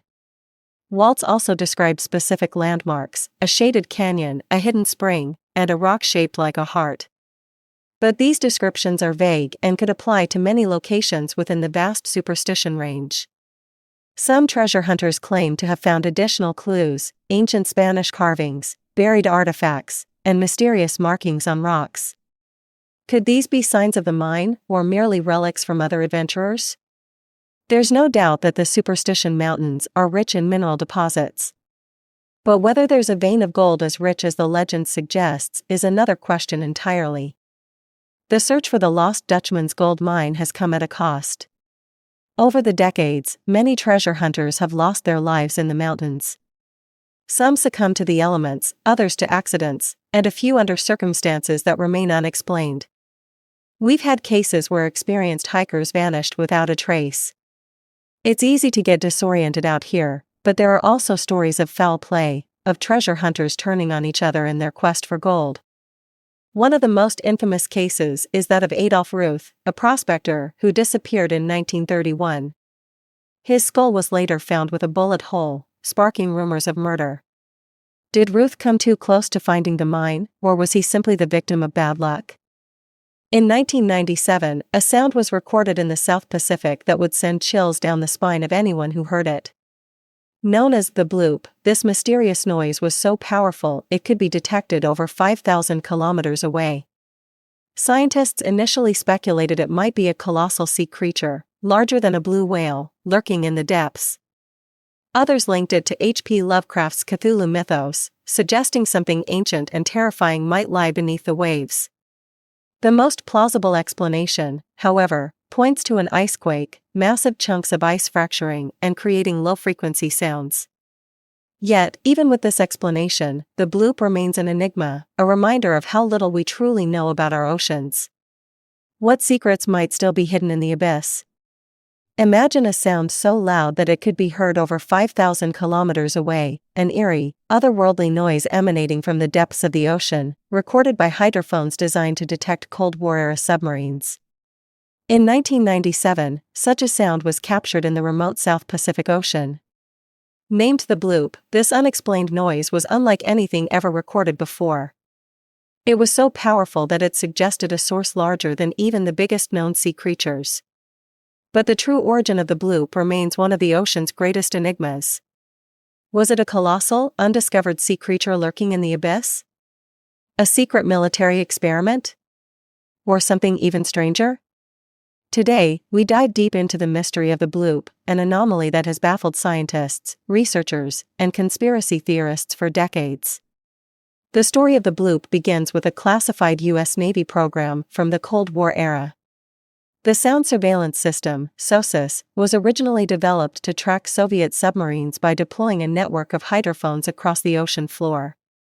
After the Cold War ended, the system was repurposed for scientific research, allowing oceanographers to monitor underwater seismic activity, ice movements, and marine life sounds. It was through this network that, in 1997, the National Oceanic and Atmospheric Administration, NOAA, detected something unusual. The sound, later dubbed the bloop, was picked up multiple times by hydrophones placed over 5,000 kilometers apart, indicating that its source was not only powerful but also massive. Dr. Christopher Fox, a NOAA oceanographer, initially suggested that the bloop did not match known sounds of marine creatures. It was far louder than the calls of the loudest whales and had a unique, organic frequency pattern that ruled out human-made origins such as submarines or underwater explosions. The mystery deepened as researchers struggled to explain what could produce such an immense noise in the remote depths of the ocean. As soon as the bloop was made public, theories began to circulate, some grounded in science, others in pure speculation. One of the most exciting and terrifying theories was that the bloop was produced by an enormous, unknown sea creature. The sound had an organic quality, meaning it closely resembled those made by living organisms. However, if a creature were responsible, it would have to be several times larger than a blue whale, the largest known animal on Earth. Could this be evidence of a deep-sea leviathan, a real-life kraken, or even a modern-day megalodon? Some cryptozoologists and conspiracy theorists were quick to suggest that the bloop was proof of undiscovered marine life lurking in the abyssal depths. Even if the bloop is explained as an icequake, it highlights a greater truth: we know astonishingly little about our oceans. Over 80% of the ocean remains unexplored. New species are discovered in the deep sea every year, some more bizarre than anything imagined. Unexplained underwater sounds continue to be detected, hinting at mysteries still waiting to be uncovered. Was the bloop truly just an icequake, or did something massive stir in the depths that year? Until we can explore the deepest corners of the ocean, some mysteries may never be fully solved. What do you think? Could an undiscovered leviathan still be lurking beneath the waves?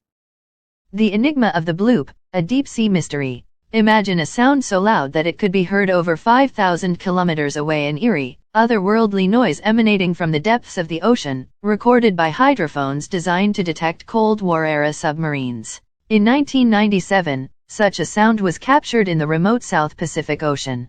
Named the bloop, this unexplained noise was unlike anything ever recorded before. It was so powerful that it suggested a source larger than even the biggest known sea creatures. But the true origin of the bloop remains one of the ocean's greatest enigmas. Was it a colossal, undiscovered sea creature lurking in the abyss? A secret military experiment? Or something even stranger? Today, we dive deep into the mystery of the bloop, an anomaly that has baffled scientists, researchers, and conspiracy theorists for decades. Chapter 1: Discovery of the bloop. The story of the bloop begins with a classified U.S. Navy program from the Cold War era. The Sound Surveillance System, SOSUS, was originally developed to track Soviet submarines by deploying a network of hydrophones across the ocean floor. After the Cold War ended, the system was repurposed for scientific research, allowing oceanographers to monitor underwater seismic activity, ice movements, and marine life sounds. It was through this network that, in 1997, the National Oceanic and Atmospheric Administration, NOAA, detected something unusual. The sound, later dubbed the bloop, was picked up multiple times by hydrophones placed over 5,000 kilometers apart, indicating that its source was not only powerful but also massive. Dr. Christopher Fox, an NOAA oceanographer, initially suggested that the bloop did not match known sounds of marine creatures. It was far louder than the calls of the loudest whales and had a unique, organic frequency pattern that ruled out human-made origins such as submarines or underwater explosions. The mystery deepened as researchers struggled to explain what could produce such an immense noise in the remote depths of the ocean. Chapter 2: Theories and Speculation. As soon as the bloop was made public, theories began to circulate, some grounded in science, others in pure speculation. 1. The colossal sea creature hypothesis. One of the most exciting and terrifying theories was that the bloop was produced by an enormous, unknown sea creature. The sound had an organic quality, meaning it closely resembled those made by living organisms. However, if a creature were responsible, it would have to be several times larger than a blue whale, the largest known animal on Earth. Could this be evidence of a deep-sea leviathan, a real-life kraken, or even a modern-day megalodon? Some cryptozoologists and conspiracy theorists were quick to suggest that the bloop was proof of undiscovered marine life lurking in the abyssal depths. 2. The Cthulhu mythos connection. In an unexpected twist, some linked the bloop to the works of H.P. Lovecraft. Lovecraft's 1928 short story The Call of Cthulhu describes a massive, tentacled entity slumbering beneath the Pacific Ocean in a sunken city called Arli. Interestingly, the coordinates for Arli given in Lovecraft's story roughly match the location of the bloop's origin. Could it be possible that something ancient and terrifying lies dormant in the depths, stirring only occasionally to produce these eerie sounds? 3. The icequake hypothesis. A more scientifically plausible theory was that the bloop was caused by the fracturing of glacial ice, a phenomenon known as an icequake. Large chunks of ice breaking off from Antarctica or underwater ice sheets can generate loud, low-frequency noises that resemble the bloop's characteristics. Over the years, similar sounds have been recorded and attributed to ice movements, lending credibility to this explanation. But some argue that the bloop's pattern still does not completely match those of known icequakes, keeping the mystery alive. 4. Military experiments or underwater bases. Some theorists speculate that the bloop was not natural at all but rather the result of classified military experiments. Could the U.S. Navy have been testing new underwater technologies or weapons? Could an unknown deep-sea base exist in the Pacific, hidden from public knowledge? While no solid evidence supports this, the secrecy surrounding military sonar programs has only fueled speculation. Chapter 3. Attempts to solve the mystery. In the years following the bloop's discovery, multiple research expeditions sought to pinpoint its origin. NOAA continued to monitor underwater sounds, hoping to detect something similar again. While other unusual ocean sounds have been recorded, none matched the power and distinctiveness of the original bloop. Some researchers attempted to triangulate its exact location, but the vast, unexplored depths of the Pacific abyssal plain made investigation nearly impossible. Meanwhile, oceanographers tried to replicate the bloop using icequake data, but discrepancies remained, keeping alternative theories alive. Chapter 4. The 21st Century Verdict. In 2012, NOAA officially classified the bloop as an icequake, stating that its frequency and characteristics matched those of known ice fracturing events near Antarctica. This explanation is widely accepted in the scientific community. However, skeptics argue that the bloop remains an anomaly, pointing out that even NOAA's explanation lacks conclusive evidence. Some believe the mystery is far from settled, while others see it as a classic case of science versus speculation. Conclusion: the ocean still holds secrets. Even if the bloop is explained as an icequake, it highlights a greater truth: we know astonishingly little about our oceans. Over 80% of the ocean remains unexplored. New species are discovered in the deep sea every year, some more bizarre than anything imagined. Unexplained underwater sounds continue to be detected, hinting at mysteries still waiting to be uncovered. Was the bloop truly just an icequake, or did something massive stir in the depths that year? Until we can explore the deepest corners of the ocean, some mysteries may never be fully solved. What do you think? In the quiet French countryside, near the village of Glosel, an unassuming farmer made a discovery that would shake the world of archaeology to its core. Strange clay tablets, covered in unknown symbols, buried beneath the earth for centuries, perhaps millennia. What were they? Who made them? And why did their discovery lead to a storm of accusations, controversy, and even secret government involvement? This is the story of the Glosel tablets, an enigma that has haunted historians for a century. Were they proof of a forgotten European civilization, lost to time? Or were they the work of an ambitious forger?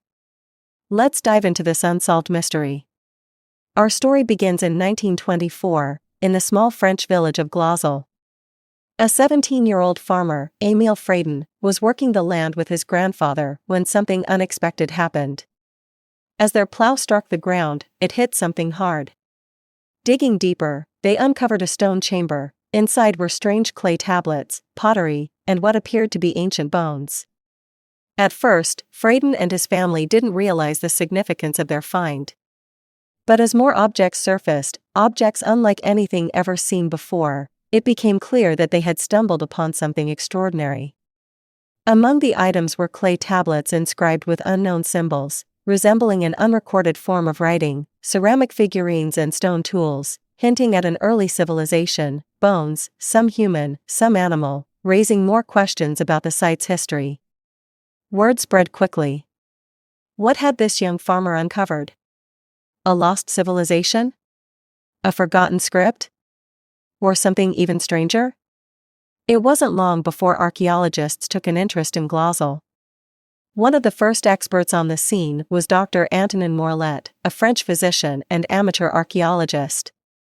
Upon seeing the artifacts, he was convinced they were authentic.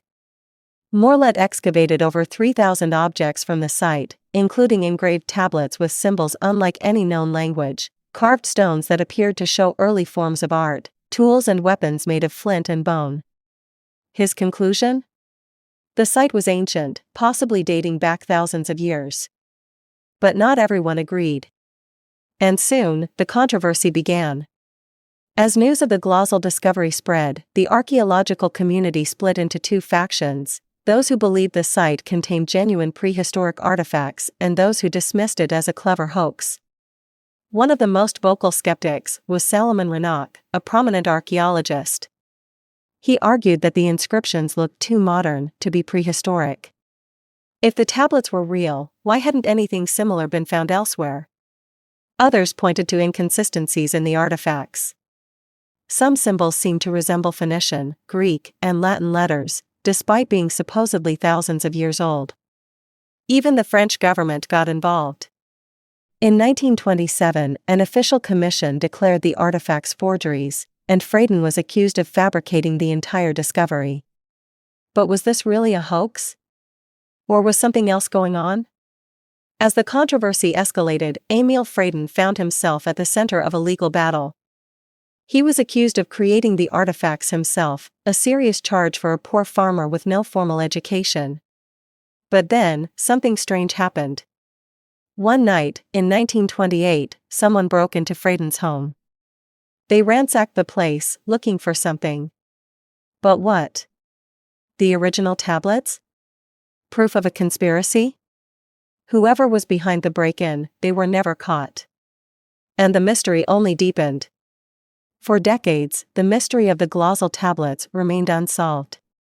But in the 1970s and 1990s, new scientific techniques allowed for radiocarbon dating of some of the artifacts. The results? Some of the objects did date back thousands of years, proving the site contained authentic ancient artifacts. But the biggest question remained: what about the tablets? Were they genuinely ancient? Or had someone, perhaps even Freyden himself, added inscriptions to real artifacts? Despite modern analysis, no definitive answer has been found. Nearly a century after their discovery, the Glosel tablets continue to baffle historians, linguists, and archaeologists. Were they evidence of a lost civilization? A clever hoax? Or something even stranger? What do you think? Are the Glosel tablets the key to a forgotten past, or simply one of the greatest hoaxes in history? Let us know in the comments. And if you enjoyed this deep dive into the unknown, don't forget to like, subscribe, and hit the notification bell for more mysteries from Cryptiverse. Beneath the rolling hills of Europe, hidden beneath forests, fields, and villages, lies a secret world. A labyrinth of underground tunnels, ancient and enigmatic. These passageways, known as Erdstall tunnels, span across Germany, Austria, and beyond. They are cramped, often just large enough for a single person to crawl through. Some lead to dead ends. Others connect to small chambers, their purpose unknown. No artifacts. No signs of prolonged habitation. No clear records of who built them, or why. Are these tunnels remnants of a lost civilization? Religious sanctuaries? Escape routes from medieval invaders? Or could their origins be even stranger?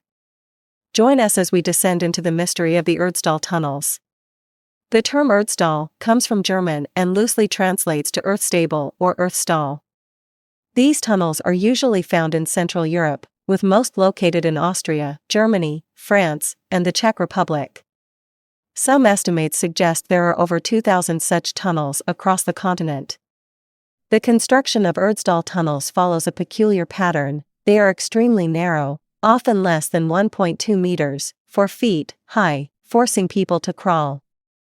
Many feature a schlupf, a tiny passage only 40 centimeters, 16 inches, wide, just large enough for a person to squeeze through. They rarely have multiple exits or air shafts. No evidence suggests they were used as permanent dwellings. What could be the reason behind such a design? If these were meant to be shelters or hideouts, why make them so small and suffocating? The tunnels don't make sense in a conventional way. They are too small for normal movement, yet they were clearly crafted with intent. Whoever built them did not prioritize comfort, but rather secrecy, or ritual. One of the most common explanations is that Erdsdahl tunnels were used as hiding places during times of war or invasion. Europe, especially in medieval times, was no stranger to violence. The frequent raids, feudal conflicts, and religious strife could have forced people to build underground sanctuaries. However, there's a problem with this theory. The tunnels often lack secondary exits. If someone were hiding inside and an enemy discovered the entrance, there would be no escape. Furthermore, the lack of supplies, air circulation, and space makes long-term survival inside these tunnels highly improbable. Another possibility is that these tunnels were once storage areas for food, valuables, or sacred objects. In medieval times, people stored grain, cheese, and other perishables underground to keep them cool. However, Erdsdahl tunnels are far too small and oddly shaped for efficient storage. Unlike granaries or cellars, they don't have shelves or compartments. Some scholars believe that Erdsdahl tunnels were used for ritualistic or shamanistic purposes. The tunnel's claustrophobic design, lack of practical utility, and extreme difficulty in movement suggest that they may have been used for spiritual journeys or rites of passage. In the folklore of Austria and Bavaria, there are stories of Urgists, or earth spirits. These creatures were said to dwell beneath the ground, guarding secret tunnels and luring intruders to their doom. Some believe these legends are based on real encounters with the Erdsdahl tunnels. Perhaps villagers stumbled upon them centuries ago and assumed they were created by supernatural beings. One persistent folk tale speaks of disappearing children who crawled into an Erdsdahl tunnel, never to be seen again. Some versions claim that eerie whispers can be heard inside these tunnels, and those who stay too long experience hallucinations or nightmares afterward. Most archaeologists date Erdsdahl tunnels to the medieval period, roughly between 1000 to 1200 AD. But some researchers believe they could be far older, perhaps even prehistoric. No tools, pottery, or artifacts have been found inside Erdsdahl tunnels. This could mean that whatever purpose they served, it wasn't linked to daily life. But it could also mean they were built in an era where non-metal tools were used, meaning any evidence has long since decayed. One question remains: why were they abandoned? If the tunnels had an essential purpose, whether as hideouts, storage, or spiritual sanctuaries, why did people stop using them? Perhaps the true story of the Erdsdahl tunnels has been lost to time. Or perhaps, it was never meant to be known. Are these tunnels a mere quirk of medieval engineering? A forgotten ritual site? Or something stranger? Let us know what you think in the comments. And don't forget to subscribe to Cryptiverse for more mysteries that defy explanation. Disappearing without a trace is eerie enough, but when strange clues are left behind, cryptic messages, a car with bizarre items, and a friend with a suspicious story, the case takes on a whole new level of mystery. This is exactly what happened in the case of Zeb Quinn, a 19-year-old who vanished in Asheville, North Carolina, in the year 2000. His disappearance has baffled investigators for decades, with theories ranging from an elaborate setup to a much darker conspiracy. Who was Zeb Quinn? What were the strange events leading up to his disappearance? And could recent developments finally solve this 24-year-old mystery? Let's dive deep into the case of Zeb Quinn's vanishing, a puzzle that remains unsolved to this day. On January 2, 2000, Zeb Quinn finished his shift at the electronics department of a local Walmart in Asheville. After work, around 9 p.m., he made plans to check out a Mitsubishi Eclipse he was interested in buying. His coworker and friend, Robert Jason Owens, agreed to accompany him. The two drove separately, with Zeb following Owens in his Mazda Protege. However, something strange happened just minutes after they left. According to Owens, Zeb suddenly flashed his headlights, signaling him to pull over. When they stopped, Zeb seemed anxious and told Owens he had received a page on his beeper that required him to return immediately. He reportedly drove off in a hurry. That was the last time Zeb Quinn was ever seen. When Zeb failed to return home, his family grew concerned. His mother, Denise Wilhokas, reported him missing the following day. What followed was a series of bizarre discoveries that deepened the mystery. 2 weeks after his disappearance, Zeb's car was found abandoned in the parking lot of a Little Pig's barbecue restaurant. But the condition of the vehicle was anything but normal. The headlights were left on. The doors were locked. Inside the car were a live Labrador puppy, a pair of lips drawn on the rear windshield with lipstick, and a hotel keycard. A plastic bottle filled with unknown liquid was also found. None of these items belonged to Zeb, leaving investigators puzzled. Even stranger, someone had attempted to make the car look as if it had been stolen. The seats were adjusted in a way that suggested someone much shorter than Zeb had driven it. Adding to the mystery, on January 4, 2 days after Zeb vanished, someone called Walmart pretending to be him and said he wouldn't be coming to work. The voice on the call was later identified as none other than Robert Jason Owens. When questioned, Owens claimed that he made the call as a favor to Zeb, stating that Zeb had called him and asked him to do it. However, there was no proof that Zeb had made such a request, and Owens's story became more suspicious. Over the years, multiple theories have emerged about what really happened to Zeb Quinn. One of the strongest theories involves a woman named Misty Taylor, whom Zeb had a crush on. However, Misty's boyfriend, Wesley Smith, was reportedly jealous of Zeb and had previously threatened him. Could Smith have been involved in Zeb's disappearance? Some believe that Zeb may have been lured into a trap, possibly under the guise of buying the car. From the start, Robert Jason Owens's behavior was suspicious. Not only was he the last person to see Zeb alive, but he also provided conflicting stories. Days after Zeb's disappearance, Owens was treated at a hospital for head injuries and broken ribs. He claimed that he got into a car accident on the night of Zeb's disappearance, but police found no report of such an accident. Adding to the suspicion, Owens's truck was later burned and crushed, possibly to destroy evidence. In 2015, Owens was arrested for the brutal murders of a married couple, Christy and J.T. Codd, in an unrelated case. He later pleaded guilty to their murders. Given this history, many now wonder, did Owens also kill Zeb Quinn? In 2017, authorities conducted a search on property once owned by Owens. During the search, they found fabric, leather materials, and unknown hard fragments buried underground. Could these be linked to Zeb? Unfortunately, no conclusive evidence has yet been found, and Owens has never been charged in connection with Zeb Quinn's case. The case of Zeb Quinn remains unsolved, with many unanswered questions. Why did he suddenly leave the night he disappeared? Who left the cryptic items in his car? Did Robert Jason Owens kill him? Despite the years that have passed, Zeb's family continues to hope for answers. Perhaps one day, the truth will come to light. Until then, Zeb Quinn's disappearance remains one of North Carolina's most perplexing mysteries, one that refuses to fade away. What do you think happened to Zeb Quinn? Let me know in the comments below. If you enjoyed this deep dive, don't forget to like, share, and subscribe for more cryptic mysteries from Cryptiverse. A young man in his 20s, a seemingly normal vacation, and a sudden, unexplainable burst of paranoia, Lars Mittanck's disappearance is one of the most baffling modern mysteries. What happened to Lars Mittanck? This script dives deep into the case, exploring the timeline, theories, and the unsettling unanswered questions surrounding his fate. Lars Joachim Mittanck was born on February 9, 1986, in Germany.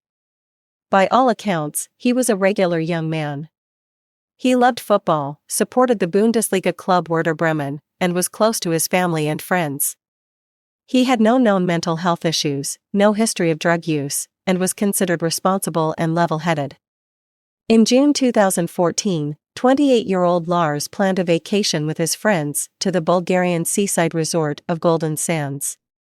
It was a standard summer getaway, beaches, nightlife, and relaxation. Lars seemed excited about the trip. However, by the end of their vacation, something went terribly wrong, leading to his disturbing disappearance. Lars and his friends arrived in Golden Sands on June 30, 2014. The resort town is known for its cheap accommodations, vibrant clubs, and thousands of young tourists. Everything seemed normal at first. The group partied, went to the beach, and had a great time. However, on July 6, the final day of their trip, something changed.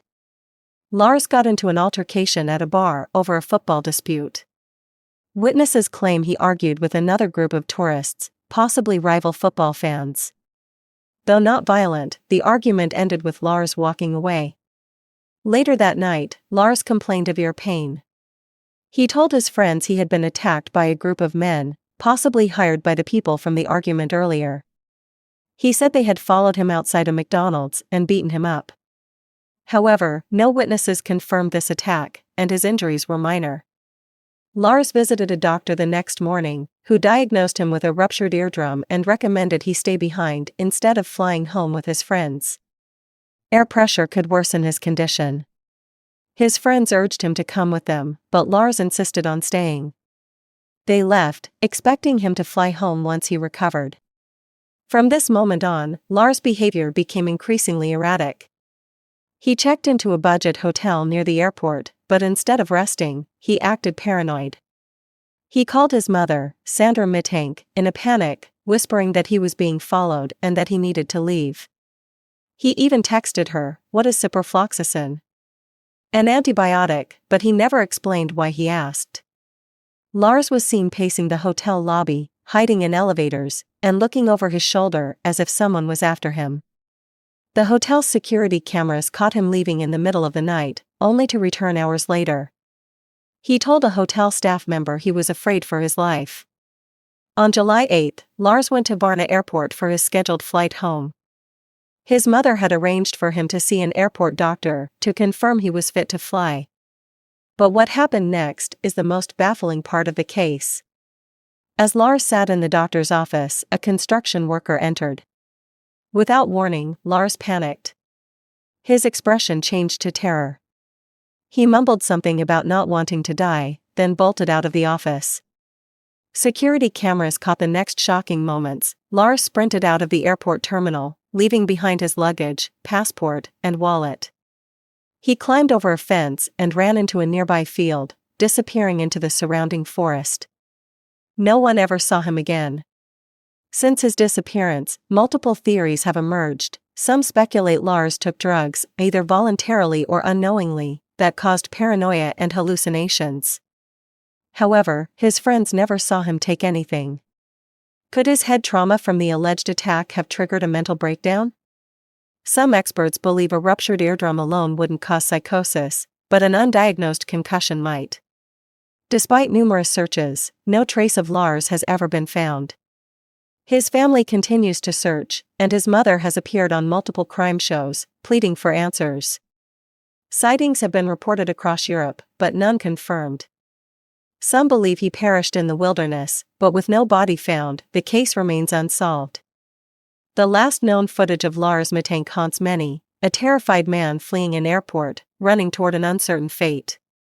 Was it paranoia, foul play, or an undiagnosed medical condition?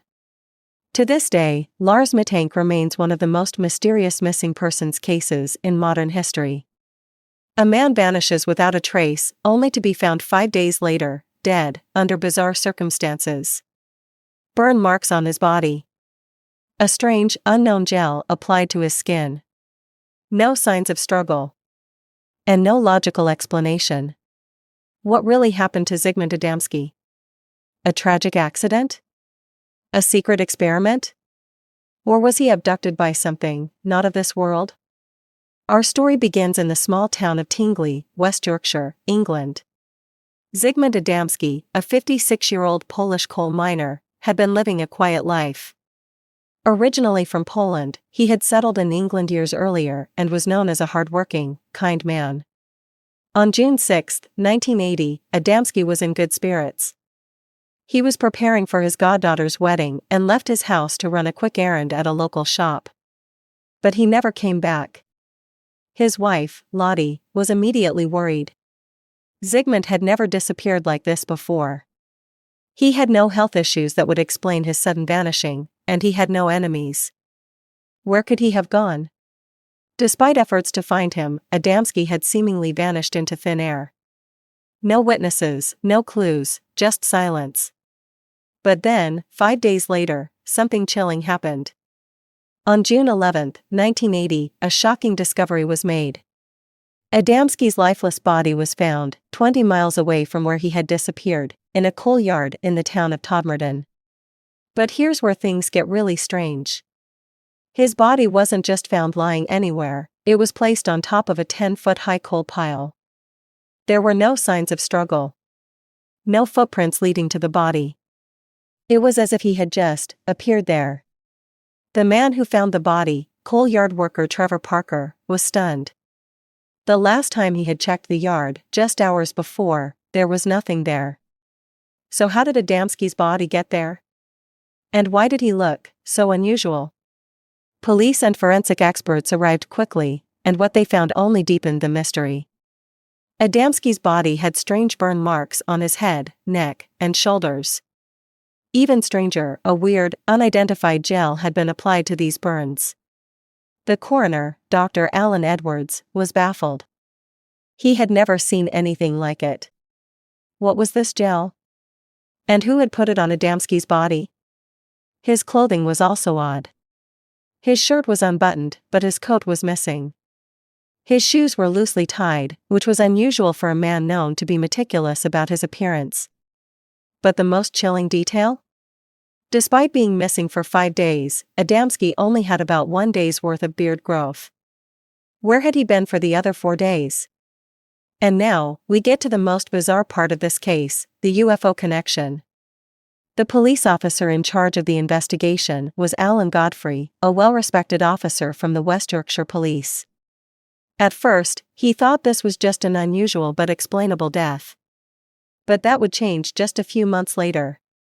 On November 28, 1980, just 5 months after Adamski's death, Alan Godfrey was patrolling Todmorden when he saw something incredible. A huge, spinning, metallic object hovered above the road. He tried to radio for backup, but his radio had stopped working. The next thing he knew, he had lost time. Nearly half an hour was gone. And when he came to, his car was further down the road, with no memory of how he got there. Under hypnosis, Godfrey later recalled seeing strange humanoid beings inside the craft.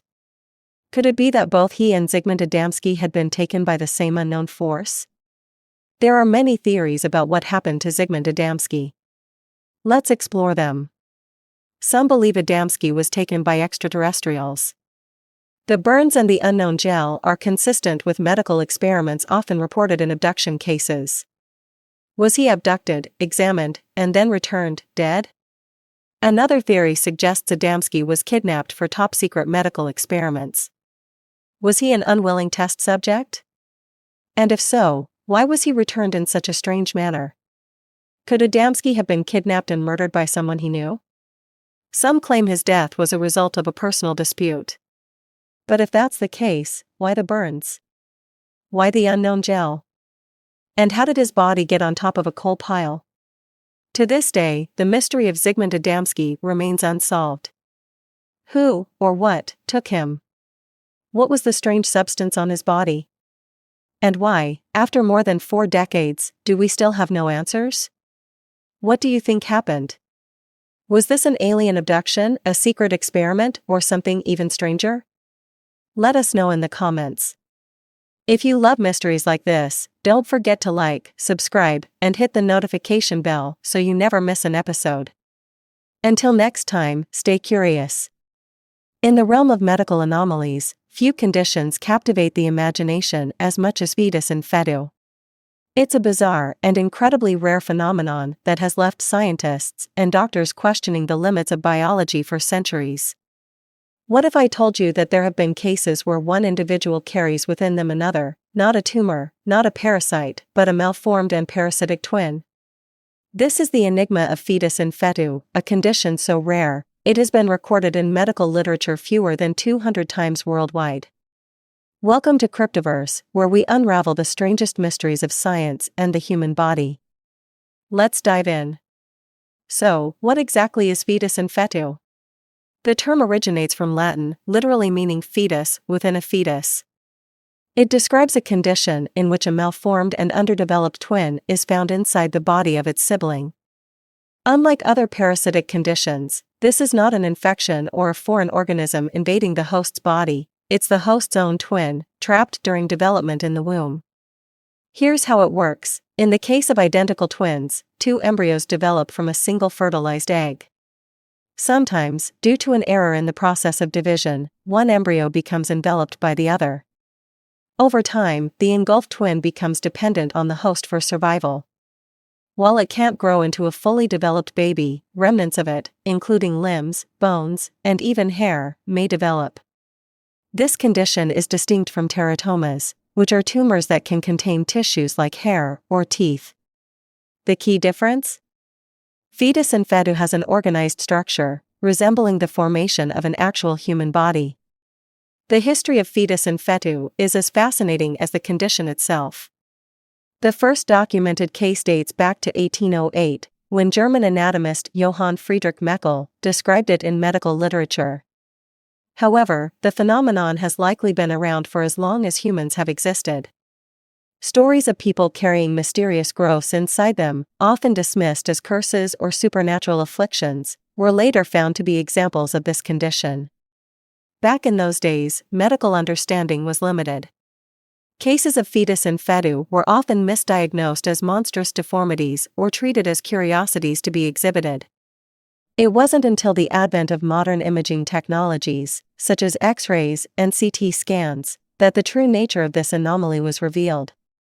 Meckel himself believed this condition was due to a failure in embryonic separation, a theory that remains central to our understanding even today.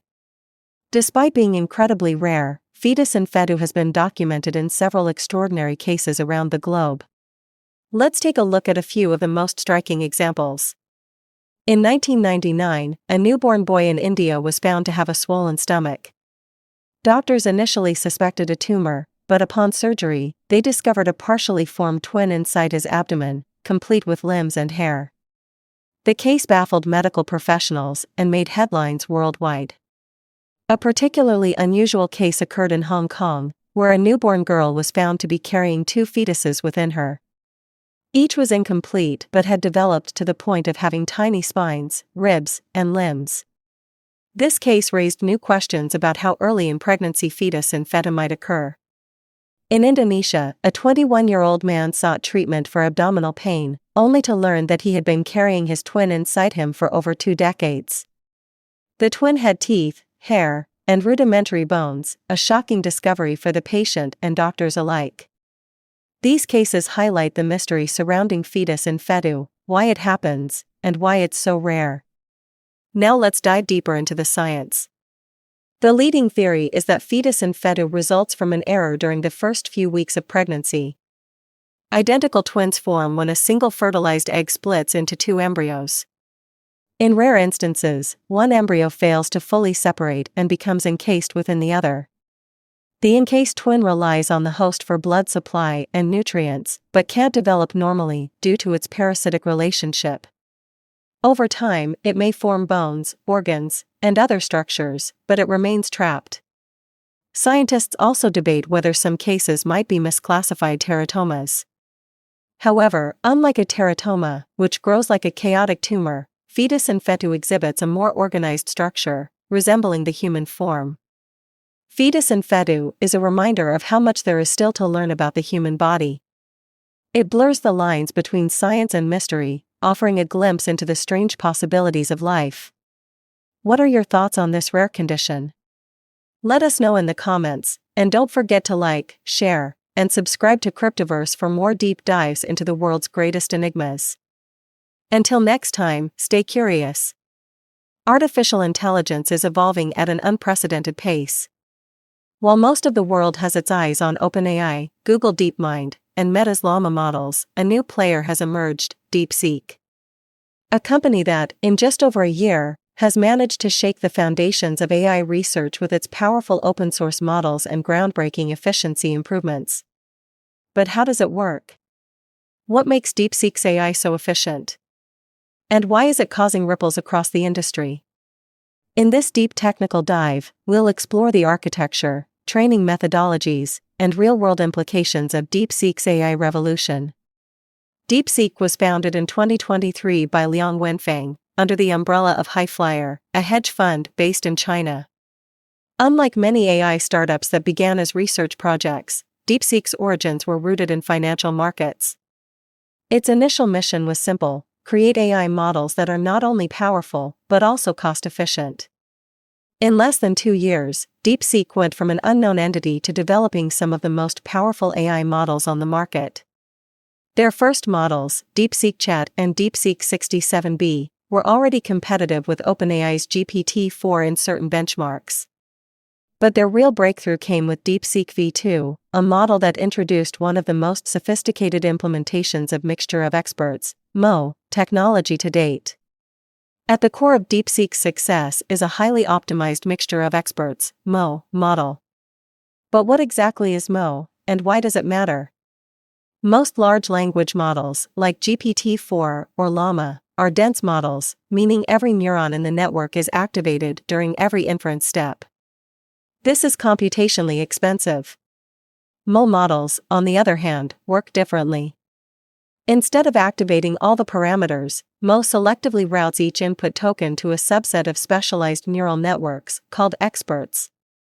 This means only a fraction of the total parameters are used at any given time, drastically reducing computational costs while maintaining performance. DeepSeek V2, for example, has 236 billion parameters, but only 21 billion are activated for each token during inference. This makes it nearly 6 times more efficient than a traditional dense model. DeepSeek V2 wasn't just efficient, it was groundbreaking in multiple ways. One of its key innovations was multi-head latent attention, MLA, a technique that allows the model to store and retrieve information more effectively by compressing its key value, KV, cache. This reduced memory consumption and enabled longer context windows of up to 128,000 tokens. This meant DeepSeek V2 could handle entire books in a single prompt, making it one of the best models for document processing and legal AI applications. Then came DeepSeek V3. Released in December 2024, this was DeepSeek's answer to GPT-4 and Llama 3.1. With a staggering 671 billion parameters, V3 was one of the largest open-source AI models ever created. To train DeepSeek V3, researchers used 14.8 trillion tokens, a dataset significantly larger than most Western models.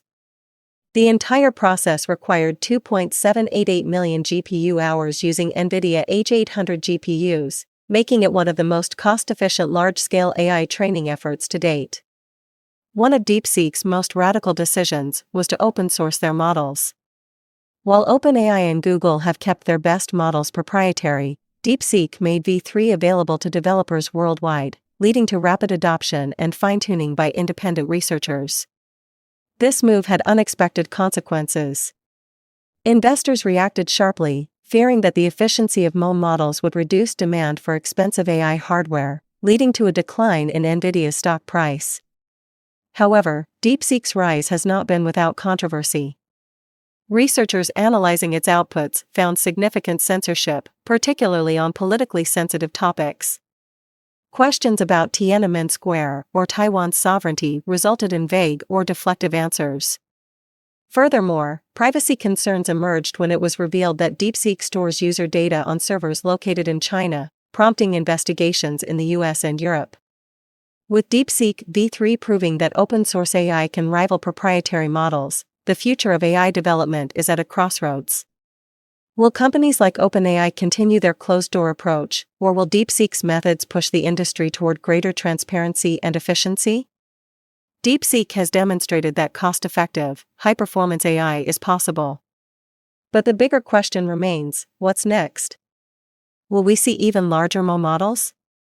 Or has DeepSeek already reached the limit of what current hardware can handle? One thing is clear, DeepSeek has changed the AI landscape forever. Whether it remains a dominant force or faces challenges from new competitors, its innovations have redefined what we expect from AI efficiency and accessibility. The MV Joyita vanished in 1955, leaving behind one of the ocean's greatest mysteries. This merchant vessel was found adrift in the South Pacific, eerily abandoned with no crew or passengers in sight. Blood-stained bandages and a doctor's bag hinted at chaos, yet the ship was still afloat, with its engine functional and supplies untouched. Theories abound. Did the crew panic over engine failure, or was there a mutiny? Some speculate piracy, while others suggest a government cover-up or even UFO involvement. Despite extensive searches, the fate of the 25 people aboard remains unknown, lost to the depths of the sea, leaving us to ponder what truly happened on that fateful voyage. The vastness of the ocean holds secrets that may never be uncovered. Among them is the eerie disappearance of 25 people aboard the MV Joyita, a merchant vessel found mysteriously adrift in the South Pacific in 1955.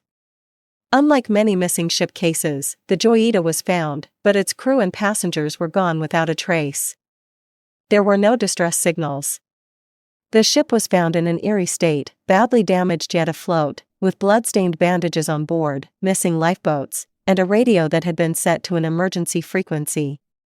Despite various theories involving piracy, mutiny, and even government cover-ups, the fate of the people aboard the Joyita remains one of the ocean's greatest enigmas. What really happened to the MV Joyita and its missing crew? Let's explore. The MV Joyita was originally built in 1931 as a luxury yacht in Los Angeles. It was later converted into a fishing vessel and then repurposed as a merchant boat. At 69 feet long, the wooden ship wasn't particularly large, but it had a strong reputation for being unsinkable due to its cork-lined hull. On October 3, 1955, the MV Joyita left Apia, Samoa, bound for Tokelau, a small Pacific island about 270 miles away. The trip should have taken no more than 2 days, but the ship never arrived. Aboard were Captain Thomas H. Miller, a British war veteran and experienced sailor, 16 crew members, mostly from Samoa and the Cook Islands, 9 passengers, including a government official, a doctor, and a businessman, and a cargo hold filled with medical supplies, timber, food, and 80 empty fuel drums. The Joyita was overdue by 48 hours when officials in Tokelau raised the alarm. However, no distress signals had been received, leading authorities to assume the ship had suffered mechanical failure. An extensive air and sea search was launched, but no sign of the vessel was found. It was as if the MV Joyita had vanished into thin air. 5 weeks later, on November 10, 1955, a British merchant vessel, the Tuvalu, spotted a ghost ship drifting 600 miles from its intended course in the Pacific. It was the MV Joyita, but it was abandoned.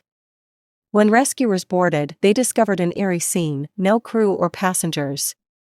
Every single person had disappeared. The ship was half submerged, tilted at a severe angle due to a leak, but it hadn't sunk. All 4 lifeboats were missing. Blood-stained bandages were found on deck. A doctor's bag was left behind. The radio was tuned to an emergency distress frequency, but the antenna was broken. Personal belongings, wallets, and valuable cargo remained untouched. Most puzzlingly, the engine was still functional, and there was plenty of food and water aboard. Investigators were baffled. What could have caused the passengers and crew to abandon a still-floating ship? And why had they left behind crucial supplies? Even today, no definitive explanation has been found. The evidence suggests that something forced the crew to abandon a ship that was still capable of floating. Whether it was due to panic, foul play, or an unknown force, we may never know. Like the Mary Celeste, the story of the MV Joyita remains a chilling testament to the secrets of the sea. What do you think happened to its missing crew? Could it have been a simple case of human error, or is there something more sinister lurking beneath the waves? The mystery continues. That's it for today's episode of Cryptiverse. If you enjoyed this mystery, make sure to like, share, and subscribe for more unexplained cases. And if you have a theory, let us know in the comments.